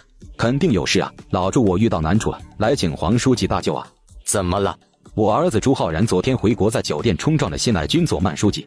朱永辉把昨天朱浩然在酒店的事如实说了出来，这些说完才无奈道：黄书记，是当时有路人提出请区政府调查方圆集团，说我们屁股坐歪了这事。军总曼书记当场承诺了那些人，我这心里不放心啊。这要是真被区政府介入调查，我担心对我们的名声和发展有所影响，所以特意请您来帮着斡旋一下。不过左曼书记说调查你们，这可能也就是官面上的话吧。至于说侦查，我感觉可能性不大，你也别太担心了。不担心不行啊，咱们这位新来的书记本身就是奔着打压房价的目的来的。房价可不只和他们这些地产商人有关，也和黄国伦这种人有关。房价高了，他们的政绩也就足了。这个道理大家心知肚明。打压房价，你从哪知道的？这还能懂呢？陈汉山书记要再进一步的事，我就不信黄书记您没听说。再进一步需要功劳啊，打压房价就是最大的功劳，不然军左曼忽然空降到冀州这个省城干什么？我知道了，要是左曼书记在常委会上提出派人调查方圆集团，我会想办法帮你拦一下的。不过这是指着我一个人可不行，其他那几位你一会也去转转。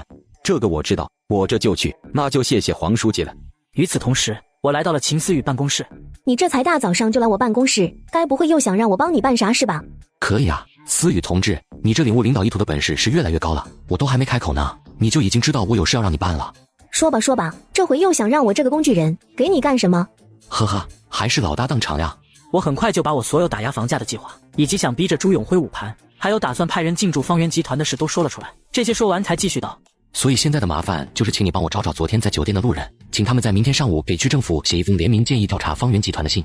左曼，你到底是吃什么长大的？你爸妈该不会从小给你吃的是雄心豹子胆吧？不然你怎么能有这么大胆子，利用让他们捂盘，然后你再清盘来打压房价？你这样搞很容易就会引起连锁反应，导致其他相关产业也跟着崩盘。你难道就不怕吗？啧，你瞧你，胆子这么小怎么干工作？放心吧，我心里有数，不会有事的。你也只要跟着我，到时候捡便宜就行。好，那我信你。第二天常委会召开了。今天呢，咱们召开常委会就只有一个议题，那就是前天有群众举报，说是方圆集团有可能做了损害国家利益的事，建议我们区委区政府派遣调查组进入方圆集团好好查查。这是我觉得可行，毕竟群众举报无小事嘛。各位以为呢？我没意见，方圆集团作为我们天阳区的知名企业，我们也确实应该帮他们改进进步，查一查也无妨，有了改掉就是，没有也可以给民众一个交代。思雨同志的观点我是赞同的，其他人呢？左曼书记，我不赞成这么做。方圆集团这些年来一直都是我们天阳区纳税大户，如果我们因为个别群众举报就贸然调查的话，很容易会给企业带来不良影响。我也不赞成。我也不赞成。我赞成查一查，其实也没有大家说的那么可怕。查一查，给民众一个交代，也可以让我们区委区政府对辖区内的企业更了解嘛。这么说来，黄书记你们是不支持了？说这话的时候，我心里有些失望。虽然早就知道这些人被资本给腐蚀了，却还是没想到腐蚀的这么严重啊！毕竟方圆集团光是我知道的强拆、违规建设就有好几次了，只是一直没处理而已。而现在看来，这应该就是资本的力量了。不是不支持，而是不合适啊，左曼书记。那我要是执意想调查呢？呵呵，左曼书记，这不可能啊！常委会已经否决了。否决了不要紧，否决了还可以同意吗？我话音刚落，秦思雨的助理小王这会也正急匆匆地拿着联名信走了进来，道：各位领导，刚刚咱们区信访办那边收到了不少群众举报方圆集团的联名信，事态紧急，我也只能打扰领导们了。联名信？你确定是联名信，不是举报信？此时黄国伦瞬间慌了，联名信这东西和举报信还有所不同呢。举报信都是单个的，他们就算看见了也可以当作没看见，但联名信那可是群体，一大波人联名的举报，今天他们谁否了提议，谁就有责任，搞不好丢官去职都有可能。所以这回他们还真有些紧张了。是联名信，一共20人，这都有签名的。而要是这样的话，这东西我们就不看了。刚才左曼书记说的调查方圆集团的提议，我们也就同意了。对，左曼书记，既然有这么多群众联名，那咱们还是查查那方圆集团吧。呵呵，可你们同意了，我现在却有点疑惑了。按理说，你们刚才反对的理由也是能站住脚的，但既然能站住脚，你们又为什么要改弦更张呢？难道各位这是要无视你们刚才反对的理由吗？我这话一出，黄国伦他们听到这却傻了。我为了打压房价，让张玉兰去拉拢方圆集团的三公子密谋捂盘，而副书记却被地里耍手段，找到了水泥集团的董事长，想用裁员来给我施压，从而阻止我的计划。这怎么？这个问题很难回答吗？既然很难回答，那就别回答了。小陈，一会散会你把今天的会议纪要形成简报传达到区属各部门，让他们都组织人好好学学。只是我话刚说完，黄国伦那些人却脸色瞬间就沉了下来，因为要是让我这样做了，那他们在天阳区基层干部心中的形象可就崩塌了。那时候估计谁看了都会评价他们一句墙头草顺风倒吧。领导，好的。左曼书记，这行程简报传达是不是再考虑下？不考虑了，简报必须传达，这是我这个区党委书记，好像就有这权利吧？黄书记，你们说是不是啊？是，既然左曼书记执意如此，那就随书记好了。既然大家都觉得简报传达没问题，那就这样定了。另外就是成立调查组对方圆集团展开调查的事，这事就由思雨同志你来牵头吧。你下午联合区纪委、区公安分局的同志，尽快着手办理。那我下午就成立调查组，争取明天就进驻方圆集团。散会。与此同时，方圆集团董事长办公室里，朱永辉收到了黄国伦阻止失败的消息，脸色难看道：他妈的，我应该早点让田亮找到机场那些路人，先把他们给打发了的。这下好了，他们居然成了军左曼的助力。当下最重要的还是我们集团以前那些被爆出来的问题，还有没被爆出来的，我们一定要抓紧时间处理，可千万别被他给查出来点什么，不然我们可能要有麻烦了。我会安排好的。与此同时，黄国伦来到了南平省省委宣传部长孙志强家里。孙部长，那您看军左曼打压房价这事怎么办？这回的他已经把我想要打压房价的事都说了个清楚，只等着孙志强给意见了。没想到啊，汉山同志的这个女婿胆子倒是真大，居然敢干这种砸咱们这些人盘子的事。既然这样，那咱就给他点教训，也省得他什么事都敢干。教训肯定是要教训的，就是孙部长，这具体要怎么部署呢？我记得你和南平水泥集团的董事长董大彪关系不错是吧？你回头可以把军左曼想打压南平房价的事透露给他。透露给董大彪？孙部长，您该不会是想让利用水泥集团给省委施压吧？南平水泥集团虽然只是民营企业，但却是南平省现在最大的水泥生产企业，旗下分厂遍布南平很多个地级市，总员工将近13万。现在孙志强让他把我要打压房价的事透露给那边，这让黄国伦立刻就明白了，孙志强这是想要以水泥集团为棋子，让他们向省政府施压。差不多吧，大概就是这么个意思。如果水泥集团减产裁员，那这事就大了。他们有13万工人，随便裁点人就是大事件。这些人要是失业了，他军左曼解决不了失业问题，那也是事。总之咱们只需要看戏就行了。高，孙部长还真不愧是孙部长，果然行家一出手就知有没有啊！您这简直就是一箭双雕呀！第二天，秦思雨带着胡东贵来调查方圆集团了。哎呀，欢迎秦局长和胡局长带人莅临我们方圆集团指导工作。你这人倒是有意思，明明是调查取证，咋就成指导工作了？秦局长说的对，是调查取证，刚才是我说错话了。知道就好，说错了话不要紧，还有改口的机会，可要是做错了事，那就只能去劳改了。老胡，你带2人去接管财务，务必仔细核实。好的，领导。另一边酒店里，不知张总找我来什么事？呵呵，叫张总多生分啊，叫我张姨就行了。小雨啊，你知道你大哥这次从美国回来的目的是什么吗？我大哥他说是回来探亲的，怎么了？朱浩宇愣了下，有些不明白张玉兰怎么会问自己大哥，毕竟他们3兄弟虽然表面和谐，但背地里却早已经为了家业继承明争暗斗了。探亲，他说的你信吗？事到如今，我就实话告诉你吧，美国那边爆发了次贷危机，你大哥这次回来，其实是想要帮你爸捂盘应对危机的。次贷危机，我的天，要是这样的话，那岂不是国内的房地产要进入寒冬了？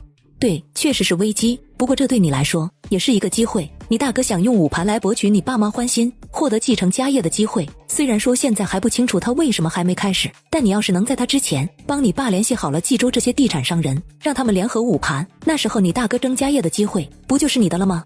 张阿姨真打算帮我？那当然了，帮你对我有利吗？我们更熟悉不是吗？那就这样定了，咱就抢了老大的底牌。不过这事还得张阿姨你和我一起说服那些地产商人，毕竟我人微言轻，分量有些不足。好，没问题，一起就一起。不过回头等你继承了朱家家业，可得多帮衬着点阿姨啊。那肯定的，如果我能继承家业，方圆和龙翔永远都是伙伴。那张阿姨，咱们明天就开始联系。行，那就明天吧，这事还是得趁早，你回去准备吧。好的，一切搞定，雨儿已经上钩。与此同时，水泥集团董事长办公室，这个军左曼还真是跟人不一样啊。确实不一样，初生牛犊不怕虎。总之现在是就是这么个事，那军左曼就是奔着房价来的，你这边打算怎么办？不知道呢，这事我还得再让人核实核实，先确定他到底是不是真要打压房价再说吧。还核实？你不信我？哎，老黄啊，这不是信不信的事啊，事情重大，我不能草率啊。好了，这是我承你这个情，时间也不早了，要不一起吃个晚饭吧？不用了，我也就关系好提前通知你一下，既然通知到了，我就先走了，还有工作要处理。黄国伦走后，董大彪立马说道：信你，老子信你个鬼！老子他妈叫董大彪，不叫没脑子！真当我看不出来你是别有所图吗？董事长，我们接下来该怎么办？第一，核实田阳区区委书记军总曼是否有打压房价的意图。第二，暗中打听下军总曼和黄国伦的恩怨，确定是否有个人恩怨。第三，着手制定房地产市场有变的企业应对预案，限期2个月。好的，我这就去安排。就这样，2个月后，张总，2个月了，事情办好了吗？还请书记见谅，我也没办法，主要是朱浩宇那小子怕被他大哥给发现了。好了，不说这个了，说说具体的吧。到底哪天能把5盘大棋交给朱永辉？这个应该一会就可以。我们这些开发商现在已经准备去方圆集团找朱永辉了。办得好，这次南平房地产崩盘后，我保张总可以再赚200亿。这可是书记您自己说的，要是赚不到，我可就赖上您了。放心吧，一定可以的。你快去方圆集团准备开战吧。张玉兰走后，秦思雨问道：“你和张玉兰有权钱交易吗？”啥？权钱交易？秦思雨，你把舌头捋直，好好说，我哪干过这事了？那你刚才说的是什么意思？那个呀，我最近发现了个能赚钱的买卖，准备指点张总一下。啥买卖？我凭啥告诉你啊？像咱们这种人，就别惦记钱了，惦记了可能就完了。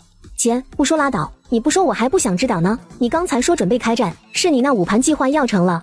已经成了，就等朱永辉接过大旗，扩大规模了。那我是不是也该通知我爸准备了？去通知吧。秦思雨走后，我感慨道：“安得广厦千万间，大庇天下寒士俱欢颜。杜草堂没干成的事，我军左曼或许能干成。”与此同时，方圆集团大厅，房地产的老板集结在这里。爸妈，我最近办了件大事，看这些数百阿姨，就是我给你们联系的5盘人士。什么？你说什么？顿时，朱永辉脸色大变，愣在了原地。房地产老总操纵房价被逮捕，导致省委宣传部长孙志强也被双规。我打压房价有功，被调任均阳市任职副市长。殊不知刚来就发生突发事件。小雨啊，你刚说什么？你说这些书摆阿姨是你找来5盘的？对啊，爸妈，我听说国外爆发了次贷危机，而且很有可能会席卷全球，波及国内。我知道你们平时忙，可能忽略了这事，所以我就特意以你们的名义帮你们联系了。就是啊，朱总，浩宇这孩子既聪明又孝顺，都知道为家里着想了。朱总好福气啊！对，张总说的对，朱总，浩宇这孩子是真孝顺啊！为了让我答应，他硬是在我家磨了我3天。确实，这孩子有朱总当年的风范，办事认真不服输呀。朱总后继有人啊。那朱总，您看咱们5盘的事。既然我儿子都跟各位说了，那咱就准备5盘吧。嘴上这么说，朱永辉心里却恨不得能锤死朱浩宇。坑爹也不是这么坑的呀。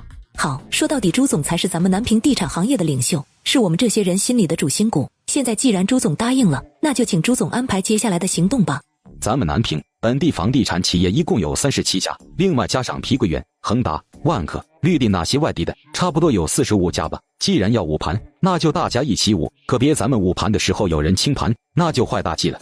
对，朱总这思路靠谱，要5大家就一起5，谁也别想搞特殊。5盘是扰乱市场的行为，这事一旦被发现就是大事，所以各位当下要做的就是统计各自手上的房源，同时向跟各位有关的领导们解释清楚，希望他们能继续支持咱，大家携手一起共度难关。确实是得跟那些领导们沟通下，这个我们会立刻着手。要是这样的话，那就只剩最后一个问题了，咱们什么时候发布房源紧张的停售限售通知？不知朱总大概多久能把那些剩下的企业拉进来呢？咱们得先确定这个吧。剩下的企业也没多少家了，差不多半个月20天吧。这样啊，那就快过年了，要不就春节吧，春节那天公布。行，那就这样定了，春节开始。确定正式5盘时间后，朱永辉立马来到黄国伦办公室，告诉了此事。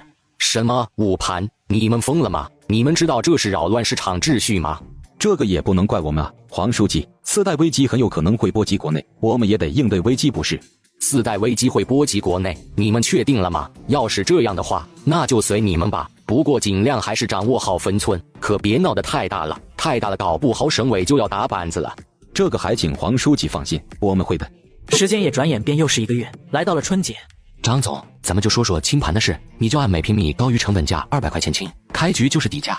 现在冀州的房价均价是9000到1万，成本价其实也就是600到800一平的建造费和不到3成的土地成本。要是按您这价格，也就是不到4000一平，这价格还咋赚钱？就按我说的做，这个价格战，他们打那是让利给老百姓，同时也会让老百姓明白，这房价水分这么大，或许还有水分，从而进入观望期，最后导致房地产市场崩盘，咱的目标达成。而且这样一来，你还能多点时间在崩盘前回血啊！我去，好像还真是这个道理啊！那我现在就回去安排清盘。另一边，朱总，不好了！我们发布停售通知后，龙翔地产的张总居然发了清盘通知。这个败类，地产界的叛徒，我要灭了他！说的对，老公，他设局阴我们，那他这一家老小就不用活了。老婆，你守住公司，我去找黄书记帮忙。很快，朱永辉来到黄国伦家。黄书记，我知道这次的事不该请你们帮忙，但我们也没办法了。不管张玉兰那娘们是出于什么目的这样布局，我们都不能让她活着，不然她一直这样清盘，迟早会有人动摇也加入的。那时候房地产市场就陷入了死局，只能崩盘了。所以这次还请你帮我们顶住压力。行吧，那就照你们的意思办，我给你顶住上面的压力。张玉兰，你们看着处理。只是他话才说完，我带着济州市纪委书记雷万春来到这里。老黄，你想帮他们顶压力，可我就怕你顶不住啊。黄国伦同志，鉴于你存在贪污、权钱交易等问题，从现在起按照组织流程对你进行双规，跟我们走吧。朱永辉，你利益操纵房价，你被捕了，带走。与此同时，省委宣传部长孙志强家里。孙志强同志，鉴于你任职期间存在权钱交易、渎职等问题，现在根据组织规定对你进行双规，请配合一下。这齐峰同志，这该不会是搞错了吧？我这些年工作可一直都是兢兢业业啊。不会错的，黄国伦被抓了，都已经证据确凿了。黄国伦也出事了吗？怎么，很意外吗？带走。3个月后，南平省的房价腰斩了一半，陈汉山因此再进一步当了南平省的省长。左曼，没想到你真能把房价打下来，让我再进一步啊！爸，你进一步对我也有好处啊。你小子有心了，我没白疼你这个女婿。对了，陈老想调你去北原省均阳市任职常务副市长，你有什么想法？啥？北原省均阳市还是常务副市长？大爷爷还真狠啊！霍阳两家在北原你死我活抢地盘，就是没怎么发展经济，算是让你过去灭狼屠虎创收的，怎么样？有信心吗？呵呵，大爷爷有意栽培我，我保证把狼和虎都给收拾得服服帖帖的，也绝对把那边发展起来。好，你有信心就好，那就这样。1个月后，我带着陈杰来到了均阳市准备上任，就遇到了突发事件。你们干什么？怎么欺负一个女人？你特么谁啊？我的闲事你也敢管？这人叫张冬青，是均阳首富张东升的3弟，是混社会的，这会被我这么一阻止，他倒是有些意外了。就是滚远点，再多管闲事，连你一起收拾。对，赶紧滚！呵呵，小伙子，听哥一句劝，赶紧滚蛋，否则哥心情不好收拾你，你可就亏了。收拾我？行啊，那咱就看看谁收拾谁。小杰，打电话报警，告诉他们，我只给他们10分钟时间，10分钟内人没到，这均阳市公安系统就准备大换人。好的。陈杰也很快就明白了我意思的，掏出手机打电话报警了。这特么哪来的屎壳郎啊？还给公安系统大换人？你怎么不说你给地球装个马达呢？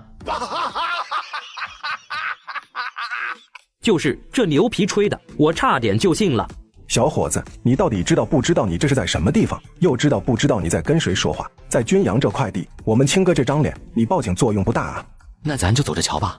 7、8分钟后，均阳市公安局副局长孙守正就立刻带着2名警察来到这里。可是，在看见我的那一刻，孙守正却差点没一头栽倒在地上，心里也恨不得立刻掏出枪毙了张冬青这些家伙。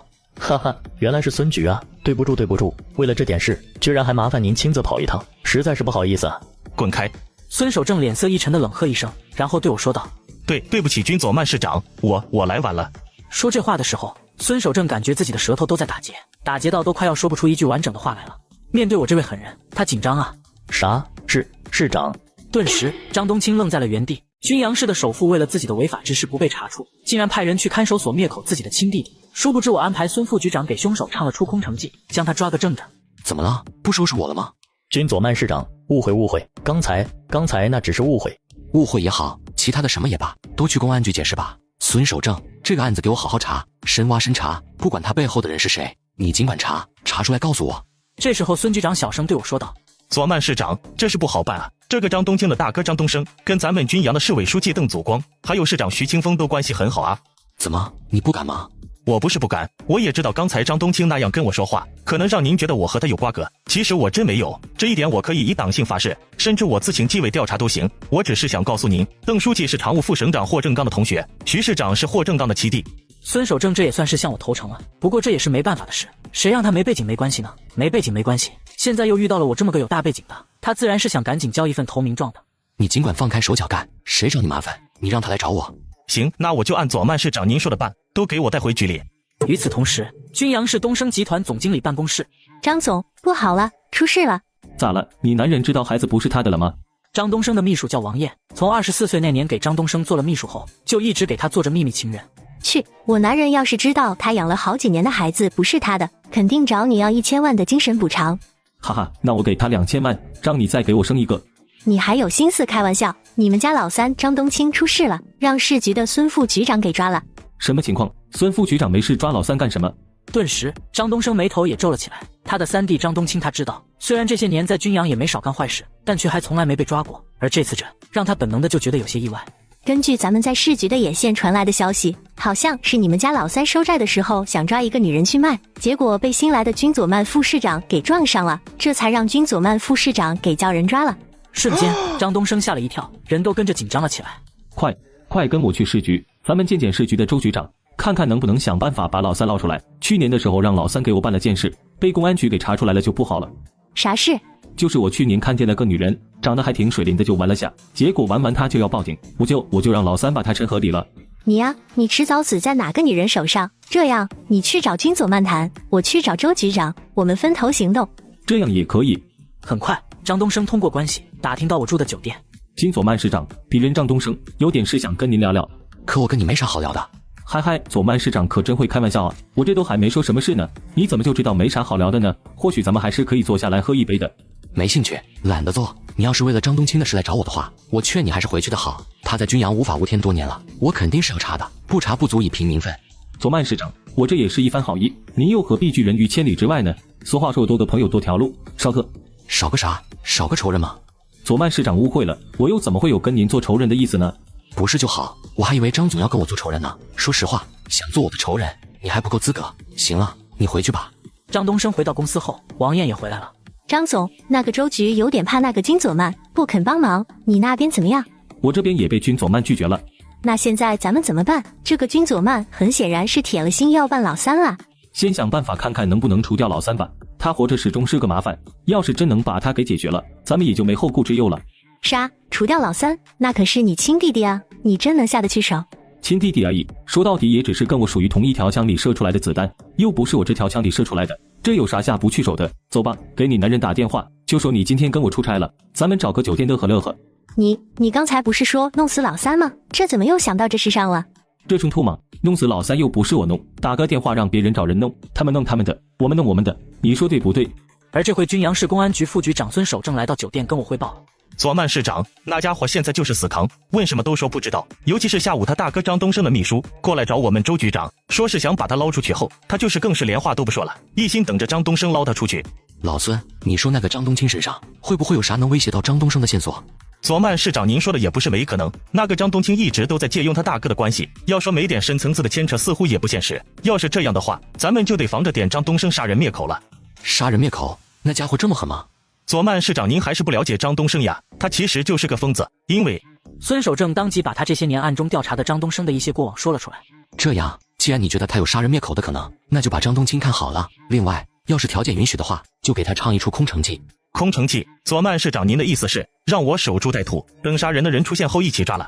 对，想在你们手上杀人，那这个人肯定就是你们自己人，把他抓出来，顺道把你们那个周局长给换了。一个公安局长不好好维护治安，天天跟商人搅和在一起，他还有脸了？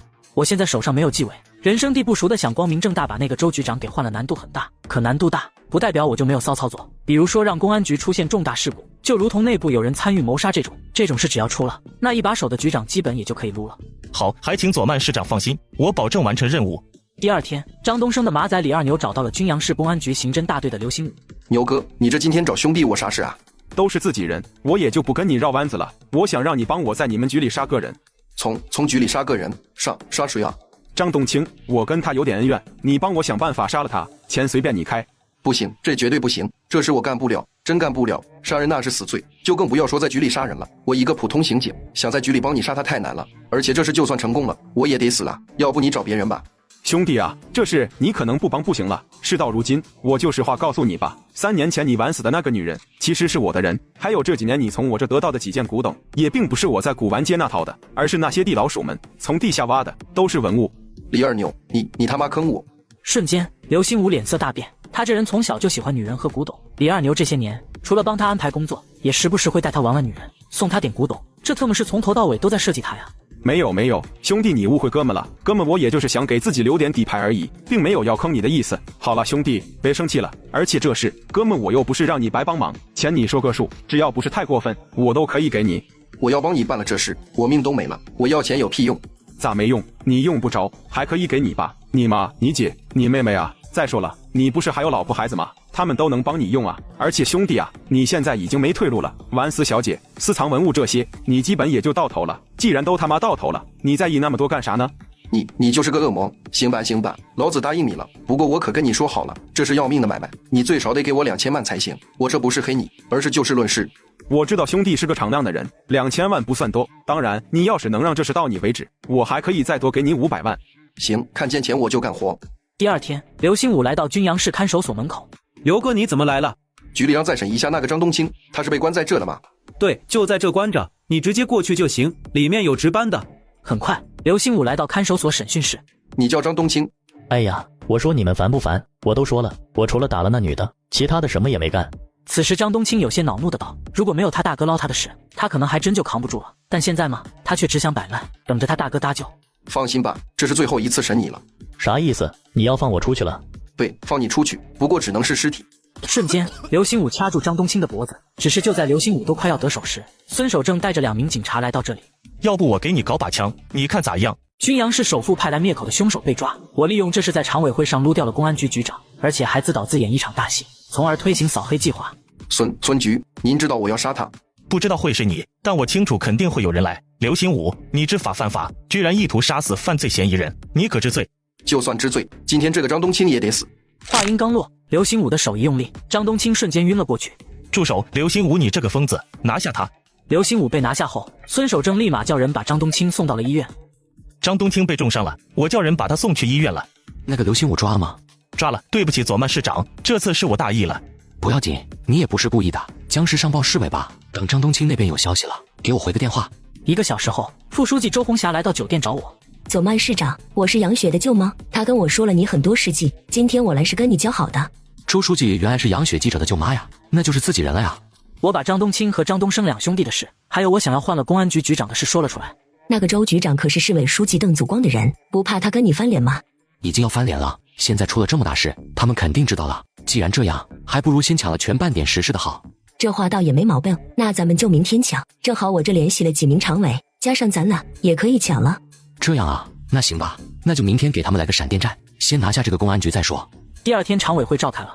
我相信昨天是公安局发生的事，各位应该都听说了吧？都说说自己的想法，这事要怎么办？邓书记，这件事影响很恶劣，我觉得应该追责，免去现任市公安局局长吴林生同志的局长职务，以儆效尤。对，邓书记，公安局内部的人参与谋杀，这是吴林生同志这个局长的失职，我也赞成追责。我同意。我也同意。仅只是一会，常委会上的同意票就超过了1半。没想到大家对吴林生同志的工作能力这么不看好啊！那我要是想否了各位的这个提议呢？大家都是市委常委，又怎么可能不知道邓祖光想动用1票否决权啊？邓书记，这是要行使大家长的权利了呀。不过我觉得你这个权利可能用不了了。这话说完，我就掏出手机拨通了在南平省台当主持人的杨雪的电话道：喂，杨雪吗？我给你报条新闻。君左曼同志。我的话才说出这么一句，邓祖光就脸色一变的大喝道：他虽然想动用市委书记的1票否决权，把我换了市公安局局长的计划给打掉，也早就有了内退的想法，不在乎1票否决权用了后会产生的后果。如果我这电话一旦打了，让外界媒体知道了军阳市公安局发生的事，他要还是一味行使大家长的权利，这叫滥用职权。君左曼同志，这是常委会，雷高斯同志还在做的会议纪要呢，你觉得你这样合适吗？此时市委秘书长雷高斯说道：就是啊，君左曼副市长，你这让我会议纪要怎么写呢？雷高斯也跟着开口，他明白徐清风提会议纪要的目的，说到底就是想用这东西震慑一下我，也好让我放弃这种不按规矩的办法，因此他自然是要帮忙的。有会议纪要就不让人打电话了吗？我也没说什么事啊，就只是拨通了个电话而已，难道这也不行？邓祖光此刻只能同意我的提议。行吧，既然大家都觉得市公安局局长吴林生同志得换掉，那就换掉吧。不过这换掉他之后得用谁呢？这一块我个人觉得还是得慎重，像一些能力不足的领导干部，还是不要提了的好，以免提上来再发生类似的事故。邓祖光就差没指名道姓说孙守正了，因为张东升的弟弟就是孙守正抓的，他又怎么可能会不明白？孙守正已经搭上了我的线泥，既然明白，他哪里还会给孙守正机会？对，能力不足的不能用，要选也得选业务能力强、综合素质硬的。邓书记和徐市长说的有道理，这还真得选能力过硬的，那就公安局副局长孙守正同志吧。守正同志这些年一直在公安局任职，熟悉业务流程，又兢兢业业，我觉得不错。君左曼同志，你莫不是没听明白我刚才的话？我说不要提能力不足的人，那个孙守正让人在他面前伤了张冬青，这样的人提拔后咱们难以服众啊。就是啊，孙守正市委没有追责已经是宽宏大量了，又怎么可能再提拔呢？对，孙守正这个同志不行。追责？追啥责？人是在市看守所被伤的，即便要追责，也得先追责看守所政委和分管看守所的公安局副局长，又怎么能追责到孙守正同志身上呢？两位领导是不是信息有误差？还是说两位领导觉得我这个逻辑有问题？对啊，左曼同志说的都是客观事实，这追责也得先追责看守所和分管责任人。两位领导要追责吗？这个提议我赞成。对，我也赞成。我也赞成。顿时邓祖光和徐清风却傻眼了，怎么感觉节奏让我给带偏了？明明是要追责我的人，这怎么就让我三言两语给绕成了追责他们的人了？这要是追责了，他们手下的那些人得多寒心。一念至此，邓祖光这才叹息道：行吧，局长那就定孙守正同志吧。今天的会就到这，散会。等等，这追责的事还没讨论完呢，我们4个常委都同意了，得追责呀。你，君佐曼同志，这就有点过了吧？徐市长，这是何意啊？我按照常委会的决定行事，这怎么就过了？还是说徐市长把常委会当做了儿戏？要是这样的话，那雷秘书长那里的会议纪要……邓祖光和徐清风这些人刚才那样用会议纪要来制止我又不是没看见，可既然看见了，这个场子怎么着也得找回来吧？至少利用他们提出来的会议纪要，让他们主动的把看守所的政委和市公安局那个分管副局长录了再说，否则这怎么能对得起我刚被人恶心那一下呢？对，有会议纪要呢，会议纪要肯定是记录了的。要是这样的话，我们刚才的赞成其实就等于是形成了常委会的决议。既然形成了，那咱们肯定是要说说怎么追责的吧？就是，既然形成了决议，那就得追责啊。邓祖光此时想吃了我的心都有，不过还是得同意我的提议。行吧，那就按你们说的办吧。回头把那2人免职，我还有事就先走了。为了庆祝这次常委会的胜利，我请了周红霞吃饭，还叫上了孙守正。老孙，你现在是公安局长了，我想把军阳的张东升、徐清风、邓祖光3人给清除了。什么办法？左曼说来听听。我们可以来一场扫黑，整顿一下军阳的治安环境。咱们以什么借口打黑呢？这办事总得有个由头吧？尤其是现在也没开展全省专项打黑活动啊。这借口还不多的是吗？实在不行，找几个人砍我一刀不就完了吗？啥？左曼，你刚说啥？找人砍你一刀？你确定你是小打黑，不是小打仗？左曼市长，您就别开玩笑了好不好？这让人砍您一刀，我这是公安局局长，估计就得回家种地了吧？领导，您要真想用这办法，要不找个人砍我一刀也行啊，可千万别拿自己试啊。你是常务副市长吗？还是说你是陈家继承人？行了，别担心了，我就说找人砍我一刀，又没说真砍，你们怕啥呢？找点人做样子就行了，反正到时候有人拿刀砍我，这是事实，只要有这个是实在，这军阳谁敢对我打黑有意见？原来你的意思是这啊？行吧，那就这样定了，找人砍了你。孙局长，这事就交给你来办，怎么样？是，那我找人。不过左曼市长，您打算哪天开始啊？明天吧，要做得像一点。第二天，我跟陈杰刚出住的小区，就看见孙守正的外甥张昭带着4、5个手里拿着利器的男子朝着我冲了过来。2分钟后，陈杰大喊道：“快来人啊！有人拿凶器砍了军左曼市长，市长受伤了。”很快，孙局长带人来到这里。左曼市长，您怎么样？孙守正，你是干什么吃的？这军阳的治安乱成这样，你这个是公安局局长还想不想干了？我这就属于故意让周围的老百姓听到了，这样一来，我那扫黑计划就名正言顺了。对不起左曼市长，我做出检讨，回头一定好好整顿，快送军左曼市长去医院。仅仅只1个小时后，关于我被人砍了的各种版本就传遍了整个军阳城区和网上。市委秘书长雷高斯立马来到邓祖光办公室汇报：邓书记、徐市长，出事了，出大事了！军左曼副市长被人在街上砍了。什么呀？顿时2人吓傻了。一个市委副市长当街被行凶受伤，这件事惊动了省委，连夜召开常委会想辟谣。殊不知我以退为进，要召开发布会说是我自己不小心撞到电线杆受的伤，从而导致省委副书记和副省长与我谈判求放过。要不打个电话到市里的医院问问，军佐曼就算被人砍了，他总得住院吧？咱们问问不就清楚了？没用的，网上都有了。这回省委和京城肯定都已经知道了。你们别忘了以前于家的那块补天石，难道这次他不会故技重施，借着这个机会装死装伤，让霍家也处置了我们吗？这也不是没有可能，以那个家伙阴损的性子，还真有可能这样。我引咎辞职吧。至于你们2个，就帮我好好干吧。等这事了结了，你们可得给我把那军左曼也弄下去。与此同时，北原省东州市省委会议室里，各位都说说吧，网上那事怎么处理？刘书记，我觉得当务之急以省委的名义辟谣吧。不行，这件事单单辟谣有什么用？军阳市那边接二连三的出事，总得有人为此而负责吧？对，我也觉得这事应该有人负责，光辟谣有什么用？省委书记刘永强表面上是班长，其实算是辅助副书记杨成的。到了他这一步，想要再进步，就得有个大家族支持才行。他这也是没办法。一时间，副省长霍正刚那些人眉头一皱，会议陷入了争执。另一边医院里，左曼，这个时候该发挥你的本色了。只要你继续这样装病，邓祖光和许清风那俩人肯定得有一个要为这事负责啊。负责是负责，可是这样一来也会影响咱们军阳形象啊。市长都让人砍了，这以后谁还敢来啊？搞不好老百姓出门都得悠着点了吧？都别争了，我决定了，召开新闻发布会，道歉辟谣，承认我撞电线杆上了，我们军阳也不存在黑恶势力。啥？道歉辟谣，还不存在黑恶势力？左曼，你这又是哪一出啊？左曼市长，这样一来，咱们还怎么扫黑啊？顿时，周红霞这些人一愣，都有点懵，不知道我这是啥操作了。你们懂什么？我这叫以退为进，借一道惊雷。我想到了一个以退为进，让霍阳两家都大出血的主意，那自然就是我刚才说的召开新闻发布会，道歉辟谣，否认军阳存在黑恶势力了。只能说明霍阳两家在北原这边的势力牛皮啊，连陈家第3代继承人都给按住了，明明被人拿刀砍了，都愣是不敢说，只能用撞电线杆上这种蹩脚的糊弄傻子的理由来搪塞。左曼，我们还是有点不太懂啊。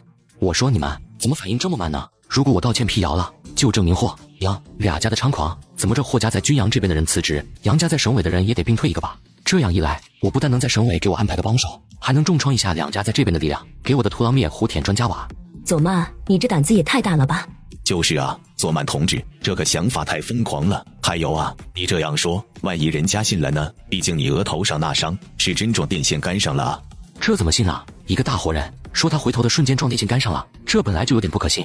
而且最重要的是，我这是真被人拿刀伤的，有老百姓看到了，孙守正也看到了。这个时候我说我撞电线杆上了，你觉得网上的舆论会怎么变？那肯定是一堆出来说我是被逼迫的。好像还真是这样啊。所以啊，准备新闻发布会，现在就通知，明天早上咱们就开会，请雷。那好吧，那我现在去准备。另一边，省委会议室里，刘书记，我刚才接到军阳市市长徐清风同志的电话，他说军左曼同志要召开新闻发布会辟谣，主动承认自己是撞电线杆上了，军阳并不存在黑恶势力。这时候杨成立马说道：刘书记，这得阻止那个军左曼啊。确实的阻止，既然这样，那就杨成同志和霍正刚同志去见见那个小子吧。这个谣言不能辟啊，这要是辟谣了，咱们麻烦大了。还真的阻止，那杨成同志、正刚同志，你们俩就赶紧过去吧。要是有什么问题，随时给我们打电话，我们就在这里等着。几个小时后，市委书记邓祖光和市长徐清风，省委杨成副书记和霍正刚副省长来到军阳找我。哎呀，军左曼同志，听说你受伤了，这现在没事了吧？对，军左曼同志，这会感觉怎么样了？没事，有劳两位领导挂念了，自己撞电线杆上了。咱们还是说说正事吧，说吧，左曼同志，这个谣要怎么才能不辟？对，说吧，咱也就不绕弯子了，直接开门见山。其实呢，这个是我辟谣不辟谣的都是无所谓，我也主要是为了军阳和咱们北原的环境着想。现在关键的问题是网上的谣言，我不辟谣的话，几位领导打算怎么办呢？这个针对你个人的事，咱们以军阳市委的名义辟谣。至于军阳之前的事，估计现在也会被人注意到了。那2件事，要不就追责分管治安的副市长左曼同志，你看如何？霍正刚明白我的目的，但是邓祖光和徐清风这可都是他自己的人，不到万不得已，他肯定是不想舍弃的，所以这回他自然是要争取一下的。追责一位副市长也差不多了，就追责一位分管副市长吗？算了，那我还是明天道歉辟谣吧。左曼同志，这不是正在商量吗？那你的意思呢？我要的也不多，就这军阳，各位领导能给吗？左曼同志，这就有些太过分了啊！正经点。呵呵，正经点，过分了。几位领导又何必欺负人呢？我是带着诚意来谈的，结果几位领导就扔出来一个分管副市长打发我，莫不是真当我不敢道歉辟谣？要是这样的话，几位领导大可以试试。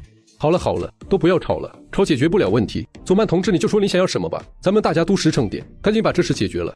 行啊，既然杨书记发话了，那我也就实诚点。军阳市委1、2把手引咎辞职一个，北原省委组织部部长并退。另外，省委进行一次专项打黑活动，这北原省的环境是该换了。这才是我敢这么跟领导叫板的底气，把省委组织部的位置占了，那个时候我就安全了。毕竟只要我自身不犯错，组织部那边顶住省委的压力，谁也别想把我从这北原弄走。左曼同志，你说什么？省委组织部部长并退？你没跟我开玩笑吧？省委组织部部长这个位置要是让我占了，那这北原省可就不是虎狼之争，而是三方会战了。杨、霍、陈三方会战了。毕竟他这么多年的经营，才让北原省只有杨家和霍家。就是啊，军左曼，你这胃口大的有点不合理吧？省委组织部部长那可是省委常委、中管干部，岂是你说并退就能并退的？军左曼同志，这个要求过来啊！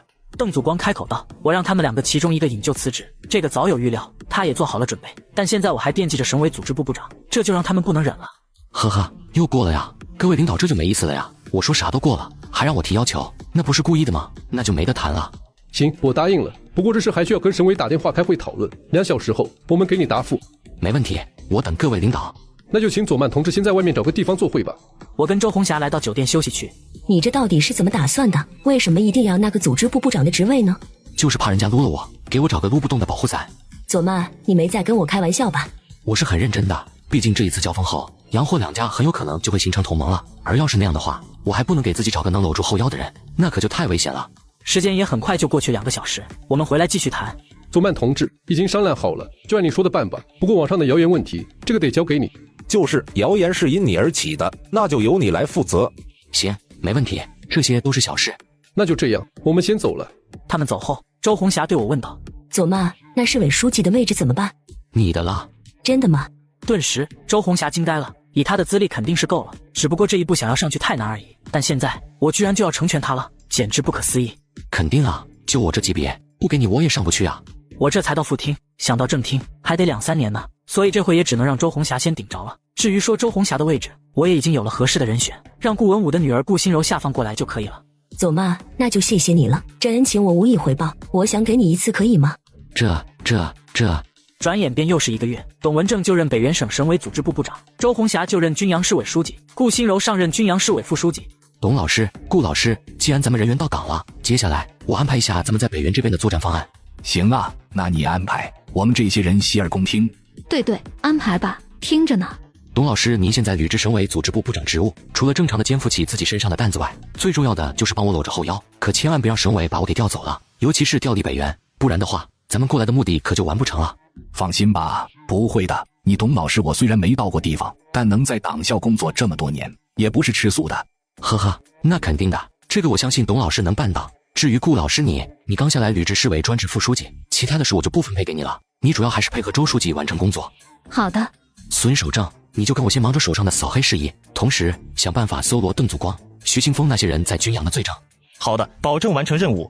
话音刚落，孙守正外甥张昭进来说道：孙局长，局里的人抓到了张东升的老婆出轨，问你该怎么办？那不是有好戏看了吗？老孙，你快回去看看能不能从张东升老婆嘴里撬开点东西。好的。首富的老婆在车里出轨被抓，我把消息放出去后，张东升带人跟周豪算账，殊不知我早已安排公安局长埋伏在此，一锅端了。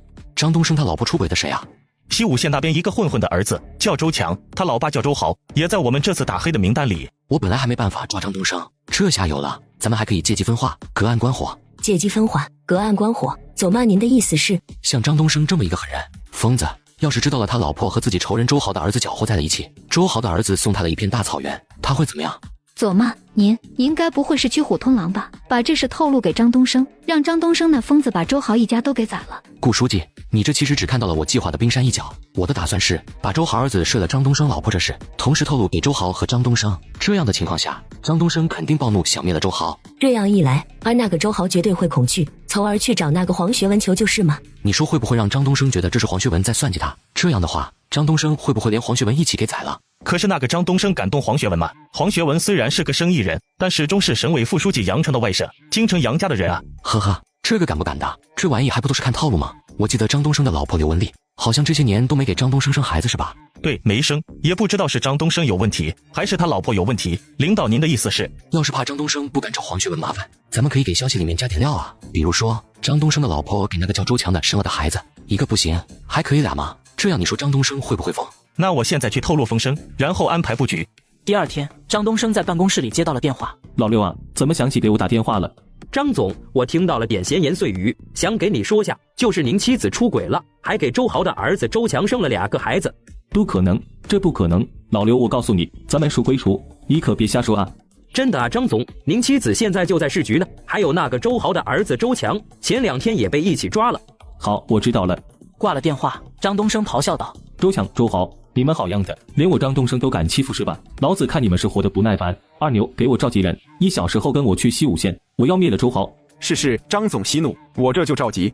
与此同时，均阳市西武县周豪家，黄总，您可总算来了，我这可等您半天了啊！你之前跟我说的你儿子睡了张东升老婆那事，到底是怎么回事？这个我也不知道啊，我都是听说的。就是昨天，黄总，这次您可一定要救我，那个张东升可是出了名的狠人，疯子，这事要是真的，我都不知道要怎么办了。以前没有，现在却有了，不好，中计了，这肯定是有人在里面推波助澜，快跟我去东周。黄学文他虽然不喜欢体制内的约束，但身为杨家大外孙，他怎么可能会没有点头脑呢？所以此时哪怕还没想到到底是谁在背后策划，但却也明白到他们肯定中计了。黄学文、周豪，现在才走，你们是不是太小看我张东升了？仅仅只是1分钟，张东升就带着数十号人把他们给围了。哈哈，张总，这是误会，这次的事可能是个误会。睡了我老婆，你们跟我说是误会。黄学文，我看这里面是有你在背后受益吧？怎么着，好好的杨家大外孙不当，活腻味了？张东升，你过了啊！你知道你在跟谁说话吗？我张东升做事从来都分寸拿捏得很好，尤其是对死人。话音刚落，瞬间张东升掏出一把利器，一下朝黄学文的腹部捅了进去。就算你是杨家大外孙，我张东升也照灭不误。身份背景这些，只有活着的时候才有用，死了就什么也不是了，明白吗？话音刚落，黄学文倒地晕了过去。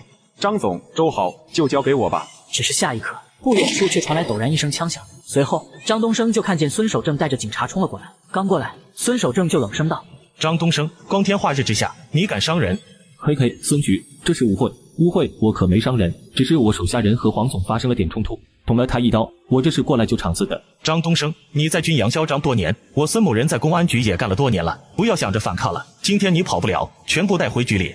回到局里，孙守正这才拨通了我的电话道：“左曼市长，抓到张东升了，只是出了点小意外，那个黄学文被张东升给捅了一刀，现在送医院抢救了。”捅了一刀？捅哪了？腹部，目前不确定是否伤及大动脉，要是没有，那就是小伤，要是有就不好说了。行，知道了，你让人封锁东升集团，对集团的员工进行问询吧，尤其是张东升的那个秘书王艳，我马上过去审讯张东升。与此同时，徐清风收到了张东升被抓的消息，来到了北原省副省长霍正刚办公室。姐夫，出事了，张东升被抓了。怎么回事？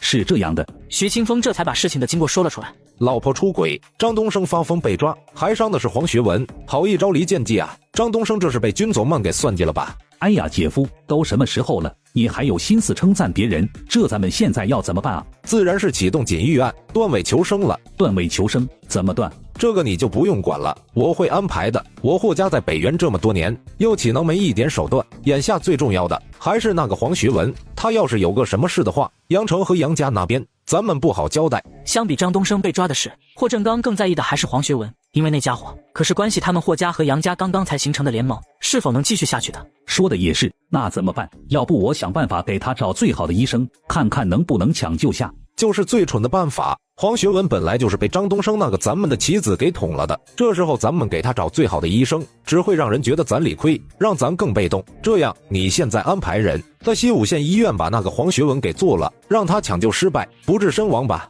啥？不治身亡？姐夫，您没说错吧？这他要是死了，那杨家这件事，咱们都能看出来是军佐曼算计了张东升，杨成能看不出来吗？这样的情况下，咱把那黄学文给弄了，让军佐曼本来想引导杨家怒火到咱们身上的计划，变成咱们和陈家平摊怒火。高啊，姐夫，我怎么就没想到呢？姐夫，你还真不愧是足智多谋啊！我现在就回去办。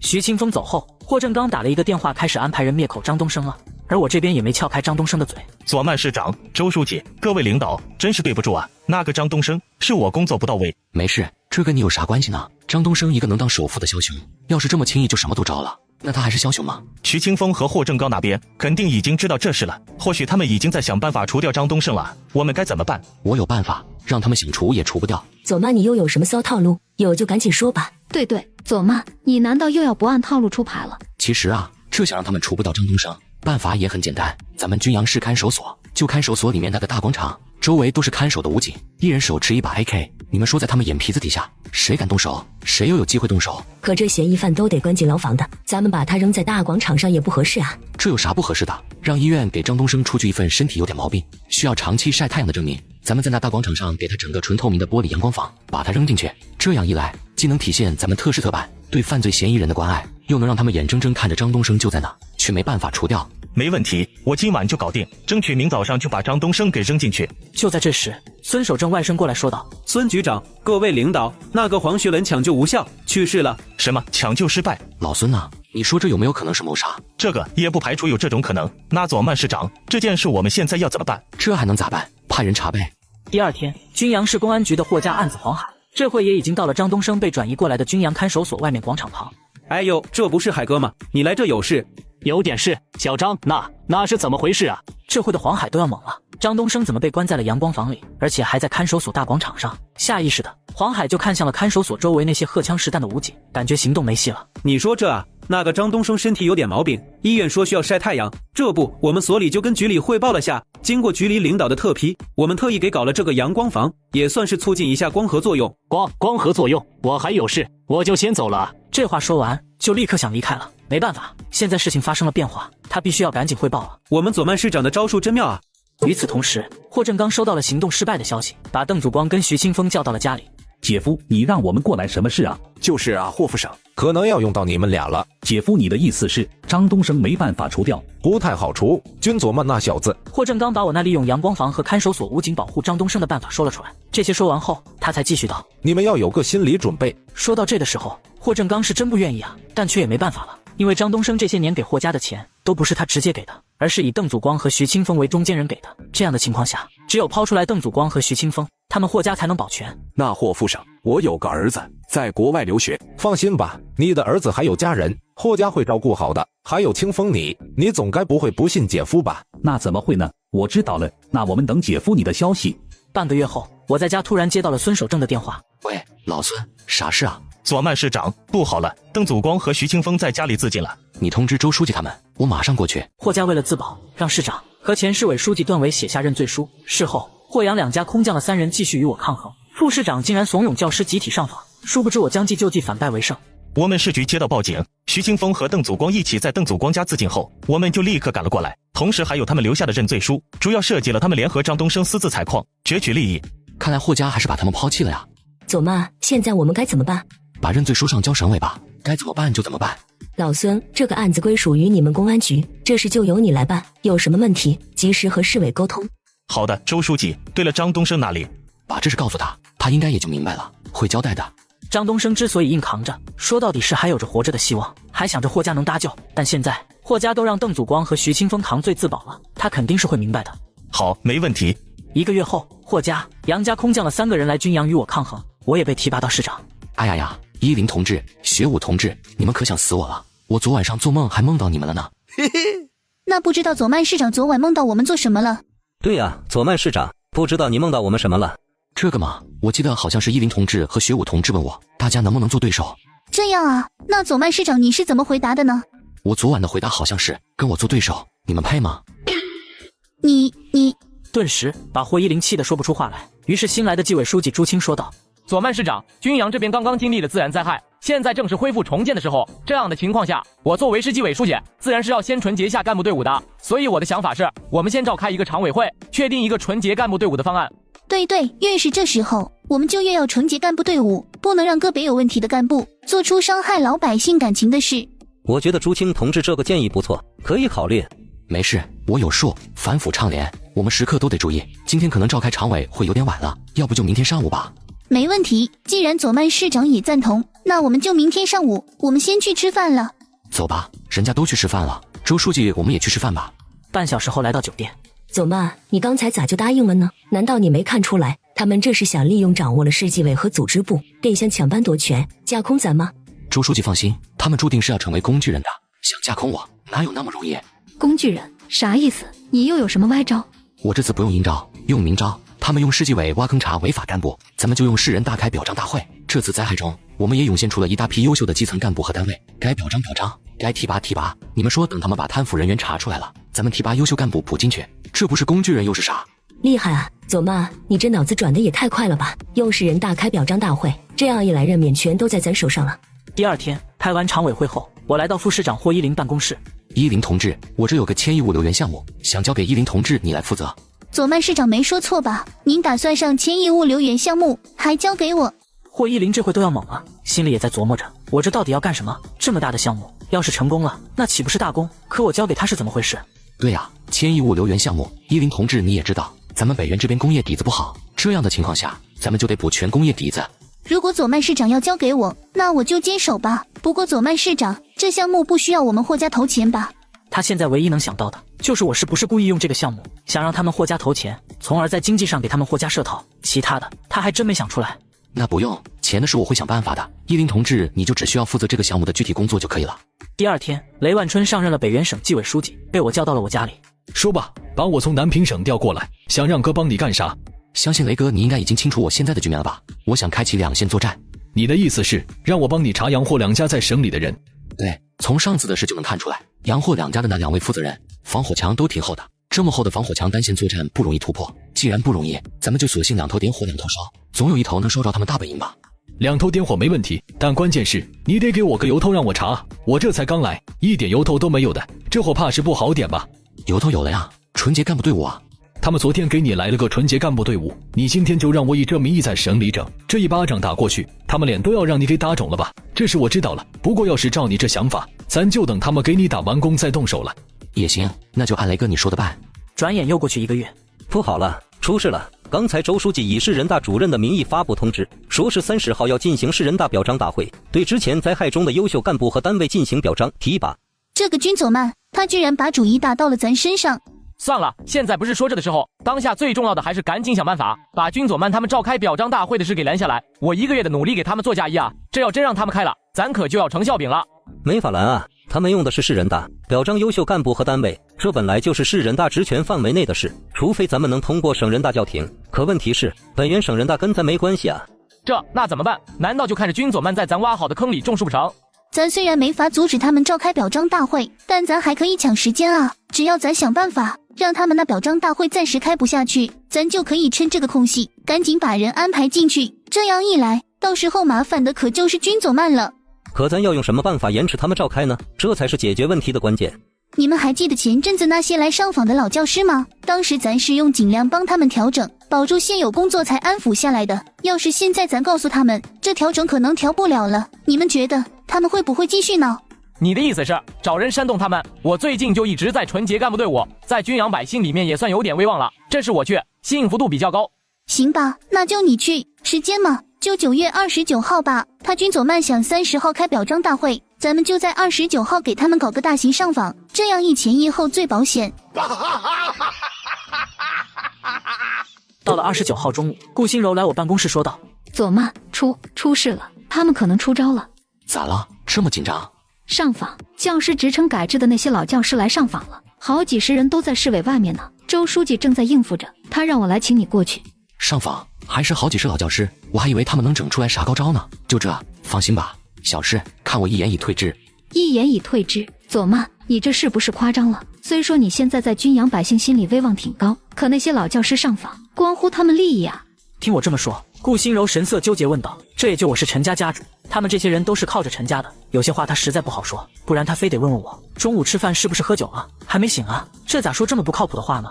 顾书记，你小看谁呢？我哪说我要用我的威望了？这次我连威望都不用。走吧，去会会他们。5分钟后，我就和顾心柔一起到了市委大楼外面。佐慢市长来了，佐慢市长，您可得给我们做主啊！对呀，佐慢市长，我今年都52了，要是现在让我失业，我这可怎么办啊？就是啊，佐慢市长，这市委要进行教师职称改制，我们没意见，但还请市委给我们想想办法。呵呵，好戏要开场了，这下我看他怎么办。霍依林本以为用老教师上访给我制造麻烦，殊不知我解决了麻烦，还把纪委书记怂恿上访这事暴露出来。我知道你们的问题，我这不就是过来给大家解决问题了吗？佐慢市长，请问你要怎么解决？这家伙该不会真有啥歪主意吧？毕竟他鬼点子还是挺多的。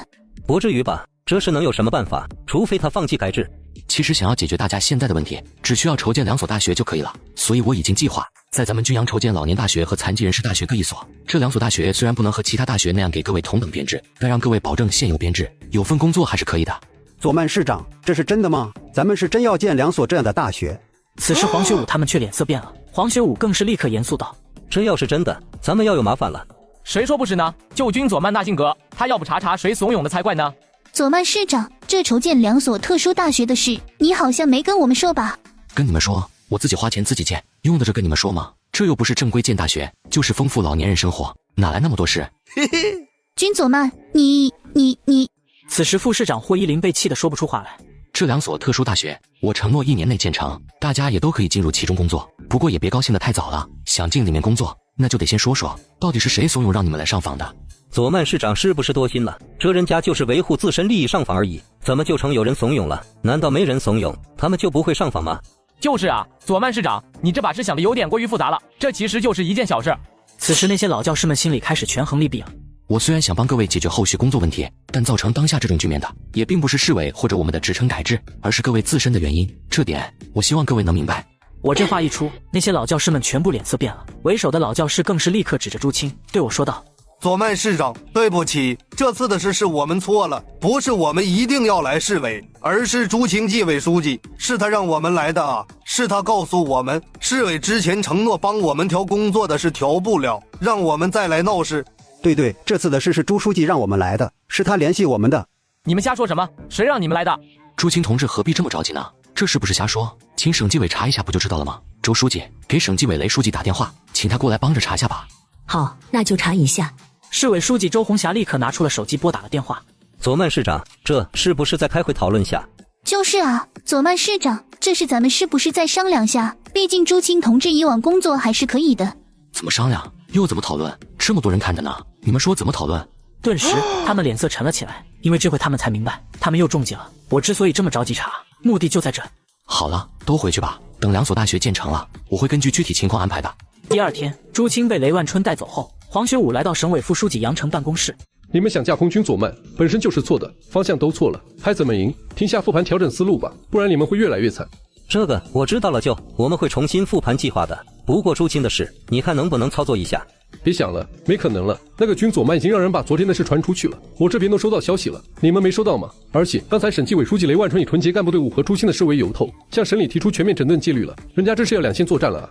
什么？军左曼让人把老朱的事传出去了，还用了我们的由头开始纯洁干部队伍，他怎么能这么无耻？这回的黄学武是真被气着了，他还真没想到我居然会这么做。现在知道这小子的难缠了吧？他就是毫无章法的王八拳，所以你得打乱他的节奏才有机会。回去好好想想该怎么做吧。黄学武回到军阳，跟霍依林说了朱青救不出来的事。霍市长，我有个计划，宁把军左曼和陈家一起拖入深渊。什么计划？说说看。照现在这情况来看，那军左曼之前把千亿物流园项目交给咱，10有8九应该也是有坑的。虽然我暂时还看不出来他挖的坑在哪，其实咱可以以这物流园项目为基，做个杀猪盘出来。你是说把这项目归还军左曼，然后咱想办法从资金入手，把这项目给掌控了，最后用这项目玩垮军左曼和陈家？差不多就是这意思。现在那个千亿物流园项目也只是才过了项目评审而已，接下来就是资金入场了。可这是1000亿项目，1000亿的资金，以北原和军阳目前的财政，那是解决不了的。而要是这样的话，这项目最终就只能由社会上的企业来投资了。这时候就是咱们的机会。你该不会是想找一些咱们能控制住的股东，把这项目给掌握了，最后以项目拖陈家入局，然后拖垮他们吧？对，就是这。找点关系好的股东，咱把这项目攥在手上，那时候这项目是继续还是烂尾，就是咱说了算，以物流园为主体，把陈家牢牢锁在这项目里。这计划好，我们现在就电话找那些公子哥入伙。3天后，我收到消息，黄学武找来的人到了军阳酒店，我跟陈杰立马去见他们。军左曼，你怎么在这？你刚叫我啥呢？你爷爷是崔家家主，我现在是陈家家主，你该叫我啥？崔志高愣了下，再想想我陈家家主的身份，也这才弱弱道：左曼叔。行了，逗你呢，也别输了，叫军哥吧，让你这一声叔叫的，我感觉我好像老了10几岁。哎，军哥，你咋来这了？救你啊，确切的说，是连你们崔家一起救。黄学武找你，你出多少钱？军哥，你开玩笑的吧？我不明白你说的什么意思，我就是过来玩的。你也知道，京城太无聊了。行了，别装了，我跟你说实话吧，杨霍两家在北原这么多年，没有挑起自己的担子，我是奉命来屠狼灭虎的，懂了吗？瞬间，崔志高眼睛瞪得老大。他虽然是个纨绔，可这句话他听懂了呀。军哥，对不起，我错了，我现在就回去，这事我不参与了，我不参与了还不行吗？我都找过来了，你觉得你们参与进来这事还算秘密吗？你们都参与了，现在又想退出，这是你们想来就来，想走就走的吗？那咋办？这还能咋办？肯定跟哥干，将功补过呀。你想啊，你们现在过来帮忙，到时候那就不是捣乱了，那就是立功。这事你就是去问你爷爷，他也保准让你这么干啊。那我问问我爷爷。崔志高立刻就给自己爷爷打电话了，几分钟后他才挂了电话道：军哥，我爷爷说了，让我一切听你吩咐。那要是这样的话，你现在悄悄去把除了韩露露和王家那崽子外的其他人叫过来。好的，那军哥你先坐着，我现在就去叫他们。差不多10来分钟后，崔志高带其他2家的纨绔走了进来。军哥，刚才志高跟我们说您是带任务来的，这是真的吗？肯定是真的，就说说你们的想法吧，是跟我一起把杨霍两家收拾了立功，还是跟他们一起上路？军哥您真会开玩笑，这花花世界我们可还没潇洒够呢，您就放心吧，我们几个都跟着您干。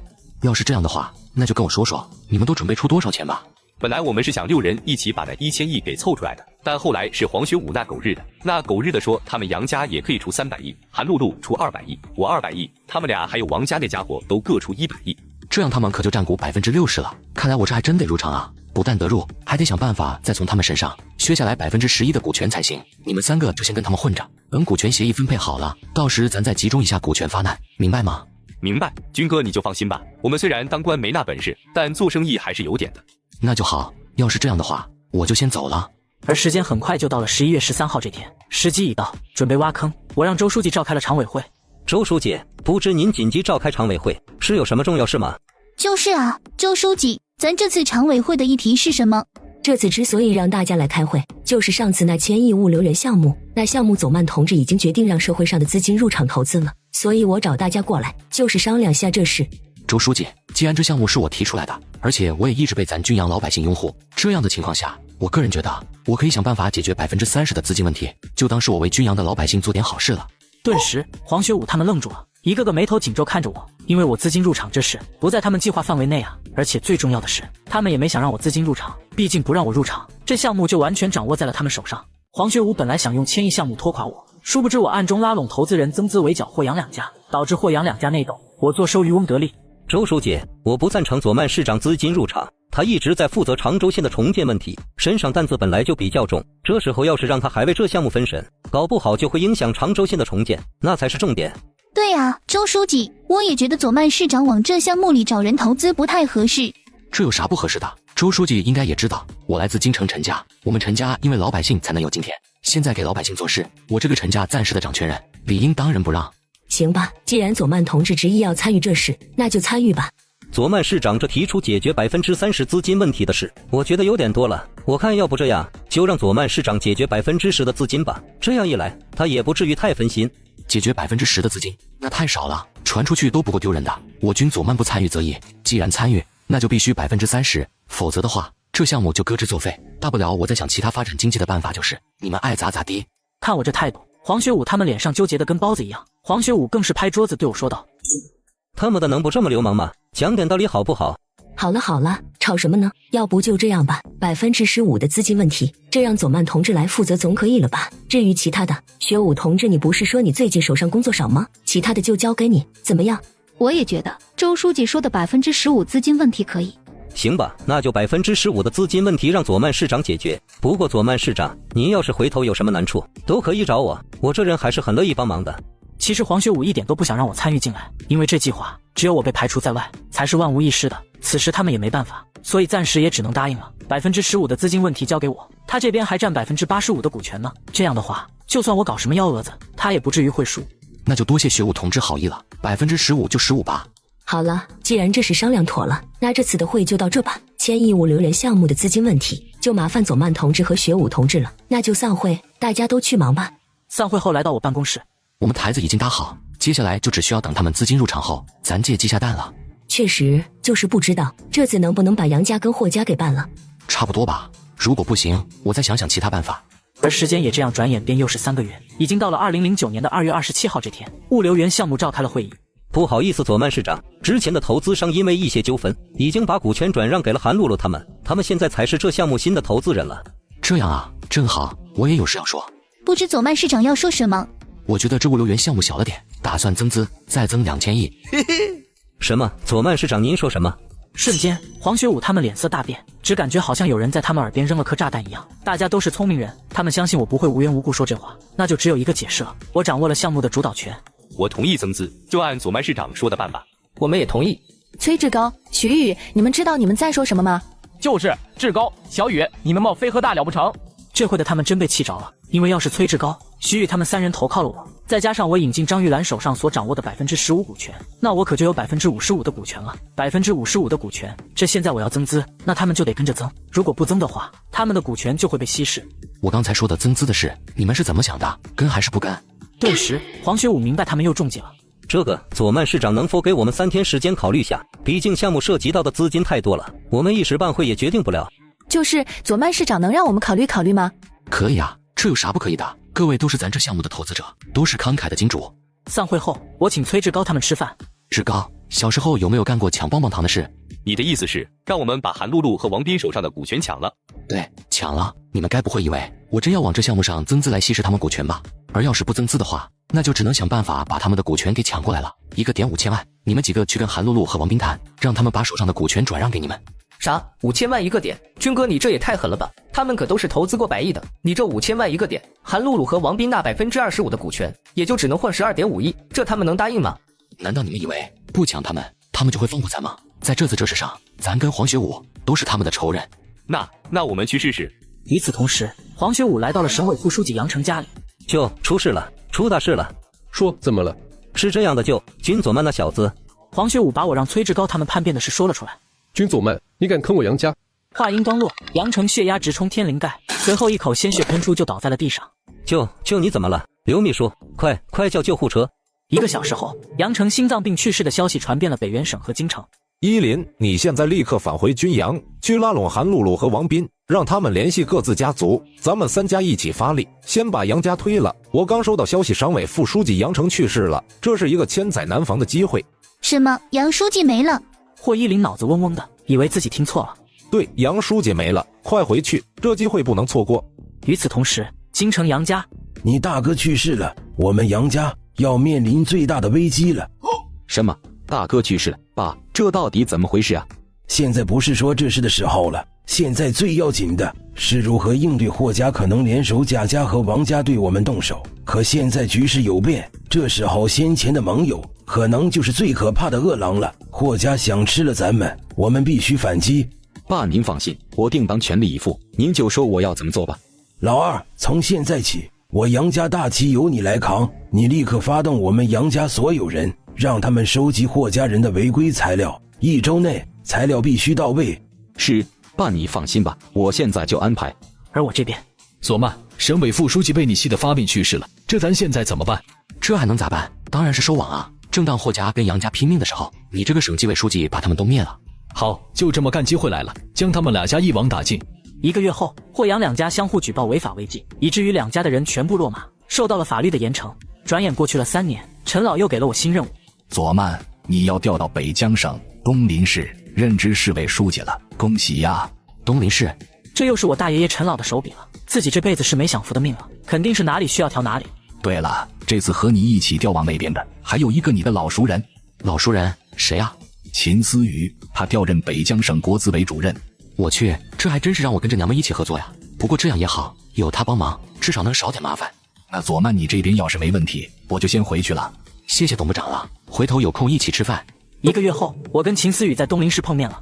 佐曼，你说你也真是的，人家市委的人都安排好接济了，你却要给人来一出书记去哪儿的戏码，你也好意思？思雨啊，你又老了呀！去你的，你还会不会说话了？咱俩才见面，你就说我老了，我们现在去干什么？我们去拜访一个人，周秉春，知道吗？我靠，你怎么知道那个老愤青的？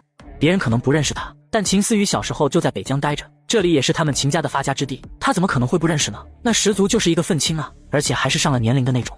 老愤青啥意思啊？你是外地人，不了解那家伙也正常。那家伙，我们北疆人都叫他周喷子。当年他评院试的时候，有人质疑他学历不过关。这个我想你也能明白，他的学历属于后来提上去的那种，而他呢，就因为这事和那些人撕逼互喷，搞得沸沸扬扬的。行吧，既然你认识他，那我们就先去见见他。我对这个人还是很上心的。下午，我就跟秦思雨来到了周秉春家。周秉春，我听说你是个大喷子，正好咱俩比划比划。你们谁啊？咋咋呼呼的。我刚被调任东林市当市委书记，就去煤矿附近村子暗访，发现重大问题。于是我立马召开常委会，对煤矿企业调查追责。市长卢永清掉进我的圈套，哑巴吃黄连，有口说不出。我听说你是个大喷子，咱俩喷一下。你特么的国家培养了你，给你吃给你穿给你上学，结果你学到头就天天猫在家里，你觉得你对得起谁啊？说得对。此时周秉春早已经懵了，缓过神来，他这才好奇道：你先停停，你到底是谁啊？你管我是谁？我知道你心里有气，咱在专业的领域好好干出来一番事，打一打那些人的脸不行吗？你瞅瞅你都干了啥？喷这个对那个的，这些有用吗？说得好。此时周秉春被我对的实在受不了，大声道：你到底是谁啊？咱能不能好好说话啊？行，那咱就好好说话。我叫军佐曼，新来的东林市市委书记。你可能不太了解我。03年我当镇党委书记时平了京城余家，05年我当县长的时候平了京城钟家。09年我当市长的时候，平了京城杨家霍家。瞬间，周秉春都倒吸一口凉气。我说的那些家族，他都知道啊，那可没有一个是软柿子。但现在那些家族居然都被我灭了，他想到这终于服我了。左曼书记，我服你了，你别喷我了，你来找我有啥事啊？服了就好，我这次来主要是想找你出手，担任我们东林市煤化气项目的总顾问，专门负责技术这块。行，那我答应了。不过我也有个要求，就是你回头聘请我的时候，必须以你们东陵市委市政府的名义。这么多年，他一直都在被人嘲讽，现在既然答应了我，他就肯定要利用我，利用东陵市委，好好的扬眉吐气一番了，不然这些年的苦白吃了不成？可以，这个都是小事，那就这样定了。第二天，我跟秦思雨来到矿区周围的村子暗访。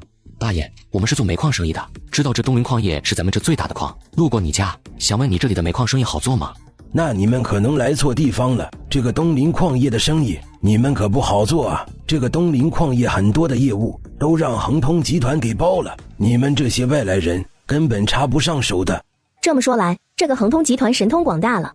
那肯定的，人家有背景了。恒通集团的老板好像是某个大官的孙子，不过具体是哪个大官我就不知道了。这样啊，对了大爷，我看你们这里很多地方都塌陷了，这样的环境应该是没法住了才是。咱们当地有说过让你们搬迁吗？搬迁想什么呢？县里连我们房屋破损的补偿款都没给呢，还想着搬迁，哪来的这好事？没给，这东西不是煤矿出钱上交给县里，请县里统一安排的吗？这个我就不知道了，他们给没给，县里也不用跟我们汇报啊。大爷打搅了啊，我们先走了。离开大爷家，我立马问秦思雨：思雨，你说这是没给还是被贪了？没给的可能性不大，由于采空塌陷这些环境因素所产生的安置费用，这可不是一个地方在查，而是县里查、市里查、省里也会查，有时候就连煤炭工业局都会查。这样的情况下，要说这东陵矿业没给钱却还能安然开到现在，那不现实。那就是有人贪喽。我之所以不喜欢大张旗鼓去调研，就是因为这样做根本调查不出什么。而现在看来，自己这次的暗访还真是有意外收获了。你这又要开启战斗模式了，你快回市委吧。第二天，卢市长，等下召开常委会，今天的议题就一个，成立调查组，全面纠错。军佐曼书记，您所说的纠错指的是什么？我这话一出，市长卢永庆心里咯噔一下，就连那些其他常委也是。东陵市市纪委书记钟正明更是眉头皱了起来，道：军佐曼书记，难道您觉得咱东陵市的工作存在错误？我上任前通过暗访，我发现咱们市的这些煤炭相关企业都存在着一些大大小小的问题，故此我今天开这个会，其目的就是处理这些问题以及追责纠错。佐曼书记，这个恐怕不太合适吧？咱们东陵市的煤炭行业最近这几年正在遭遇巨大危机，这个时候正是我们市委市政府和企业一起共度难关的时候，又怎么能在这时候调查纠错呢？就是啊，佐曼书记，这个我们是不是再考虑下？这东陵市的煤矿企业有多少？因为煤矿开采而产生的采空塌陷区域又有多少？现在还在那些区域居住的老百姓有多少？我想各位应该都是知道的。这些事要是有某种意外发生，那时候我们情何以堪？好了，半小时后我们会议室讨论。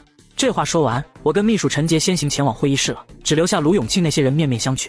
老卢，现在怎么办？这个军佐曼看来之前是真的去调查了，他应该是掌握了不少证据的。这时候我们要是公开反对的话，就有些说不过去了。确实不能公开反对，咱们要是常委会上反对，这样很容易会落下口实的。不过也并不是说咱们就没有一点办法。什么办法？雷声大雨点小，张良计过墙梯，这种事查不查在他，但是怎么查，查多久却在咱们。他查这事还能不用纪委吗？他查这事还能不用公检法吗？这些可就未必是他所能插手的了。这说的也是，那要是这样的话，这件事咱们就先答应他。就先答应他吧。好了，这事就这样定了，你们都去准备吧，等下会议室开会。大概20分钟后，卢永庆和钟正明那些人就已经来了会议室。佐曼书记，关于您刚才说的成立调查组、全面纠错的事，还请您仔细说说吧。这件事，我个人的想法就是成立一支由我为组长的调查组，对我市的煤炭相关产业进行彻底的、全面的摸查，有问题的处理问题，没问题的指导工作，争取让我市的煤炭产业在未来的1-2年内焕发新的生机和新的经济增长点。现在就看大家的意思了。要是能让咱们东陵市的经济焕发第二春的话，那我没意见。我也没意见。好，既然这是大家都没意见，那就以市委的名义上报省里，请省纪委和省公安厅抽调部分人员配合调查。上报省里。瞬间，卢永庆那些人脸色大变，他们压根就没想到我会提出上报省里，请省里抽调人员协助的事。这要是省里的人下来了，他们还怎么跟我雷声大雨点小？而且最要命的是，我的这提议他们还不能拒绝。成立调查组是常委会通过了的，所以此时卢永庆这些人觉得他们好像被我给阴了。书记，这个就是一个势力自查，这就惊动省里，是不是不太好？这要是传出去了，难免会让人觉得咱能力不足，连这点事都办不了。咱们要是以老百姓利益高于一切，咱们本着对老百姓负责的态度，请省里指导工作，那就没问题了。你们说是不是？此时卢永庆也只能无奈说道：那行吧，那就按照左曼书记说的办。接下来我们说说另外一件事，这件事就是咱东林市产业结构调整的问题。我想大家应该都明白，自从2008年开始，煤炭行业一直都处于下滑阶段，所以我提议在我们东林市委市政府内部成立东林市煤炭产业结构优化领导小组，这个小组由我来亲自负责，由卢市长协助，并且邀请省内乃至国内化工行业的专家学者担任顾问，争取为我市的煤炭产业完成改型换代。倒是可以试试，就是这专家学者这块，左曼书记有合适的人选吗？这个人选还真有一个，大家觉得咱们北疆的周炳春怎么样？我不同意用他，这个人身上问题太多了，用他我们将麻烦不断。对，左曼书记，我们也不同意。我知道大家都是什么想法，也知道大家是怕周炳春同志加入我们后再发疯，这样他的行为交给我来约束，大家以为如何？行吧，既然左曼书记这样说，那就由你来约束他的行为。要是书记这样说，那我们没意见了。我瞬间也明白了这些人的目的，他们刚才反对的那么积极，现在却忽然不反对了。这里面的意思很简单，就是我负责约束那个周炳春的行为对他们有利，他们也可以利用周炳春加入这件事，给我引来麻烦。好，那就这样定了。回头以市委的名义给周炳春同志发总顾问的聘书，到时候卢市长和我一起去。散会。散会后，那些常委都来到卢永庆办公室。老卢，你说这接下来要咋办？我们最重要的还是想办法应付他调查组的那个事，不然我们可能要损失一些人。说的也是，那老卢你的想法是？对呀，老卢，你有什么高招？其实这个也不难，咱们都是在北疆待了多年的，谁还没有点认识的人啊？这样，回头咱们一起发力，把军左曼想从省里请的人全部替换成咱们自己能控制的人，你们觉得怎么样？老卢这个主意不错，那咱们就一起发力，让他变成瞎子、聋子。就是这个道理，那就这样定了，明天咱们就可以开始行动了。就在卢永庆他们商量对策时，我给秦思雨打了电话。思雨，我有件事想让你帮忙，我最近可能会主导成立调查组，调查咱们之前发现的问题。这个调查组我把打算请省里派人协助，并且希望秦思雨能够动用秦家关系，安排几个自己人的事说了出来。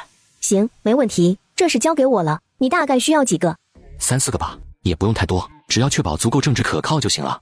我知道，我会注意的。第二天，卢永庆来到省会江海市黄全龙的别墅里。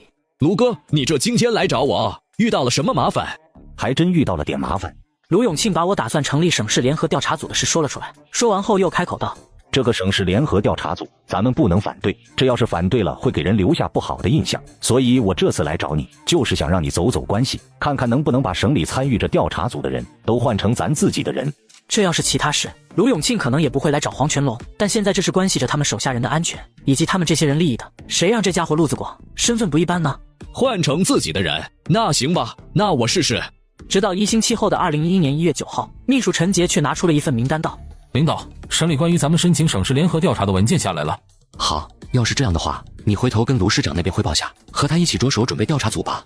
没问题，还请领导放心。而卢永庆他们也收到了消息，特么的，军左曼那家伙悄悄摇人了，他动用了不知名的关系，把咱们省里下来调查的人都换了。现在咱们怎么办？大不了就放弃一些人好了，不过咱们这边放弃了，他军左曼也别想安静。老钟，明天我会和军左曼一起去见那个周炳春，回头你找点人，把军左曼要请周炳春的消息给他发到网络上去。以那个周炳春的性格和过往，咱们正好趁着舆论的态度，把那周炳春给想办法卡下来，让他做不了这总顾问。咱要是这样做了，那个军左曼就只能把精力放在寻找更合适的能担任总顾问的人上了。那时候，咱们调查组那边也就可以松口气了。这个主意倒是不错，用煤化气项目拖住军左曼，搞不好咱们手下那些有问题的人还能多保住点。这事就交给我来发动舆论。既然这样，那咱就等着看好戏吧。第二天，我跟卢永庆以东林市委的名义来到北疆省化工集团。我们这次来是代表东林市市委市政府聘请周炳春同志担任我们东林市煤化气项目总顾问的。周炳春同志，你这边没什么意见吧？没有，我服从组织上的调配。好，那这聘书你收好，稍后会有组织部门的人给你办理相关组织流程。我这边刚下了聘书，钟正明就开始发动舆论攻击了。宝贝，可以动手了，注意尽量不要让人查到你。呵呵，你就放心吧，我有数。等我办完事回到东陵时，秦思雨在我办公司等我了。你不好好的在你省国资委跑我这来干啥？你以为我想来啊？还不是你这家伙被人给阴了，我来招呼你一声啊。啥意思啊？我怎么被人给阴了？你聘请了周秉春，有人在网上抹黑你，跟你们陈家，需要我帮忙屏蔽了这些消息或者查是谁干的吗？不用屏蔽，也不用查，不但不用，咱们还要帮着添油加醋，把事情往大里闹，闹到最大程度，到时候是有多大，掀起这风波的人麻烦就有多大。这件事就按照我说的办吧，你帮我想办法，在背后推动下，让这件事的热度持续发酵。行吧，我就再帮你一回，要是早知道这样，我就不过来了，让你被人家锤死了拉倒。那不能，咱们可是好朋友，你怎么能看着我被人锤呢？你这个点过来，今天回不去了吧？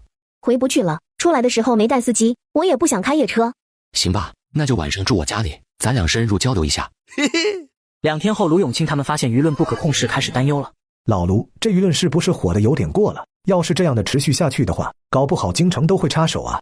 是啊，老卢，陈汉山和陈家可不是一般人，舆论这样发酵下去，京城插手的可能性很大。要是他们真的插手了，那咱们可就危险了啊！要是继续这样下去，确实会有麻烦。这样，从现在开始，咱们给这舆论降温，把热度降下来。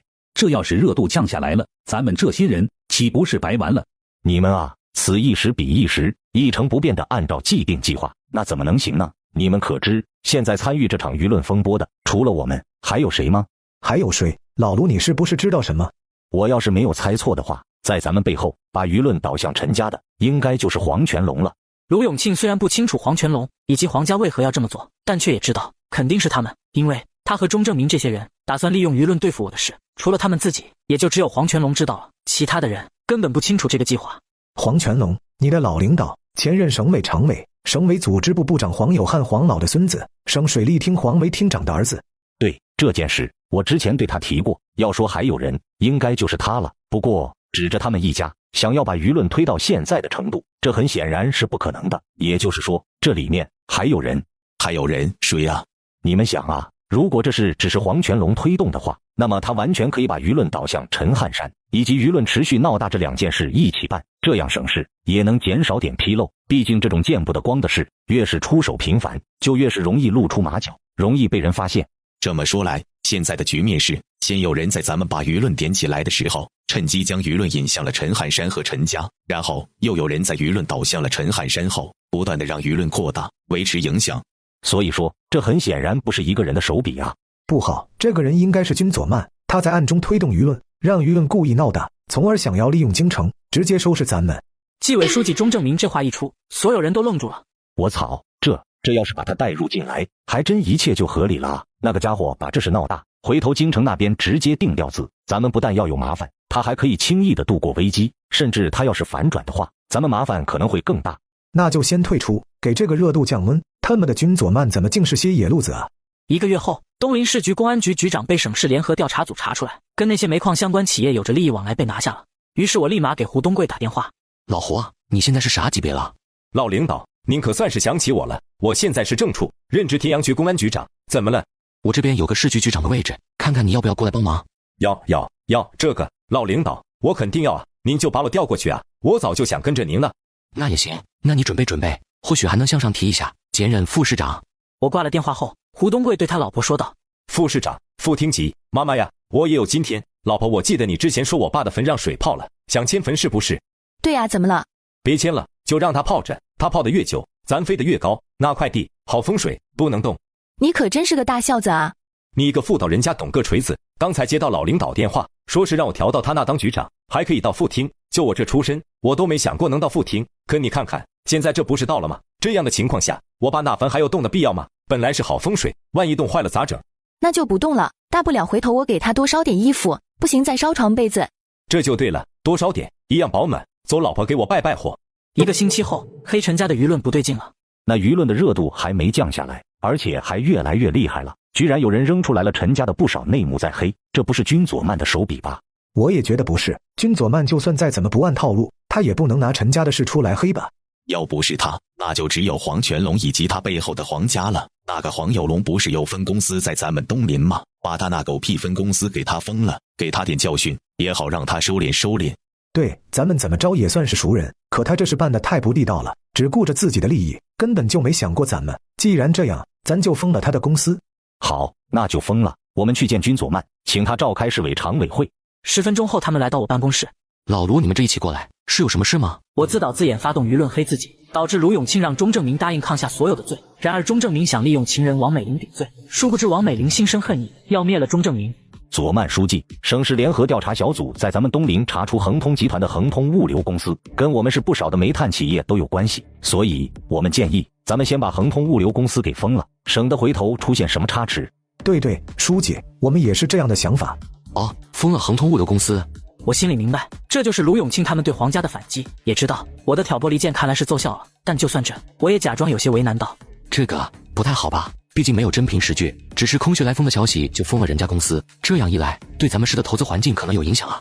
佐曼书记，话不能这么说，我们市委有责任防患于未然。既然那个恒通物流公司牵扯太多，那我们封起来调查也是应该的。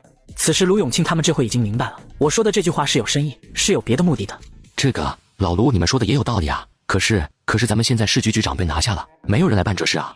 我这就等于是点题了，市局局长的位置空着呀，因为我想要市公安局啊。现在的问题就在于，如果不封了黄全龙的物流公司，给那家伙点教训，让他收敛点，这网上的舆论也降不下来。这样的情况下，他们同样麻烦不小，搞不好还会因为这个而损失了钟正明这个市委常委、市纪委书记。这个市局局长位置空着，不知佐曼书记对市局局长的位置有什么建议？这个市局公安局长的位置很重要，关系着我们东陵市社会治安的方方面面。基于这一点，我个人觉得现在的南平省济州市天阳区公安局局长胡东贵同志，我觉得可以担任咱们东陵市市局局长。卢永庆他们此时心里恨我牙痒痒，但就算这，卢永庆最终还是咬牙道：好，那就胡东贵同志吧。好，既然这样，那这事就先这样暂时定下来。我现在就让人去通知召开常委会，一会咱们常委会上把这事，还有你们说的那个查封恒通物流公司的事，都好好讨论讨论，就当是为咱们今年的工作画上一个完美的句号。第二天，东陵市一处占地比较大的工业区厂房门口，纪委书记钟正明已经带着市公安局副局长以及数十名公安局的人封了恒通物流。你们干什么？干什么？根据市委的指示，现在对恒通物流公司进行查封，所有人都不许动。钟书记，这到底怎么回事啊？我们公司可一直都是奉公守法的啊。根据省市联合调查组最近发现的问题，你们恒通物流公司涉嫌和本市多家煤矿有利益输送，现在经市委常委会决定，对于你们公司进行查封，保存证据。这个恒通集团副总刘长洲立马来到江海跟黄全龙汇报。黄总，出事了！今天东陵市纪委的钟正明书记带着市公安局的人把咱们的物流公司给封了。怎么会发生这样的事？特么的，这个卢永庆他们搞什么鬼？真当老子是好惹的不成？此时黄全龙要气炸了，自己在东陵市的恒通物流公司居然被卢永庆那些人给查封了。卢永庆他怎么敢的？要知道卢永庆能有今天，那可都是他爷爷提拔的呀。而且他和卢永庆之间也是一直都有着利益往来的，但现在出现了这种事。黄总，现在不是生气的时候，现在最重要的是搞清楚缘由，看看能不能解决这事啊。咱们的公司可不能一直这样封着，这太影响生意了。我知道这件事你先不用管了，你先回去吧，我会给卢永庆打电话问问的。刘长洲走后，黄全龙立马拨通了卢永庆电话。卢市长，您怎么无缘无故的查封了我的物流公司？黄总以为是无缘无故，如果是无缘无故，我卢永庆又怎么可能会做这样的事呢？黄总该不会忘记了自己做过什么吧？做过什么？我做什么了？黄全龙怔了下，心里有些发虚的道：他在卢永庆的背后当了一个黄雀北，本来发动舆论对付我和周秉春的事，是卢永庆那些人的事，但他却悄悄地把舆论导向了陈家，可这是不能承认啊，所以这回他也就只能装作不知道了。呵呵，看来黄总不清楚啊。既然不清楚，那就好好想想吧，等你清楚了再给我打电话。直到3天后，网上的舆论热度持续降低，秦思雨来到东陵问我怎么办。这两方还真是怂啊，怎么就没干起来呢？大家都不是傻子，凭什么都让人家按照你设计的局走？这现在怎么办？他们一旦彻底把舆论温度降下来，这局棋大家可就是个平手了啊！谁跟他们平手？我要1推2。1推2，你该不会是没听清楚我刚才说的啥吧？我刚才说黄全龙和卢永庆他们都全部给网上的舆论降温了，他们应该是达成了某种协议。你想要挑起事端的计划行不通了，计划都行不通了，你还怎么1推2？要是咱们不让这舆论的温度降下来呢？你说会怎样？我靠，你该不会还想帮他们演戏吧？你要是有这样的想法，那你自己演，我还有事，就先走了啊。哎，思雨，着急啥呀？帮人帮到底吗？你就再帮我继续推动一下，让他们把这戏演下去，拜托，大不了回头我请你吃大餐。行吧，那就再帮你一回。不过这事你可想好了啊，之前黄家和卢永庆他们在暗中较劲，都没人把你怎么着。但你要是这次真的这样做了，回头他们两方很有可能会把你当作大仇人看啊。没事，我现在主要是手上没有太多的人，等这次拿下了那个钟正明，我就可以往这边运作我自己的人了。那个时候，就算是他们联手，我也不在乎。1个星期后，网上的舆论却还在不断发酵。老卢，刚才京城那边下发了一则关于全面整顿互联网环境的专项行动通知，把最近网上关于军佐曼书记的舆论列为了典型。现在省委那边已经在开会，准备配合调查此事了。什么？你说什么？京城那边整顿互联网环境？老钟，该你做决定了。让我答应也没问题，不过以后我的老婆孩子，你们可得给我照顾好了。行，没问题，以后你的老婆孩子我们会照顾的。不过你最好还是去跟那个王美玲谈谈，看看她是不是能帮你把这事扛下来。她要是可以的话，你这边也就安全了。虽然说卢永庆也觉得那个王美玲能咬死了一个人扛下来的可能性不大，但说到底这也是个机会，他还是想让钟正明试试的。对呀，老钟，去跟他谈谈吧。行，那我去跟他谈谈，这事你们不用管了。如果查到我会自己扛。钟正明很快来到他的情人王美玲这里。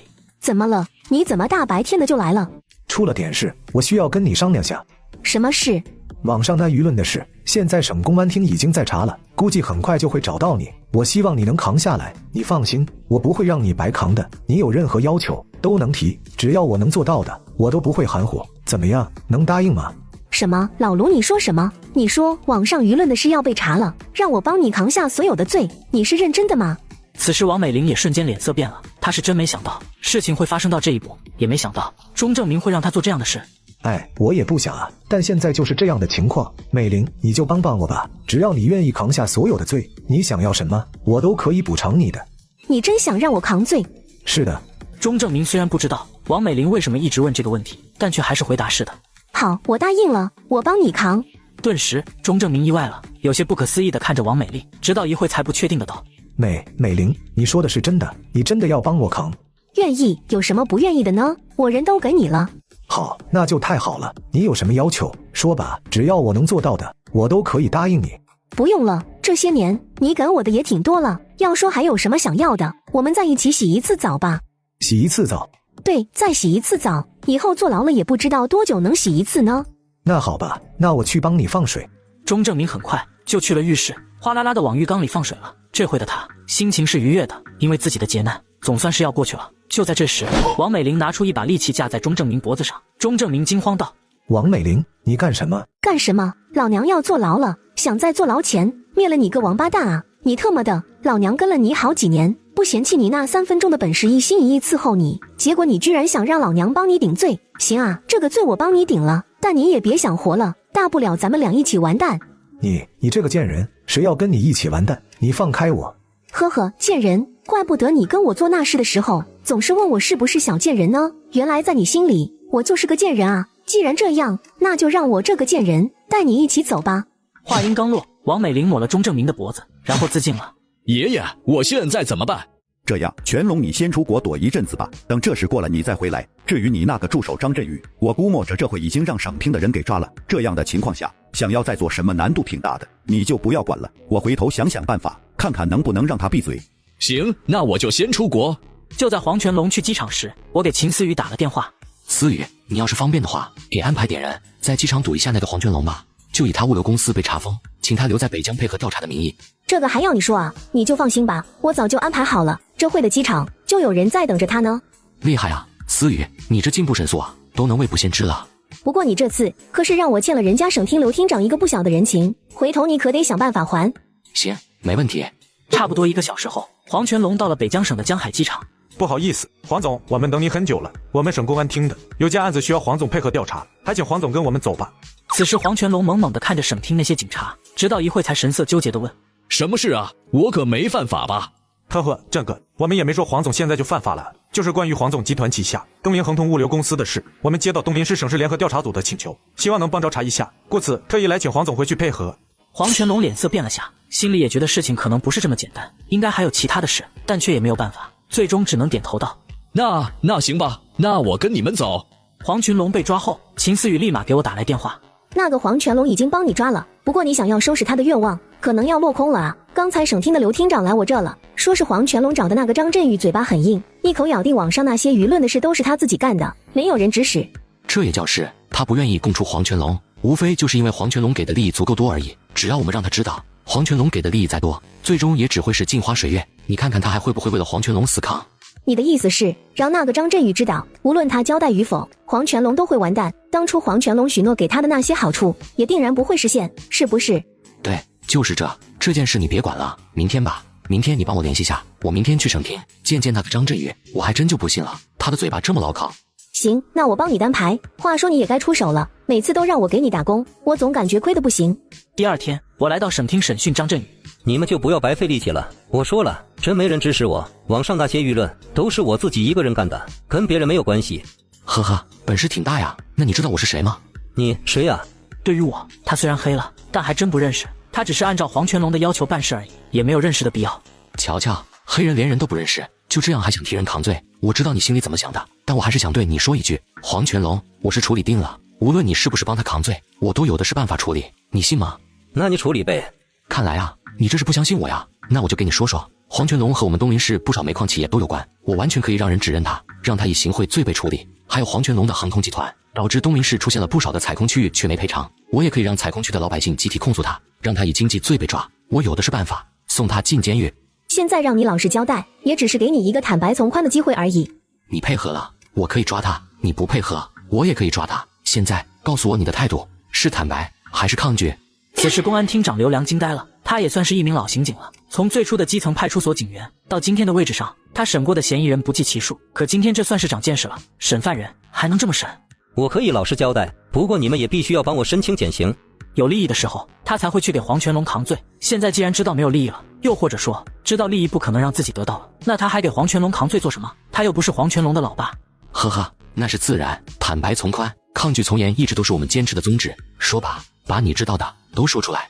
其实这件事还真的就是张振宇随后把黄全龙请自己，在网上的舆论出现后，故意把舆论带偏的事往陈家那里带的事说了出来。说完之后，又继续道：这些事我其实也只是按照黄总说的办，我就是个完成任务的工具人，他才是背后的指使者。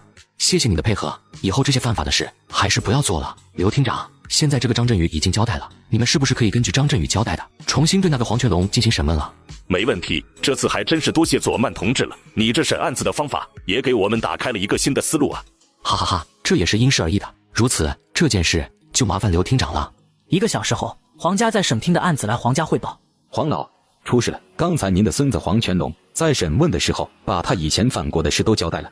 什么？怎么会这样？这不可能啊！我孙子没有干过那些事，他怎么可能会承认呢？黄老，现在事情的实际情况就是这样。今天东林市市委书记君佐曼同志来了，那个之前咬着不松口的张振宇，把您的孙子给供了出来，他那边都供出来了，您孙子再挣扎也没有意义了。我就说怎么好端端的会发生这样的事，原来是他。黄老，现在可不是说这个的时候，现在最重要的是先想想办法，看看还有没有补救的办法吧。我先回去了。第二天，胡东贵来到东陵上任了市公安局长。老胡，我把你调过来是想你帮我一起抓老虎的。领导，你放心，你只拿我打呢。老胡，我感觉市长卢永庆要断臂求生，你去暗中保护副市长许月平，然后从他嘴里获得卢永庆的罪证，保证完成任务。很快，胡东贵就开车跟着许月平的车，就在一个路口时，有一辆车突然加速向许月平的车撞来。胡东贵见状超过许月平的车子撞上去保护了他，对面那个司机当场去世了。许副市长，对面那人是卢永庆派来灭你口的，我是左曼书记派来保护你的。现在这个时候，许月平也能猜到怎么回事了，而且他也明白自己肯定是已经被纪委和公安局盯上了，不然的话，胡东贵怎么会在这里呢？这个卢永庆真是没底线啊！既然他不仁，就别怪我不义。现在你应该知道他是什么样的人了吧？还有什么要说的吗？知道了，我会把我知道的都说出来。那就跟我回局里交代吧。2个小时后，卢永庆拨打了派出去的人的电话，没打通。出事了，薛凯那个废物八成是失手了。要是这样的话，以许月平的性格，肯定会把我爆出来。看来我要出国才行了。就在这时，我带着省纪委书记周泽来到这里。卢永庆同志，根据副市长许月平的举报和我们省纪委的调查，你因为任职市长期间存在权钱交易、权色交易等背离组织流程的行为，现在我们依法依规对你进行双规，还请跟我们走吧。周书记，我是被冤枉的，我是被冤枉的啊！是不是被冤枉的？组织上会认真调查的。现在你还是先跟我们走吧，带走。一切障碍都扫清后，我来到京城跟陈老汇报。大爷爷，你给我的任务我都完成了。左曼，你经受了考验，可以成为陈家的掌舵人了。全剧完，敬请期待我的新剧。